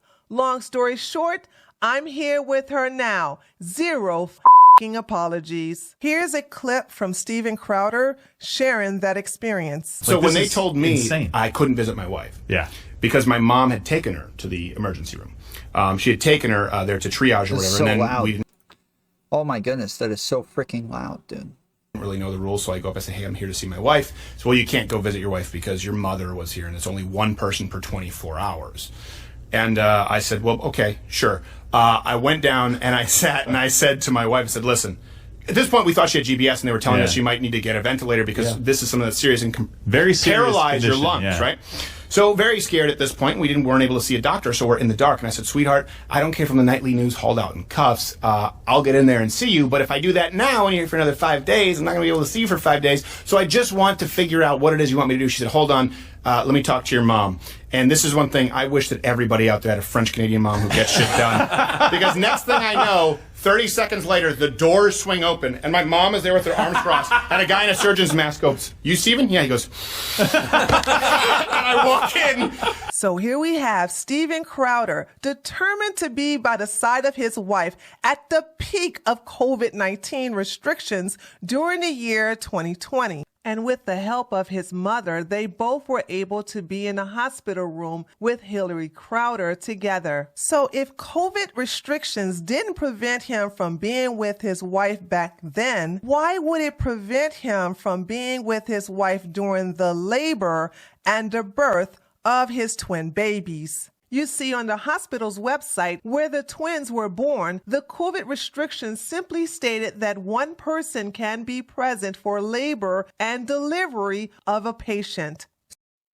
and the COVID rules posted on the website back in 2020. Steven Crowder could have been in the labor room with Hillary while she was in labor and during the time she gave birth to their twins. Here's the thing. Hillary Crowder gave birth to their twins a year later in 2021. This was when the hospital COVID restrictions were a little lax due to the availability of vaccines at that time. Wait, I'm lost. He wasn't in the room for the birth of his twins? No. Yeah, he had surgery. So lots of people like to lean on like, oh, it was elective. It was elective surgery. It sounds serious. It sounds like a serious thing.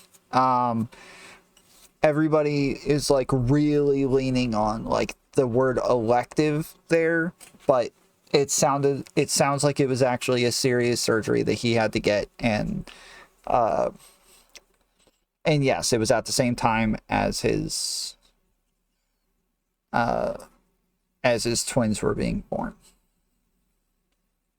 Check this out. If the hospital really tried to prevent Steven Crowder from witnessing the birth of his two babies, why didn't he make a big deal out of it? Just think about that for a second. Here you have a traditional Christian conservative man who is being prevented from seeing his twin babies come into this world for the very first time. Steven Crowder has been complaining about COVID restrictions on his podcast for months. Having something like this happen to him would not only be national news, but it would have created an uproar within the conservative movement. This situation would have made Steven go viral, and he would have milked it for all it's worth. But he said nothing.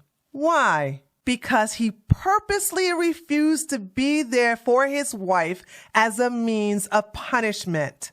Steven, with all his pettiness, scheduled his cosmetic surgery 1 month before the birth of his twins. This wasn't a life or death situation as Steven Crowder presented it to be on YouTube. He could have done this anytime, but that psychopath purposely scheduled this cosmetic surgery 1 month before the birth of his twin babies. So it wasn't cosmetic. It was elective surgery. It was not cosmetic. This is what I'm talking about. These people are being bad faith. Like I can't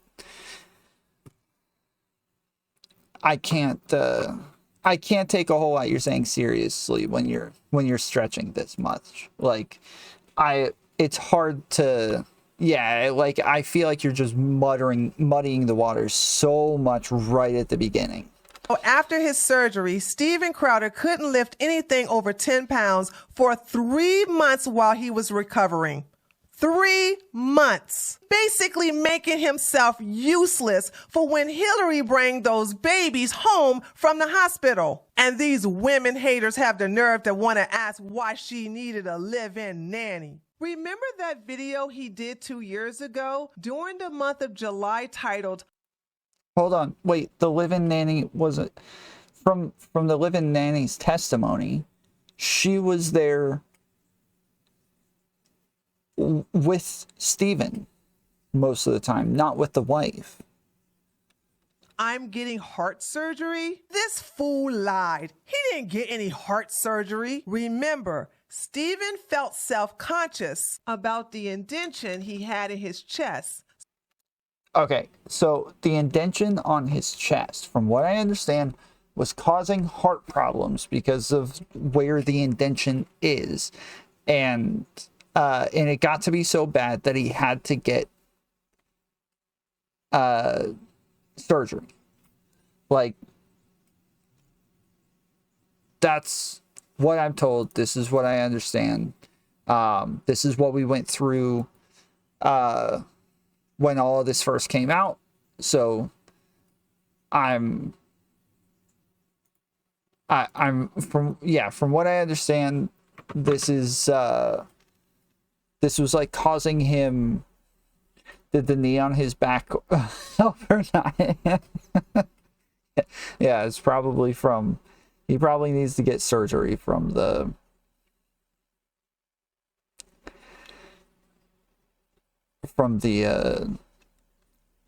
video. So he had some rods surgically put in to push the cavity in the center of his chest out. In that video, he specifically explained that he couldn't lift anything over 10 pounds for 3 months after the surgery. It's just trying to make sure I fit the pieces, you know, like I won't be able to do any lifting.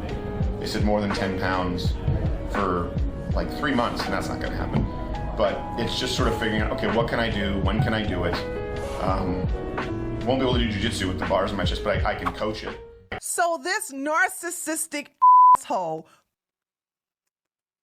Yeah, it seems like more preventative, but might be labeled elective due to not being an emergency, maybe. I mean, even electives can be emergencies. Like, it's not... So elective is more so... means that, like, there normally is some wiggle room on when you can get it, and that's your...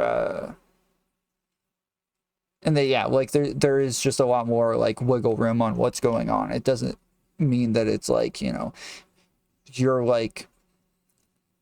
in the hospital and they're like, we got to get him to the operating table now. Like, that's different.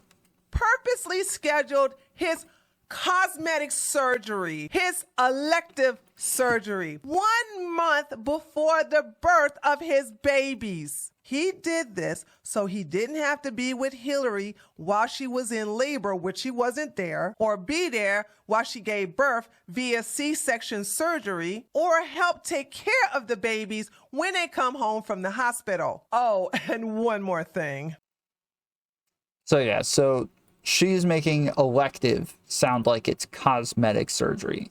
So elective surgery, these are procedures that patients need, but they don't have to be done right away. Calling a surgery elective might make it sound optional, but that's not always so. An elective procedure is planned in advance, unlike an emergency surgery. So that's the only difference, is that you schedule it and plan it. It means that it's not like right here, right now, has to be done immediately. That's elective surgery. Did you know that Stephen wasn't even living in their house while all of this was going on? Yes, during the month of June 2021, Stephen Crowder. Would Tom Crowder have chosen to do the surgery 3 months before the birth of his children? I have no idea. I have no idea when he could have chosen to do the freaking surgery. Again, I'm saying that the stuff that they're using to say that he didn't have to do it right then, that like they're using the word elective to say that he didn't have to get it done right then. And I'm saying the word elective does not mean that he didn't have to get it done then. It just means that so emergencies are not elective. Yeah, meaning like right, again, when we're talking about like emergency, we're saying like right now has to be done immediately. That's like emergency surgery, right? Whereas like if I have a tumor that needs to be removed and I can schedule it in like a month, that's an elective surgery, right? It doesn't mean that it's not like life-threatening or necessary or something like that. It just means that it's not an emergency, meaning right now, like immediately.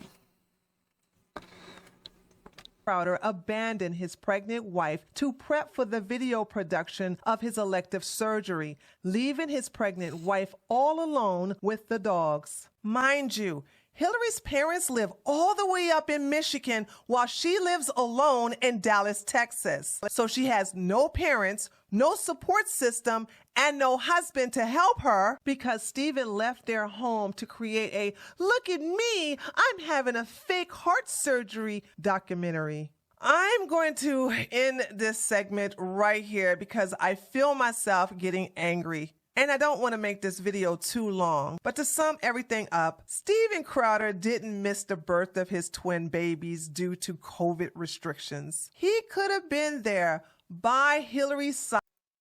She sounds like she's talking to an elderly person. She sounds like she's talking to like a Mexican that doesn't speak English. He had to get an elective surgery. He was not there for the birth of his twins. Side, holding her hand as she was going through labor if he wanted to. The same goes for when she gave birth, but he chose not to be there at all. And now we know why. No, I'm afraid. Afraid of getting angry. Afraid of being too emotional. Afraid of being obsessive. Here we go. That I'm afraid of alienating friends, family, people who I care about. Here we most. go. Something I think about a lot. Sometimes with a lot of pressure, sometimes with a lot of compression comes hypervolatility emotionally, and I'm afraid of pushing people away, especially when you have people who you love who either work with you or in close proximity. I'm afraid of, and this is why you might have seen that there was a pause at U of M. I'm afraid of having children. I'm really afraid of having children. Links to all the sources in this video will be provided in the description box below or in the post above the video. Please do me a favor and share this video on all your social media platforms, and be sure to include the hashtag #CrowderLiesExposed. The second segment to the series will be uploaded soon. This is Tree from treeoflogic.com, and thanks for watching.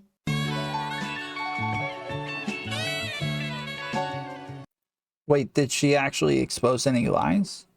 Oh, it was the surgery thing. Okay. That wasn't a lie. I don't, she's, okay.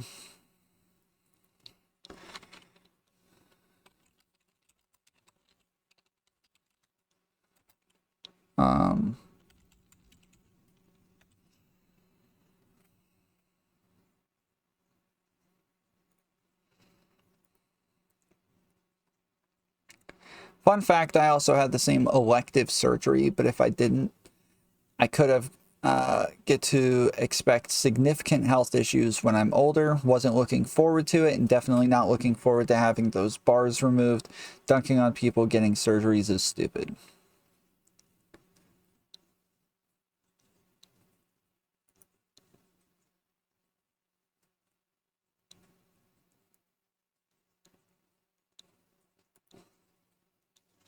Conservative YouTuber Crowder said that he could physically feel death several days after a mild lung collapse. I think that's a different one.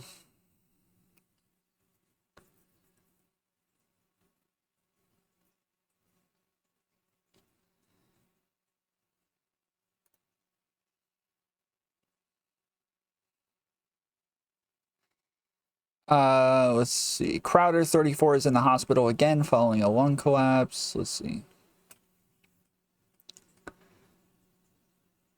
Back in June 2021, Crowder underwent surgery to correct a genetic defect that had been documenting his recovery for fans when he posted on Twitter July 26th that he was back in the hospital. Last night took a turn for the worse. Crowder informed his fans, actually get so close that you can physically feel death. He's a dick. Despite serious concerns, Crowder then went on to reassure his fans that he is on the road to recovery again.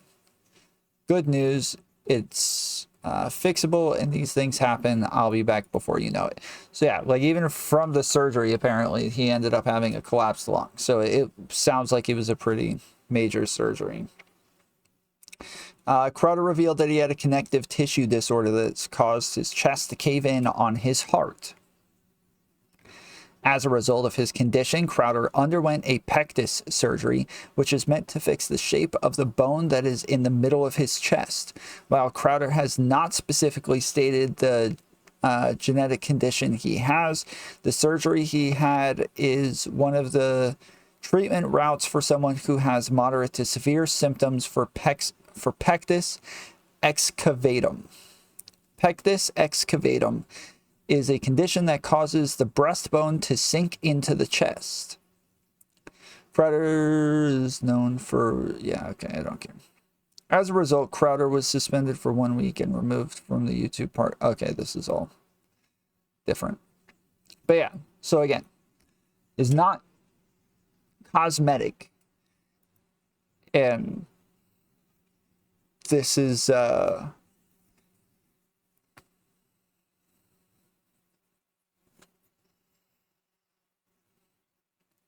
just, yeah, this is a bit bad faith. And I think she plays the whole, you know, he's bi stuff as well, or he's gay, and it's all, yeah, it's a little too bad faith for me, but whatever.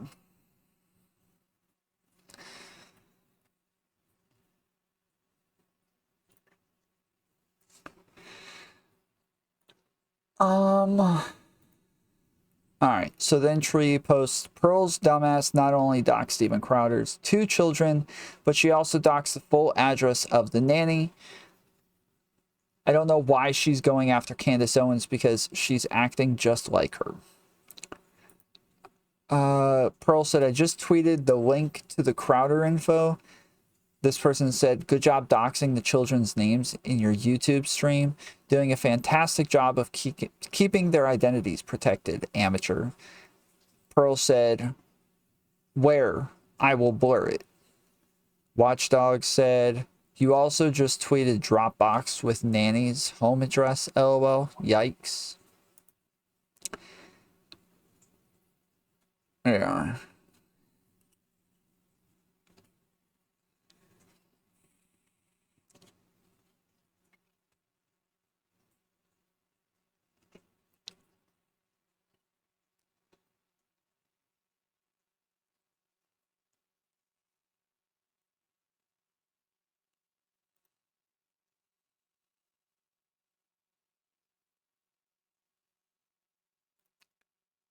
So then,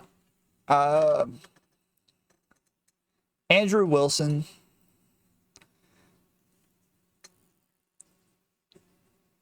Sean Fitzgerald tweeted out, congrats, JustPearlyThings.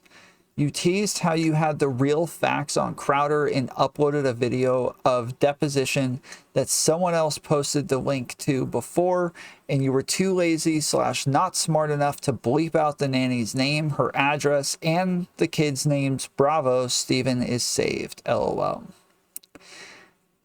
He said, and I'm in the blocked club.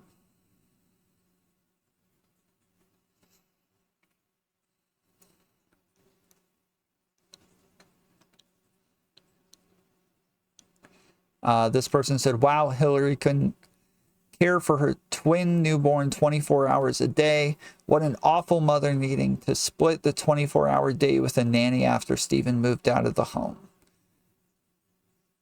He said, but the genius Pearl said that was proof of bad mothering. Wait, that's different than what... Pearl has bragged many times about having many nannies. Perhaps what we are seeing is a sick manifestation of disdain for her own mother. Damn. Yeah, I don't think that's what they said. I think that's a little bit different.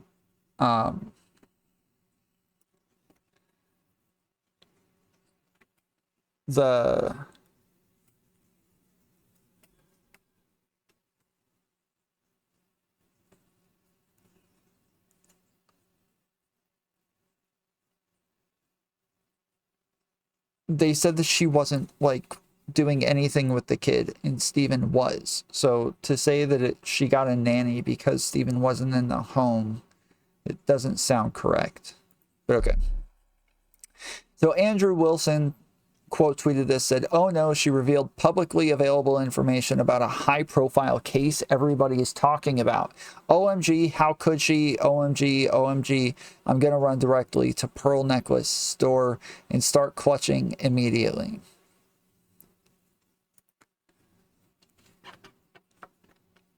AJW quote tweeted that, said, I appreciate the low IQ take in all caps. Pearl said it was exclusive info when it was out a month ago. Crowder asked that the kids' names not be out there. Pearl didn't bleep it out. Pearl left the nanny's address in. Next time, try addressing at least one point. Andrew said, that's nice. How did she dox them, fool?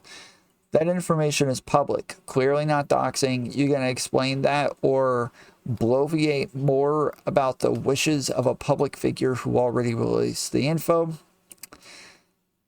Sean said, low IQ response followed by an illiterate response. When did I use the ill-defined term doxing? I criticized her for not redacting Crowder's children's names because he didn't want that out there. Then I criticized her for not redacting the address of the nanny. She should have. Andrew said, so then, if she didn't dox anybody, what's the problem? Wait, doxing is not like the only bad thing anybody in the world can do. There's lots of other bad things that exist besides doxing. There's a lot of stuff.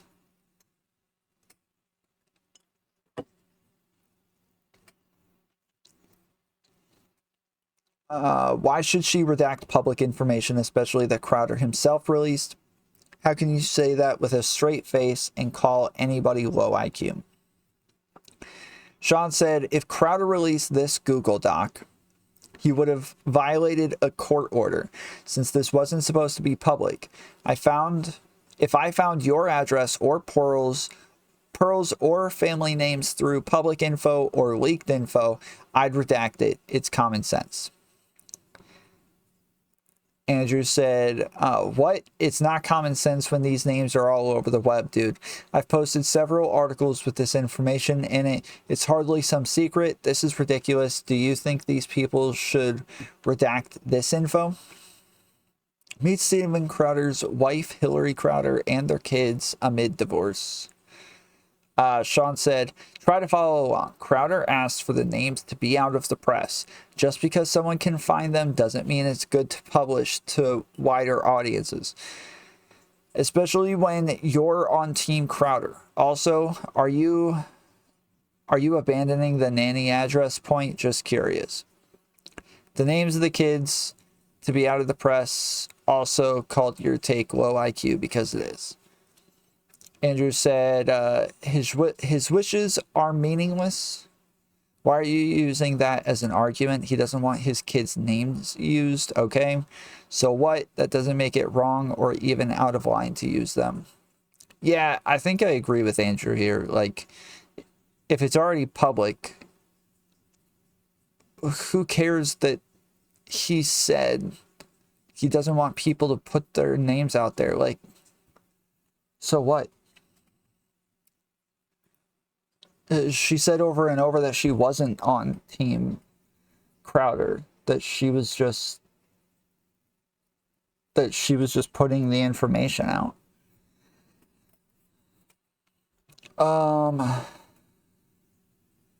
Okay, can you be this morally blinded? This is just embarrassing. Is it all my favorite? I absolutely would love to hear a moral argument here. Could you find one? Not using kids' name on a big online platform. Also, just don't use leaked info online. These actions are morally wrong and you seem oblivious to it. Andrew said, you just asserted again, it's morally wrong.